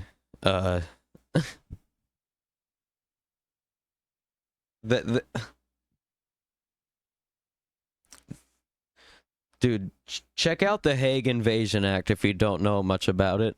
It's fucking wild. Indictment against Netanyahu is that it will immediately be attacked as biased, as hypocritical, as a double standard, which is ironic because there have been a number of foreign heads of state that have been indicted. Maybe we'll watch something on it here in a bit. And the only exception actually is Vladimir Putin. If Netanyahu was indicted, he would be the first pro-Western leader to ever get an indictment, and yet you better believe that the United States will insist that the court is somehow biased, just as they've said when the International Court of Justice or other international bodies have called out Israel for violations of international law. Jeffrey, Gideon mentioned the fact that he didn't think it would happen anytime soon. How long could this process take? I mean, how soon could it happen is what I mean. It's hard to know. I imagine that the ICC's prosecutor has been investigating this with some energy from as soon as it became possible that Israel's response to the terrible attack of the October the 7th was excessive. And so that gives him about 4 or 5 months, I suppose, to have been doing the work that he clearly has been doing. And there's no reason to believe that his arrest warrant, if one is issued, it's only rumor at the moment, will be other than on satisfactory grounds. The fighting's got to stop at some stage, and at that stage, providing there is no pressure applied to the ICC to withdraw the arrest warrant, then either a change of government in Israel may surrender people such as Netanyahu for trial at the International Criminal Court, which is what happened in the case of Slobodan Milosevic, who was a non-African head of state who was tried, or maybe in later time he'll find himself in a foreign country where he thinks he's safe and he's handed over. Same applies to all and any other senior members of his political cabinet or military chain of command who may be the subject of arrest warrants. So it could happen comparatively quickly, or it could be in limbo for a very long time indeed. Remember, just to clarify that, Jeffrey, sorry to jump in there, but just to clarify that, so it could happen relatively quickly, but within the confines of the war itself, while the war is still going on? Well, I would have thought that was impossible, wasn't it? Because Mr. Netanyahu, as long as he's prime minister, is not going to make himself available to be arrested by anyone anywhere.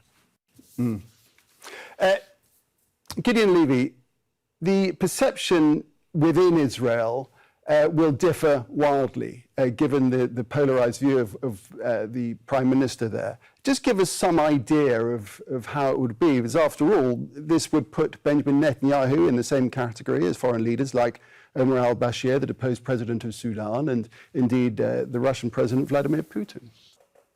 First of all, I would like to claim here that focusing only on Netanyahu, with all my lack of respect to Netanyahu, putting all the focus on Netanyahu is really unfair.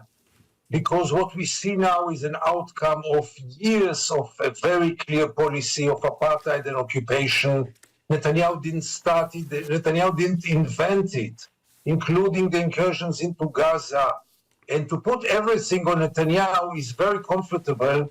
And then to claim that after we will get rid from Netanyahu, Israel will turn into the paradise that we always dreamt that it will be, is really a little bit oversimplified. It's really not about Netanyahu, including not this war, because this war is accepted by the majority of Israeli public opinion.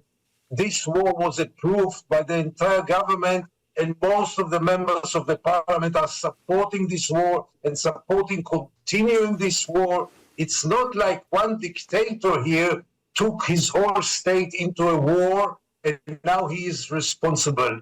There are many more others who should take share in responsibility and accountability. Among them, obviously, ministers and also the heads of the army. You can't think that they are not involved in those crimes. Now, Israel will, as usual, put its protection wall and claim that the ICC is anti-Semitic, like the entire world is anti-Semitic. Israel will claim that those are double standards. Israel will claim that the whole world hates us. And no one, almost no one in Israel will ask, just a moment, how did we get to it? Is it really only the world's fault? Is there no fault done by Israel? Are we really so innocent? Did we really conduct this war in Gaza according to the international law? Those questions will not be asked here. Let's take it on to the, or at least back to Vladimir Putin and Russia. Yeah, for real. More if we could, fucking Stephen Biden, Zunis, dude. because What the you fuck? do wonder what difference this would make, given what happened to him. The ICC's pre-trial Biden, chamber issuing the warrant for the rest if of Israel Vladimir doesn't Putin. exist, we'd have to make one or whatever the fuck. Oh, God, dude. March the 17th, 2023. Yet it's made absolutely no difference. He's carried on his war in Ukraine with impunity. So what difference is it likely to make in this case? Israel is much more dependent on outside trade and military aid and the like than Russia is. I mean, Russia obviously is a huge country, both in size and population, and Israel, despite its military might and technological sophistication, is still quite small and indeed quite dependent. And it would make it very difficult for Netanyahu and other Israelis who are indicted from traveling abroad. The United States might be just about the only country where they could travel to safely. And also, I think it could increase the possibility that there can be some sanctions or some limitations, other pressure from Western countries. Again, the United States, unfortunately, would probably resist this kind of thing, but it would empower, I think, human rights activists and their supporters, including trade unions and popular movements, for the international community to put greater pressure on Israel. Do you hear that? It's the unions, baby. That's right. It's time to organize. Let's organize a fucking response to this shit. It's wild. And so while I don't think Netanyahu's any more likely to actually see justice, actually go to prison than Putin, I think the political impact could indeed be quite more significant. But the Israeli government has shown itself to be a master of ignoring international sanctions, Stephen. Yeah, very much so. But the trouble is the sanctions have not been that strong. The United States obviously has blocked the United Nations from taking any action. And while some European countries have been reluctant to to provide certain kinds of military technologies. The trade is continued, and that Israel is seen very much as a part of Europe in certain ways. And with an indictment like this, I think it would be far more controversial, at least. And I think certainly there's some sanctions could be there that the Israelis could actually feel for the first time. Now, again, whether this will actually alter policy, as long as it has this lifeline from the United States, that is another question. But certainly they will feel it. There will be some impact. And Gideon, Benjamin Netanyahu came out and said that this would not affect Israel's actions moving forward. But do you think it might have implications on the way that Israel behaves immediately in the war on Gaza? No, not for the short run, because Netanyahu's main purpose is now to achieve this unachievable goal of smashing Hamas, and his other goal is to remain in power, no matter what the ICC is deciding. And for this, he has to continue, and I'm afraid he will continue. He knows also that even if he stops now the war, the ICC is in it. I mean, the crimes were committed and someone will have to be taken accountable for those crimes. I mean, we faced enough catastrophes in Gaza in the last 7 months. Stopping them now is too little and too late, but I don't think that this will stop Israel and Netanyahu to get into Rafah, unfortunately so. You think that will still proceed now? I'm afraid so, unless the Americans will be very clear about it, which they don't seem to be. Jeffrey, there is a suggestion that this ICC investigation will be attached or has been attached to the current ICC investigations underway into potential crimes which date back to 2014, to 13th of June 2014.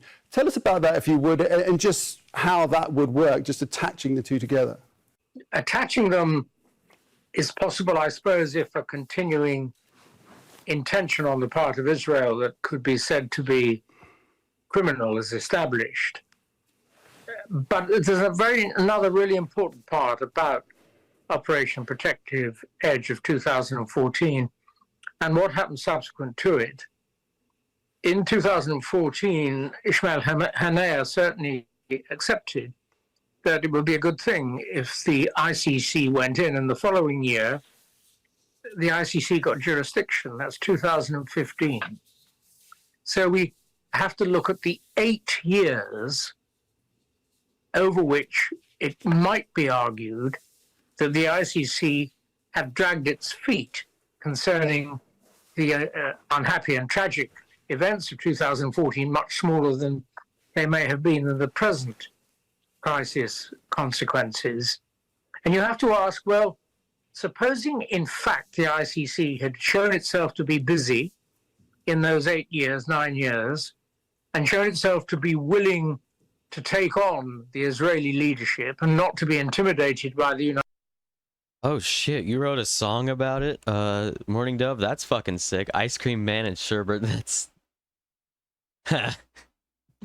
That's funny. I like that. Hell yeah. Let's fucking go. All the cuties are creative as fuck, for real. United States, which may well, over those years, have been deterring it from taking action. You might ask if the present thing could have happened at all. The present conflict would have happened at all. Because leaders on both sides, Hamas and Israel, would have known that there was a legal system in waiting and ready to deal with them, even if it hadn't actually finally got round to issuing arrest warrants about events since October. So Protective Edge and everything that happened since then in the legal setting may indeed be something that provides a continuity of intention on the part of Israel. Remember that Protective Edge was described by some as part of an State of Israel, a policy of mowing the grass, which was a way of perhaps keeping Gaza under control. If there's a continuing intention shown between the two, then it's entirely possible that the prosecutor will be looking at the crimes as connected, much graver though the present ones me than those that happened in 2014. Extremely serious indeed, though they were 500 children killed, I think. All right, thanks for that, Jeffrey. Stephen, so we have these ICC investigations going on, and then, of course, there is South Africa's genocide case at the International Court of Justice. How do these two separate investigations square up? And I guess they can run concurrently, right? Well, very much so. I mean, one looks at the specifics of the ongoing war, whether that does constitute a violation of the International Genocide Treaty, and whether Israel indeed. Haven't recorded it yet. Don't want my music to be too political. I want it to be uplifting and inspire people to be themselves. Hell yeah. That's awesome. Yeah, I kind of want to do a mix of like political songs and just like random like love songs, like just whatever comes to mind and shit. Just whatever, you know. Oh god. Oh, that stretch felt good. Fuck. Damn, this stream's gone on for 4.5 hours already. Holy shit. God damn. Time is absolutely flying today. What the fuck? Is guilty of such violations. There's a simultaneous case, actually, about around the legality of the 57-year Israeli occupation of the West Bank and other territories seized in the June 1967 war.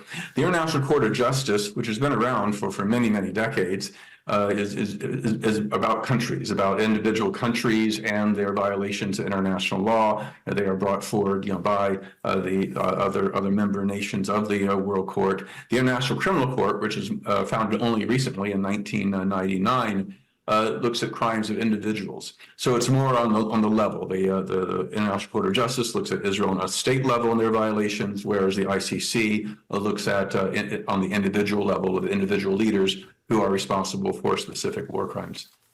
Gideon, how do you think this latest approbation is likely to affect the worldview? We touched on the United States earlier, where student protests, as elsewhere in the world indeed, are widespread. There's growing condemnation all over the globe of the way Israel is acting. This just adds to that, does it? It makes the whole concept of what Israel's doing in Gaza to many toxic. No doubt that the last 7 months were crucial in the way that they changed the attitude of the world toward Israel, and this time also the Western world, and this time also the United States, and this time even some of the Jewish communities in the world. Israel is in big troubles. We have to face it, we have to admit it. Israel deserves it, in my view, but that's another question. But it's all connected. It's not a coincidence. This war in Gaza, which was much worse than all the wars that Israel had launched before, with so many more civilians being killed, children, women, starvation, destruction, you name it, and all of you know exactly what I mean. This war is a game changer. And after this war, Israel cannot be perceived anymore as it was before. The thing is that the Israelis are not exposed to the images of Gaza because no one is showing it to them. But the world sees Gaza, and anyone who sees Gaza cannot remain indifferent, cannot say, oh, but it's Syria, they killed more. Anyone who sees Gaza has very, very hard question to ask, and big, big suspicions about those who are accountable for this. And therefore, it's not a coincidence. Each of those powers are trying now to bring people who are responsible for the reality in Gaza to be taken accountable. And that's exactly the role of the international community. Gentlemen, our time is done. We appreciate your contributions. Thank you very much. Thanks to all our guests, Gideon Livy, Jeffrey Nyson, Stephen Zunas. Thanks very much. And thank you too for watching. You can see the program again at any time just by visiting our website, aljazeera.com. And for further discussion, just go to our Facebook page. That's facebook.com/AJ Inside Story. Of course, you can also join the conversation on X. Our handle is... All right, y'all. It's time to shift gears a little bit. Let's see. My instrumental part is very Primus influenced. Oh, hell yeah. Lyric-wise, Lady Gaga seems to be the part. Oh, I like that. It got a interesting little blending of sounds there. I like that.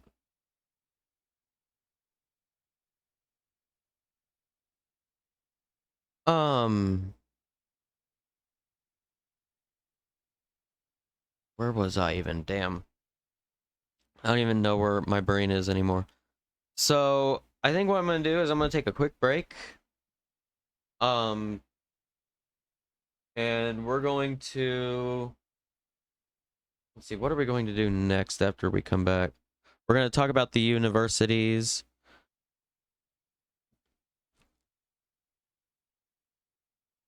Yeah, hell yeah, that's cool as shit, Morning Dove. Yeah, like... I like when people blend styles like that. It's really cool. It always comes out with some really interesting stuff. Or it always the outcome's always really interesting.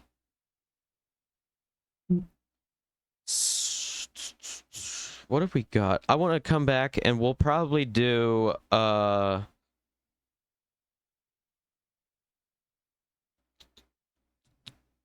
something about the Gaza protests or yeah, the protests in the United States, and then we'll move on to some music and stuff, like some of the other stuff I had planned for the night.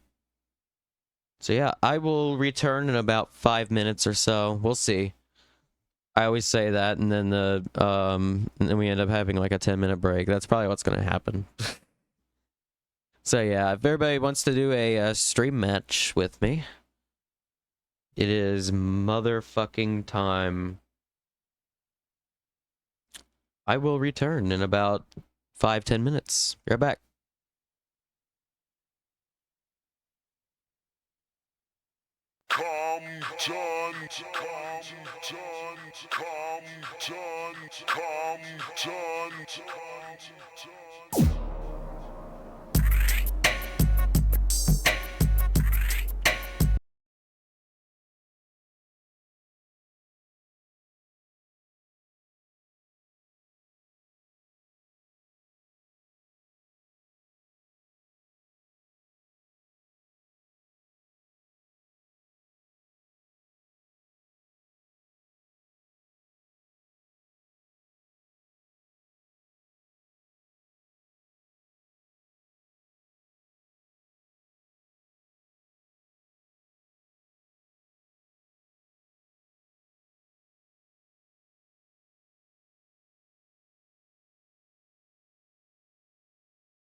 Let's fucking go. Obviously, that last one was Emo Boy. I'll post it here in the chat.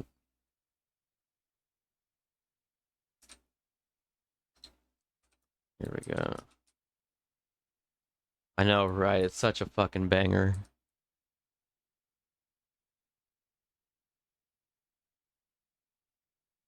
All right.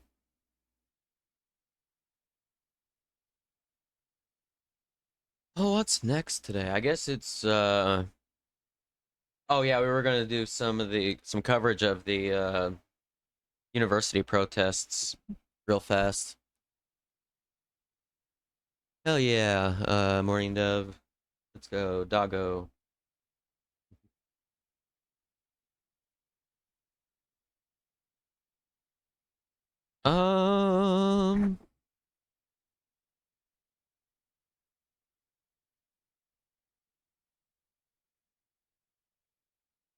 There should be something about it. Good lord, what the fuck? Everything I'm seeing about it is just coming from local news outlets, and I don't like that.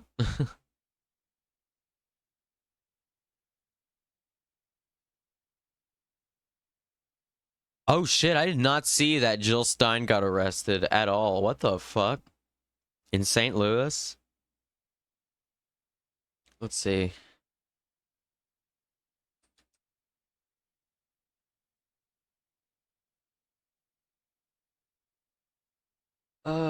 Jill Stein released from St. Louis County Jail after Washington University arrest. Video surfaces of Jill Stein shoved down by a police bicycle. Oh my god, what the fuck?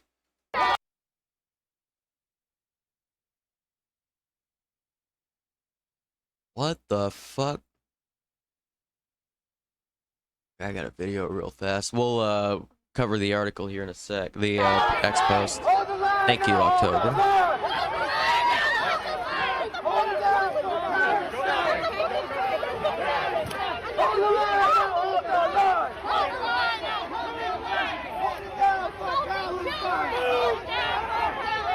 So this is Jill Stein's arrest.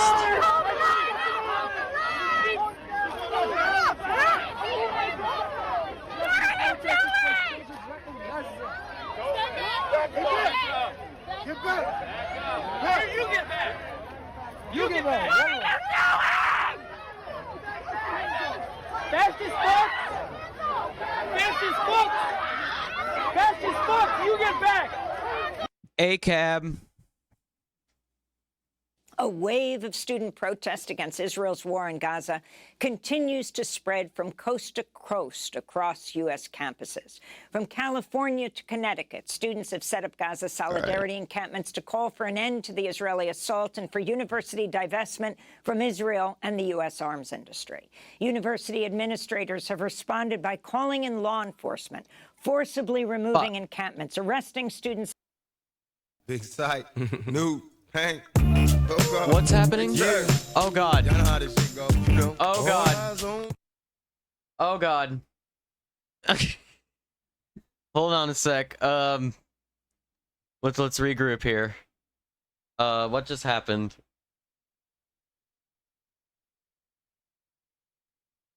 How did that even happen? Oh, I pressed the play button on my keyboard trying to pause it. That's why that. God damn it. Okay, we're good. We're good. Okay, everything just kind of started happening all of a sudden. I was like, oh shit, where's that coming from? Suddenly Tupac. Alright. And some of our team members got arrested? Oh shit. God damn. And faculty and suspending students. More than 500 arrests. Oh, that's right. I was going to show the X post that October shared. Let's see. Jill Stein and her campaign manager and deputy campaign manager Jason Collin Carey Merrill Kyer have been arrested at Washington University in St. Louis while supporting a protest against Washington University's ties to the war on Gaza.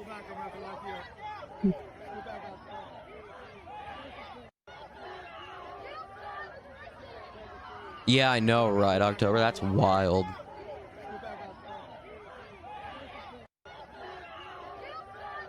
Yeah, this is it. They're taking Jill Stein.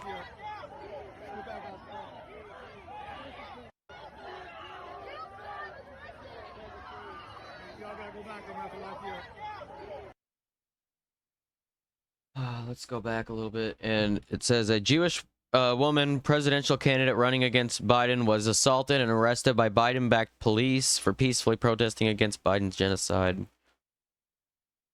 Jesus Christ.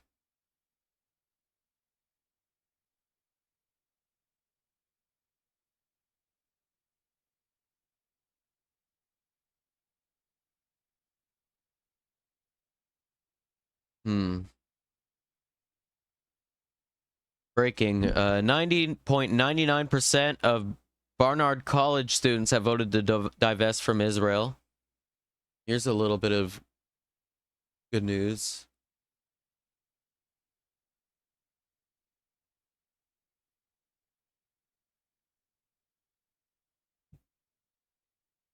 A reflection of where support lies for our greatest ally liability, thanks to the policies of the nation state itself and not the people who encompass it.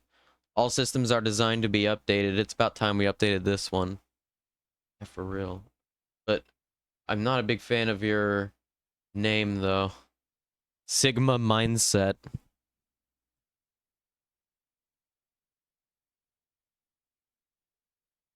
Okay.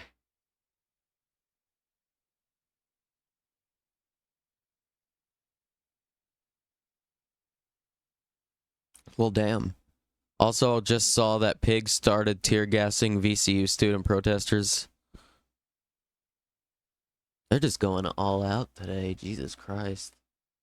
Or they just have been going all out, rather. That's just wild.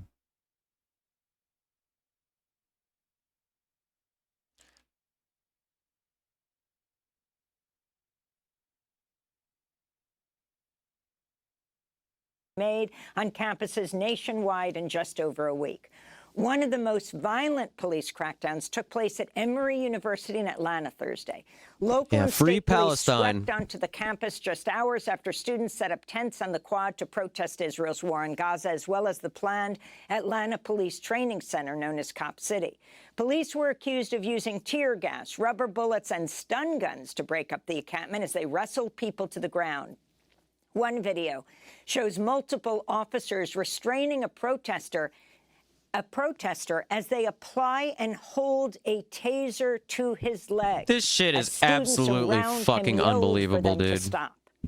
In an email addressing the situation shortly afterwards, the president of Emory University wrote several dozen individuals, quote, largely not affiliated with the university entered the campus for the protest, disrupting the Emory community amidst final exams.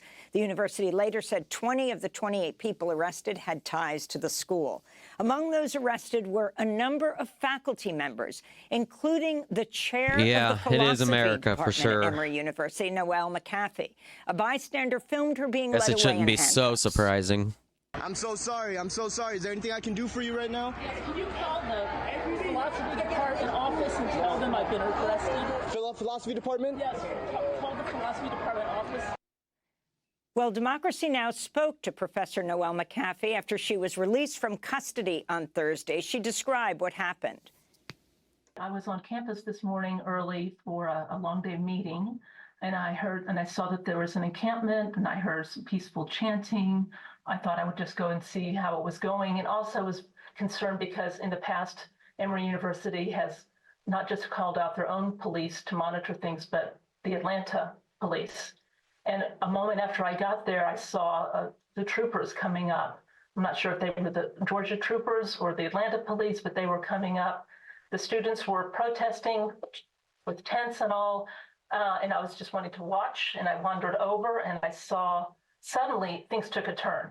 The students got up to start marching, and then I couldn't see exactly from where I was. They were just being attacked by the police. Over a few seconds. The police were attacking. I could hear rubber bullets. then I smelled or tasted the tear gas. And then I saw in front of me a student on the ground with 3 or 4 policemen pummeling the student, just pummeling and pummeling. And I tried to video it. I was standing there about 3 feet away from it. And went on for like a minute or two. And I said, screamed, "What are you doing?" And then they stopped pummeling the student, and a policeman stood in front of me and said, "You need to leave." And I felt like the person who just needed to stay and witness what had just happened. And so I stood there several feet away, and then he started dragging me off and putting my hands behind my back and took me in. He took me around the side, and there were a lot of students being arrested and processed, and also some other faculty members, and we were put in a van. The president sent out an email to the community shortly thereafter saying that these were outside agitators. But I was in a group of about 20 to 25 Emory people who were being arrested. So this was a peaceful protest that became chaotic. At the moment the the Atlanta police arrived and became very hostile. Arrested Professor Noel McAfee, the chair of the philosophy department at Emory University. Several Georgia legislators have criticized the police response at Emory yesterday. In a statement signed by at least 19 state Democratic lawmakers, they said they were, quote, deeply alarmed by reports of excessive force, writing, quote, the use of extreme anti-riot tactics by Georgia State Patrol, including tasers and gas, is a dangerous escalation to protests which were by all accounts peaceful and nonviolent, they wrote. For more on the protests at Emory University, we go to Atlanta, where we're joined by 2 guests. Emil Kameh is professor of English and Indigenous Studies at Emory University. He was also arrested at the campus yesterday, jailed for 4 hours, charged with disorderly conduct. And we're joined by Umaima Mohammed, an MD, PhD student, Palestinian-American organizer at Emory who took part in the protests. We welcome you both to Democracy Now! Professor Emil Kameh, you were arrested. Why were you out at the protest as people started to begin the encampment? And explain what happened to you. Yeah, well, thank you. Thank you for the opportunity to be here. Yeah, I was just going to work. I was going to my office to prepare my classes. I was supposed to teach yesterday, and then I ran into some of my students who were participating in the protest, and I went up to say hi to them, and I also saw some of my colleagues. So I was talking to them, and then somebody had mentioned that that the university had called the police, and pretty soon they got there, and I literally felt that I was in a war zone when I saw the police with all the gear, and then like they immediately began to forcibly remove and destroy all the tents and forcibly remove students. I saw then that I started feeling the tear gas, and I held arms with some people that that we were being pushed back out of the encampment. And the student that I was holding arms with, she was then arrested. And then the next thing I know, I was on the floor, being forcibly on the floor, and I was being arrested. But yeah, it was like a horrible experience, very surreal. Yeah, unacceptable, really unacceptable. And it was just a horrible situation, a horrible experience. Professor, the police are denying they used rubber bullets. What did you see? So I did see somebody being tased, and then I saw the tear gas, and I felt that I felt it in my eyes. I was also next to an older lady, and I was trying to read. Yeah, people will definitely be like, people are so like fucking connected to this idea that the police are here to protect us when they are demonstrably not. I mean, there's been Supreme Court rulings that say they don't have to protect us, so it's only about protecting capital. And it kind of always has been. And it's just like, people just want to hold on to that so bad, that mythology around police.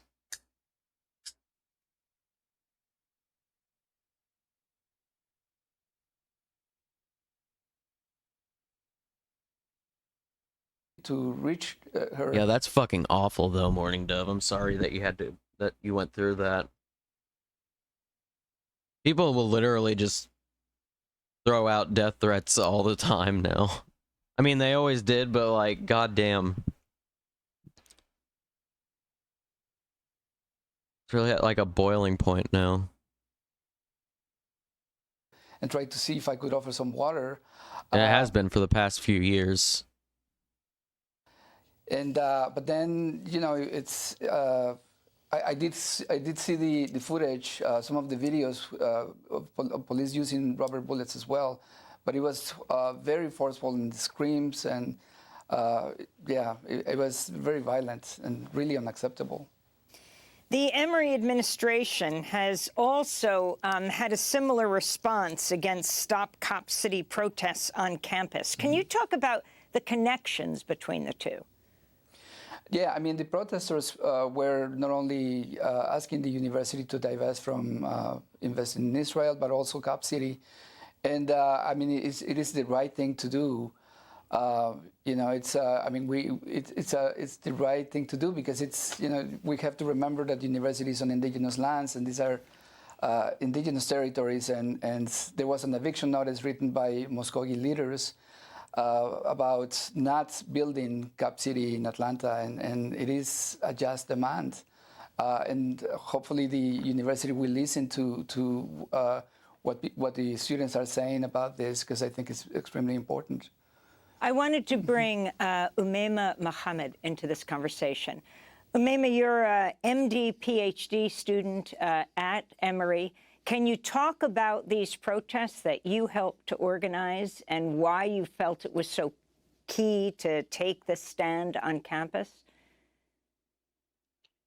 Yeah, absolutely. So we are past the 7-month mark of this genocide.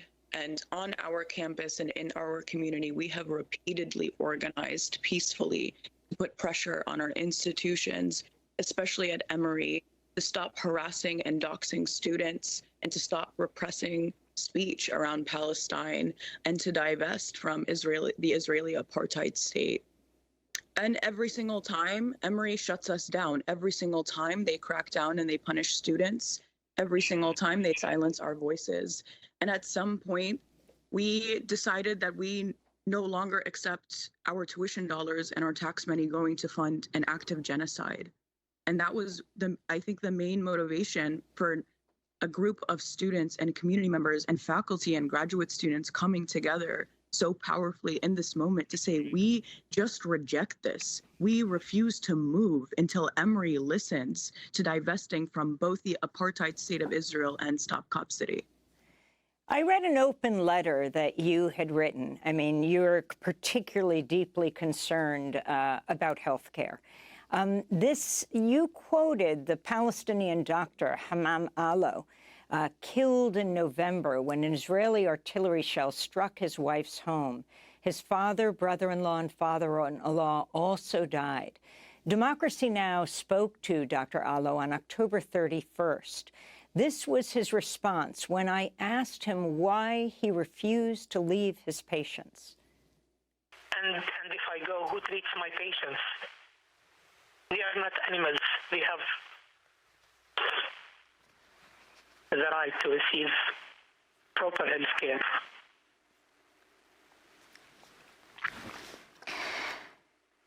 So we can't just leave. You think I went to medical school and for my postgraduate degrees for a total of 14 years, so I think only about my life and not my patients?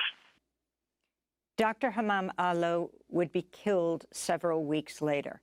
Umaima Mohammed, can you talk about this issue of what we're seeing at this point, over 34,000 Palestinians killed, the number of doctors and nurses, staff, universities, and why this is of particular concern to you?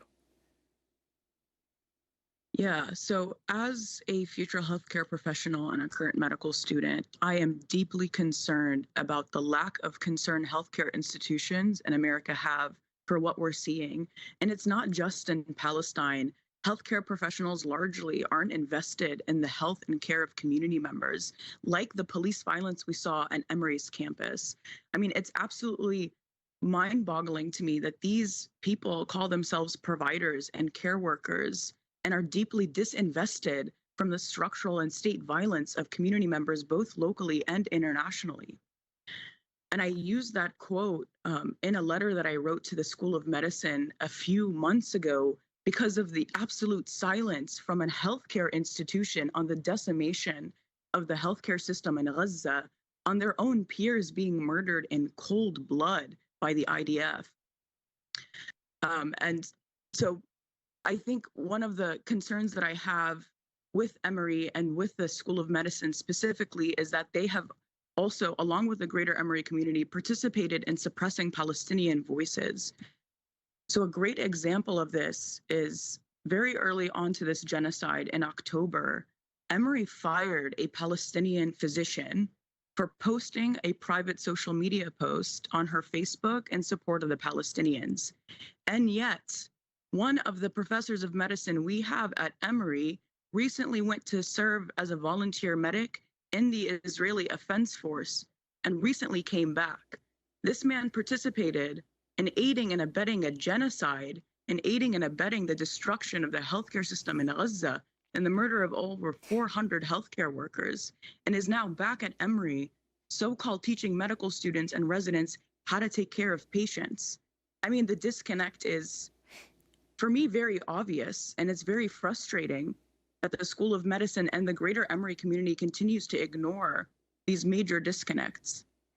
I'm wondering, as we wrap up, Umama Mohammed, you're a medical student, about GILI, the Georgia International Law Enforcement Exchange, and this connection between Cop City, which would be the largest police training facility in the country that is being protested as it's being built in Atlanta, and the Atlanta police and Israel, what this is all about. Absolutely. So GILI, like you said, is the Georgia International Law Enforcement Exchange Program, and it was started in the 90s at a university, at Georgia State University. And the function of this program is to exchange local police with international police forces. But what this program has become majorly is a connection between the Atlanta police force and the Israeli Defense Force. So they send Atlanta police, along with people like medics and first responders, over to train under a military that is illegally occupying land in Palestine to better learn surveillance techniques, to better learn tactics on how to suppress and repress protesters in Atlanta. And they bring back these techniques that are highly militarized and violent and use them against students. And in fact, yesterday we had a Palestinian student speak who said the last time that she experienced what was a war zone on Emory's campus was when she was in occupied Palestine. When we were tear gassed, all she could see was the vision of when she was in occupied Palestine, similarly being tear gassed, with those tear gas canisters saying made in the USA. And so what we're seeing happening is an exchange between the Atlanta police and the Israeli Defense Force, which is currently committing a genocide, to exchange tactics on how to better surveil, repress, and harm community members. And finally, just 10 seconds, but as you talk about the Israeli Defense Force, you're referring to what's officially known as the IDF, the Israeli Defense Forces. Can you explain why you call them the IOF? Right. So we reject the idea that the Israeli Defense Force is defending anything legitimate. The Israeli Defense Force has always been on the offensive, effectively enacting ethnic cleansing against the Palestinians, effectively stealing land, creating illegal settlements, checkpoints, creating conditions that are highly unlivable for Palestinians. And that's why we use the language Israeli Defense Force, not the IDF. All right. That's kind of what's going on right now. The Israeli Defense Force. Yeah, that's a good one. That's really based. I had heard that before. But yeah, that's... I don't remember where I heard that before. I don't know. Yeah, that's a good one. I like that.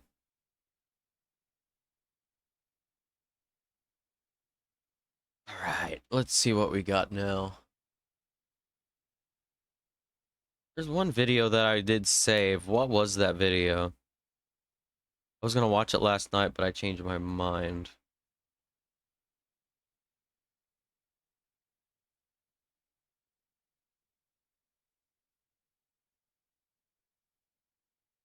Hmm.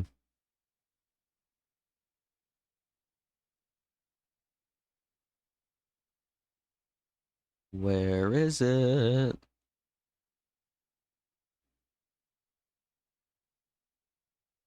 I can't find it.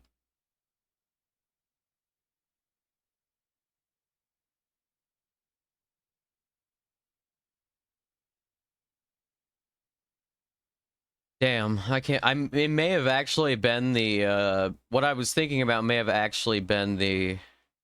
What's it called? The The streamers who were doing the driving thing who crashed that rented Lamborghini. Yeah.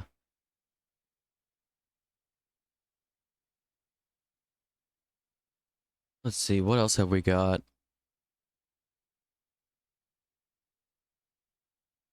Before we move on to music.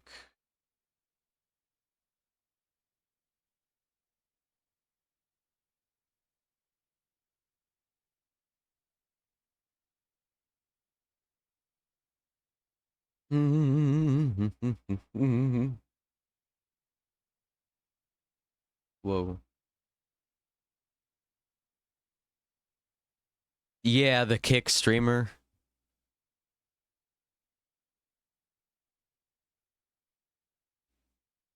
Yeah, Amy Goodman. Yeah, I love Amy Goodman.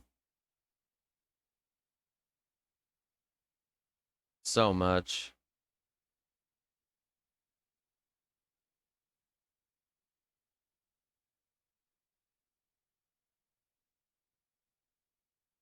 Why don't we move on to some fun. Let's watch a fun video before we get into music.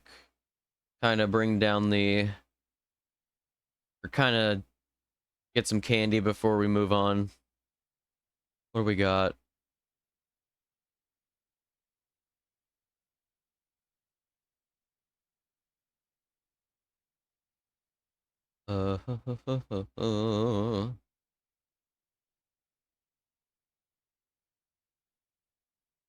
Let's see. I guess we could cover the oh, you know what? Let's talk about the beef between what's Drake and Kendrick Lamar, shall we? We need to have a conversation. The entire hip hop world is waiting with bated breath for Kendrick Lamar's response to Drake after a long couple weeks of just wild drama. I'm going to get. Why don't we get Anthony Fantano to explain what's going on? Well, actually, I don't know if Anthony Fantano fully covered this part. All right, hold on. Let me just let's. Yeah, it's wild. I've been hanging Redolent stream. Oh yeah, I was lurking in Redolent stream this morning during or after Sunday service. Yeah, I love their streams. So chill.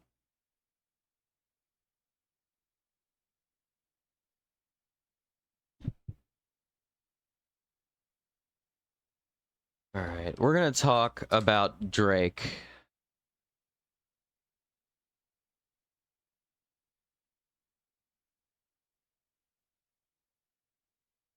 Fuck, I didn't mean to do that. I meant Drake, Kendrick, beef. Okay.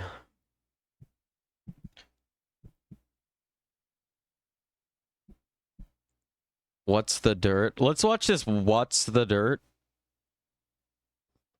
I guess.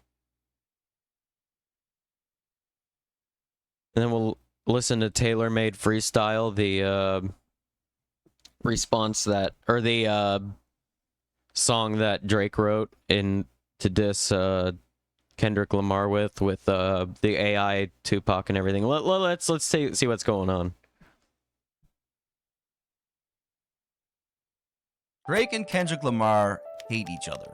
Well, at least one of them hates the other person, while the other has tried many times to be friendly and squash things. One rapper seemed to believe that they were actually friends, while the other looked at their relationship as a business transaction. After 2 weeks of research, it's safe to say that one MC has lost every ounce of respect for the other. You guys really liked my last video where I broke down all the subliminal disses from Drake's new album, so I decided to stick with a similar style. And in my last video... Yeah, the AI shit was kind of cringe. Yeah, it was really cringe, actually. It was like... And the thing was, Drake had already put out a pretty decent diss track without AI or anything, and the dude just turns around and just releases another one with AI. It's like, bruh, you were already winning. Why did you do that?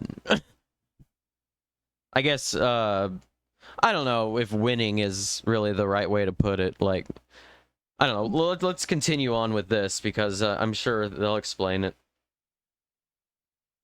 I asked you guys to hit the like button, which is something I don't usually do, but the video did really well, and I don't know if that's why, but just do me a favor and hit that like button again. Thanks. So, when it comes to Kendrick and Drake, they weren't always on bad terms. Back in 2011, Drake had already blown up, and Kendrick had yet to release a major debut album. Now, Kendrick was definitely buzzing, but he was far from the star that Drake was. Even back in 2009, Kendrick mentioned Drake on a track where he pretty much admits that he thinks he's better. Man, my girl split the bucket to KFC.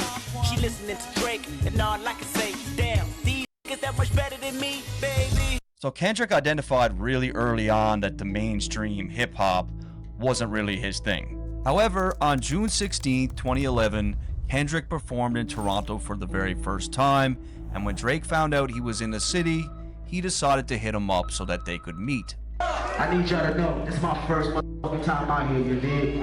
And Kendrick would speak about meeting Drake in a XXL magazine and said, "That's a real good dude. He got a real genuine soul. We clicked immediately." And it was during that meeting that Kendrick provided Drake with a copy of his unreleased album, Section 80. Visions of Martin Luther staring at me. Kendrick said that Drake was the first person outside of his team to hear Section 80, and that Drake was blown away by the project. I even found a 2011 tweet where Drake posted Kendrick's lyrics from ADHD. We never do listen unless it comes with an 808. Drake liked Kendrick's music so much that he asked him to be on his upcoming sophomore album, Take Care. Throughout the track, Kendrick talks about meeting Drake for the first time and how he was surprised that Drake... Yo, Ferret, what is up? Oh, you can't sleep? Shit. We're all over here just being nocturnal, gang. What's up? Welcome in. We're watching coverage of the Drake and Kendrick Lamar beef before we go into music review. So yeah, welcome in.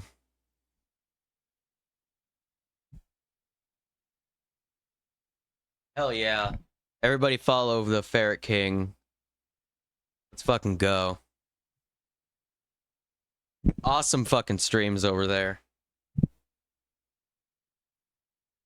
Wasn't fake like most of the music business. Hit me on the cellular, thought he was gonna sell me a false word like the rappers I know. Kendrick outlines how Drake showed him a taste of what being rich and famous actually looked like. Sat down with a few drinks located where you can't see us. A white waitress on standby when we need her.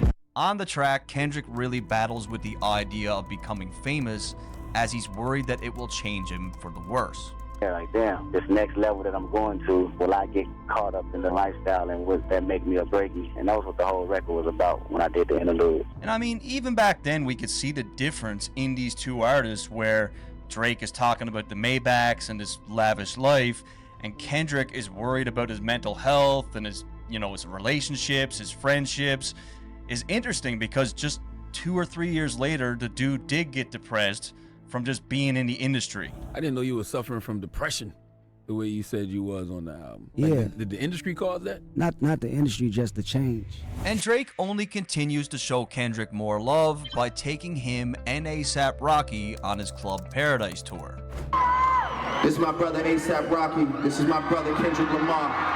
I'm on this motherfucking Club Paradise tour, matter of fact. My nigga Drake, TDE, High Power in this motherfucker, you know? And Drake has always claimed to have fought with management to take these guys on tour because his label had other plans. You know, there's people I can put on here that the label wants me to put on here, but I fight for this one reason, man. Like, I fight to promote what I love. You know what I'm saying? I fight to promote the music that I truly love, so. Drake would mention this again in 2016 on his track 4 p.m. in Calabasas. When they told me take an R&B nigga on the road, and I told them no and drew for Kendrick and Rocky. However, Kendrick's superstardom quickly catches up with Drake, as a year later he dropped one of the best hip-hop albums of all time, Good Kid, Mad City. I used to be jealous of him to follow. He was the one to follow. And Black Boy Fly is a bonus track, but to me, that's one of the most beautiful songs on that album. Absolutely amazing storytelling. And it was on that album where Drake returns the favor and gives Kendrick a feature on Poetic Justice. I really hope you play this, cause oh girl, you test my patience. And on the day that the album dropped, Drake even posted a tweet saying, "Congratulations to Kendrick, incredible body of work, honored to be a part of it." However, even at this point, Kendrick and Drake couldn't be more different in terms of how they approach music and life in general. Really, money really don't make me. I'm learning that now. You know, that's not really my peace of mind, having money. I love Electra Chung's shoulders. You love the shoulders? I just love her shoulders. She's actually blushing as well. She's No doubt about it, they're just two different guys. Next, we get a bit of an inside look on how Kendrick actually sees Drake as a person when the legend himself, DMX, claims that he would love to beat Drake up. Man, I wish it was like maybe 7 years ago, well maybe like 10 years ago, where you know, catch the elevator, beat him up. And just a few days later, Kendrick was asked about his thoughts on DMX's rant, and he thought it was hilarious, saying that his entire tour bus nearly died of laughter. I'm wondering why these niggas in the front of the bus just cracking up, like hitting walls and shit, just crying. I'm like, what the fuck you niggas talking about? They mute, they stop laughing, right? I just hear X going off on a laptop, just fast. I'm like, what the fuck going on? It's like, yeah, he's going in right now. Now remember, Drake is pretty sensitive, so if he did see that, he probably felt a way about it. So the two would work together for the very last time on one of 2013's biggest hits. Oh my god, Morning Dove, I totally forgot about that. That was recent too, wasn't it? That was like around the time of the Super Bowl, right? Oh my fucking god.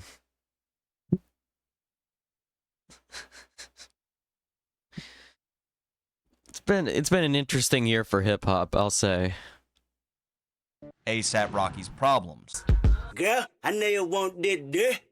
Girl, I'm Kendrick Lamar. Well, that was it. After that, you never see these two on a track together again. In 2013, things started to get a lot more competitive between the two, because at this point, Kendrick was not just an up-and-comer, he had become that guy. Getting a lot of accolades from your peers and the hip-hop icons. Thank you. I love Kendrick Lamar. number one on that list. Kendrick Lamar, what's up? The hip-hop savior, it seems like. Woo! And let's not forget, Drake is still Drake. He had a phenomenal year also. Shout out to Hamilton. Shout out to Toronto one time. Like, a best rap album goes, and they said take care. Oh my God! Given the success of both artists, the media and fans started to debate who was better, and Kendrick started off the year with a bang when he was awarded MTV's Hottest MC in Hip-Hop. And we went through about 15 of them, narrowed it down to 10. The 10 became 5, the 5 became 2. And you, Kendrick Lamar, are the hottest MC in the game, according to the MTV brain. And most of Kendrick's hip-hop friends seemed to be happy for him. heard you're not happy about that. Nah, I wasn't until I found out who's #1. They made my man #1, K-Dot, Kendrick, so I'm straight with that. However, Drake was one person that certainly did not send any sort of congratulations to Kendrick. What about your rap peers? Did they call? I know it's kind of competitive, so did they say congratulations? My rap peers, I think Cole. Okay. Yeah, that's about it. And I mean, at this point, Drake's at least got to be thinking, like, this guy's starting to become a problem. He's getting a little bit close now. And Kendrick's winning streak was just beginning, as 2 months later, You only heard of Drake a handful of years ago. I'm trying to think about when I first remember hearing about Drake. I must have been like it was in high school probably, 2012, 2013. So around when all this was, or right around when all this was going on, I guess, yeah. Like, who dat? Is Nicki Minaj and Megan Thee Stallion still beefing? From what I haven't checked in on that in a while, but I haven't seen anything, no, but they probably still are. I could imagine. That, or they just released their disses, and then that ended up being the end of it, but this one has definitely continued on. Yeah, I don't remember the full story.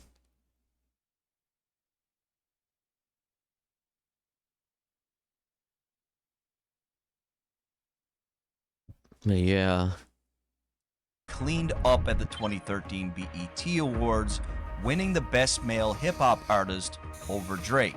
I came up in that same county building, food stamps, welfare, Section 8. And this time, I did find a tweet from Drake where he congratulates Kendrick on the win. Congrats to Kendrick as well, nothing was the same. With all that said, things were about to change. August 12th, 2013 was a special moment for hip-hop. To this day, it still stands out as one of the most exciting things to happen in the last decade. On Big Sean's Control, Kendrick let everyone in hip-hop know just how competitive... Wait. Is Gwen live? Gwen's live? Oh, shit, well, hell yeah, well, let's go right into them. Fuck yeah.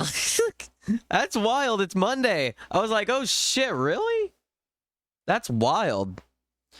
Nicki's dumb for this one. Apparently Megan made a song dissing sex offenders, and Nicki got offended because she's married to a sex offender. At least that's what we heard, or what I heard. Damn. Didn't Nick? Yeah. Damn. Yeah, I'm shook too. What the fuck? All right, well, let's head over. Anyway, I might be around other than Friday, but Friday is going to be my next big stream. This stream was less than 6 hours, so next six hours stream or longer will be ad-free because we didn't reach the 6 hours, even though I said we were going to be 6 hours. So, and we did run the ads. So, there we go. We will we will go on to Gwen's stream now. Let me get set up here. Yeah, awesome to have you all in. I'll have to show you. Yeah, we'll go over music and much more on the next stream. Maybe still getting set up. Let me take a look. Let me just take a look real fast. I think they are live. College students have a right to defend. Okay, yeah, they're live. Let's fucking go. Anyway, I'm gonna get off here. I'm gonna grab me some food, and we're gonna raid right into Gwen. I should be back probably tomorrow night or something. Maybe the night after that. We'll see. Maybe I'll even be back later today. Who knows? But anyway, I will definitely be back on Friday.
I'm about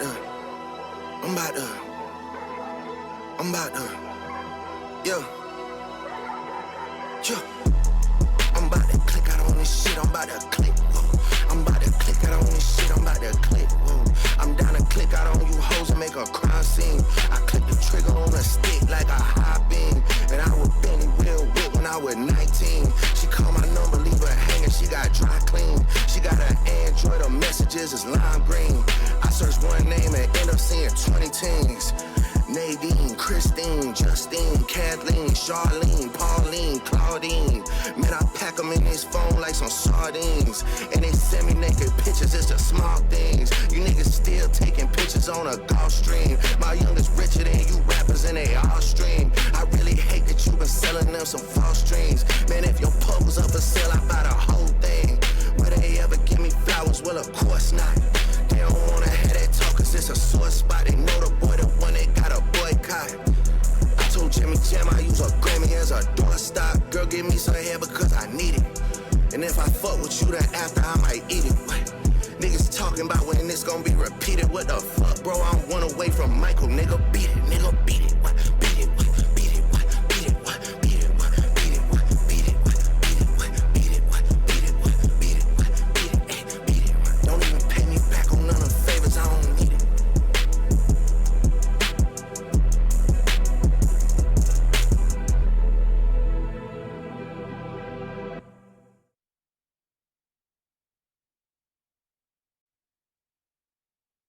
See. What up, Daddy Bleach?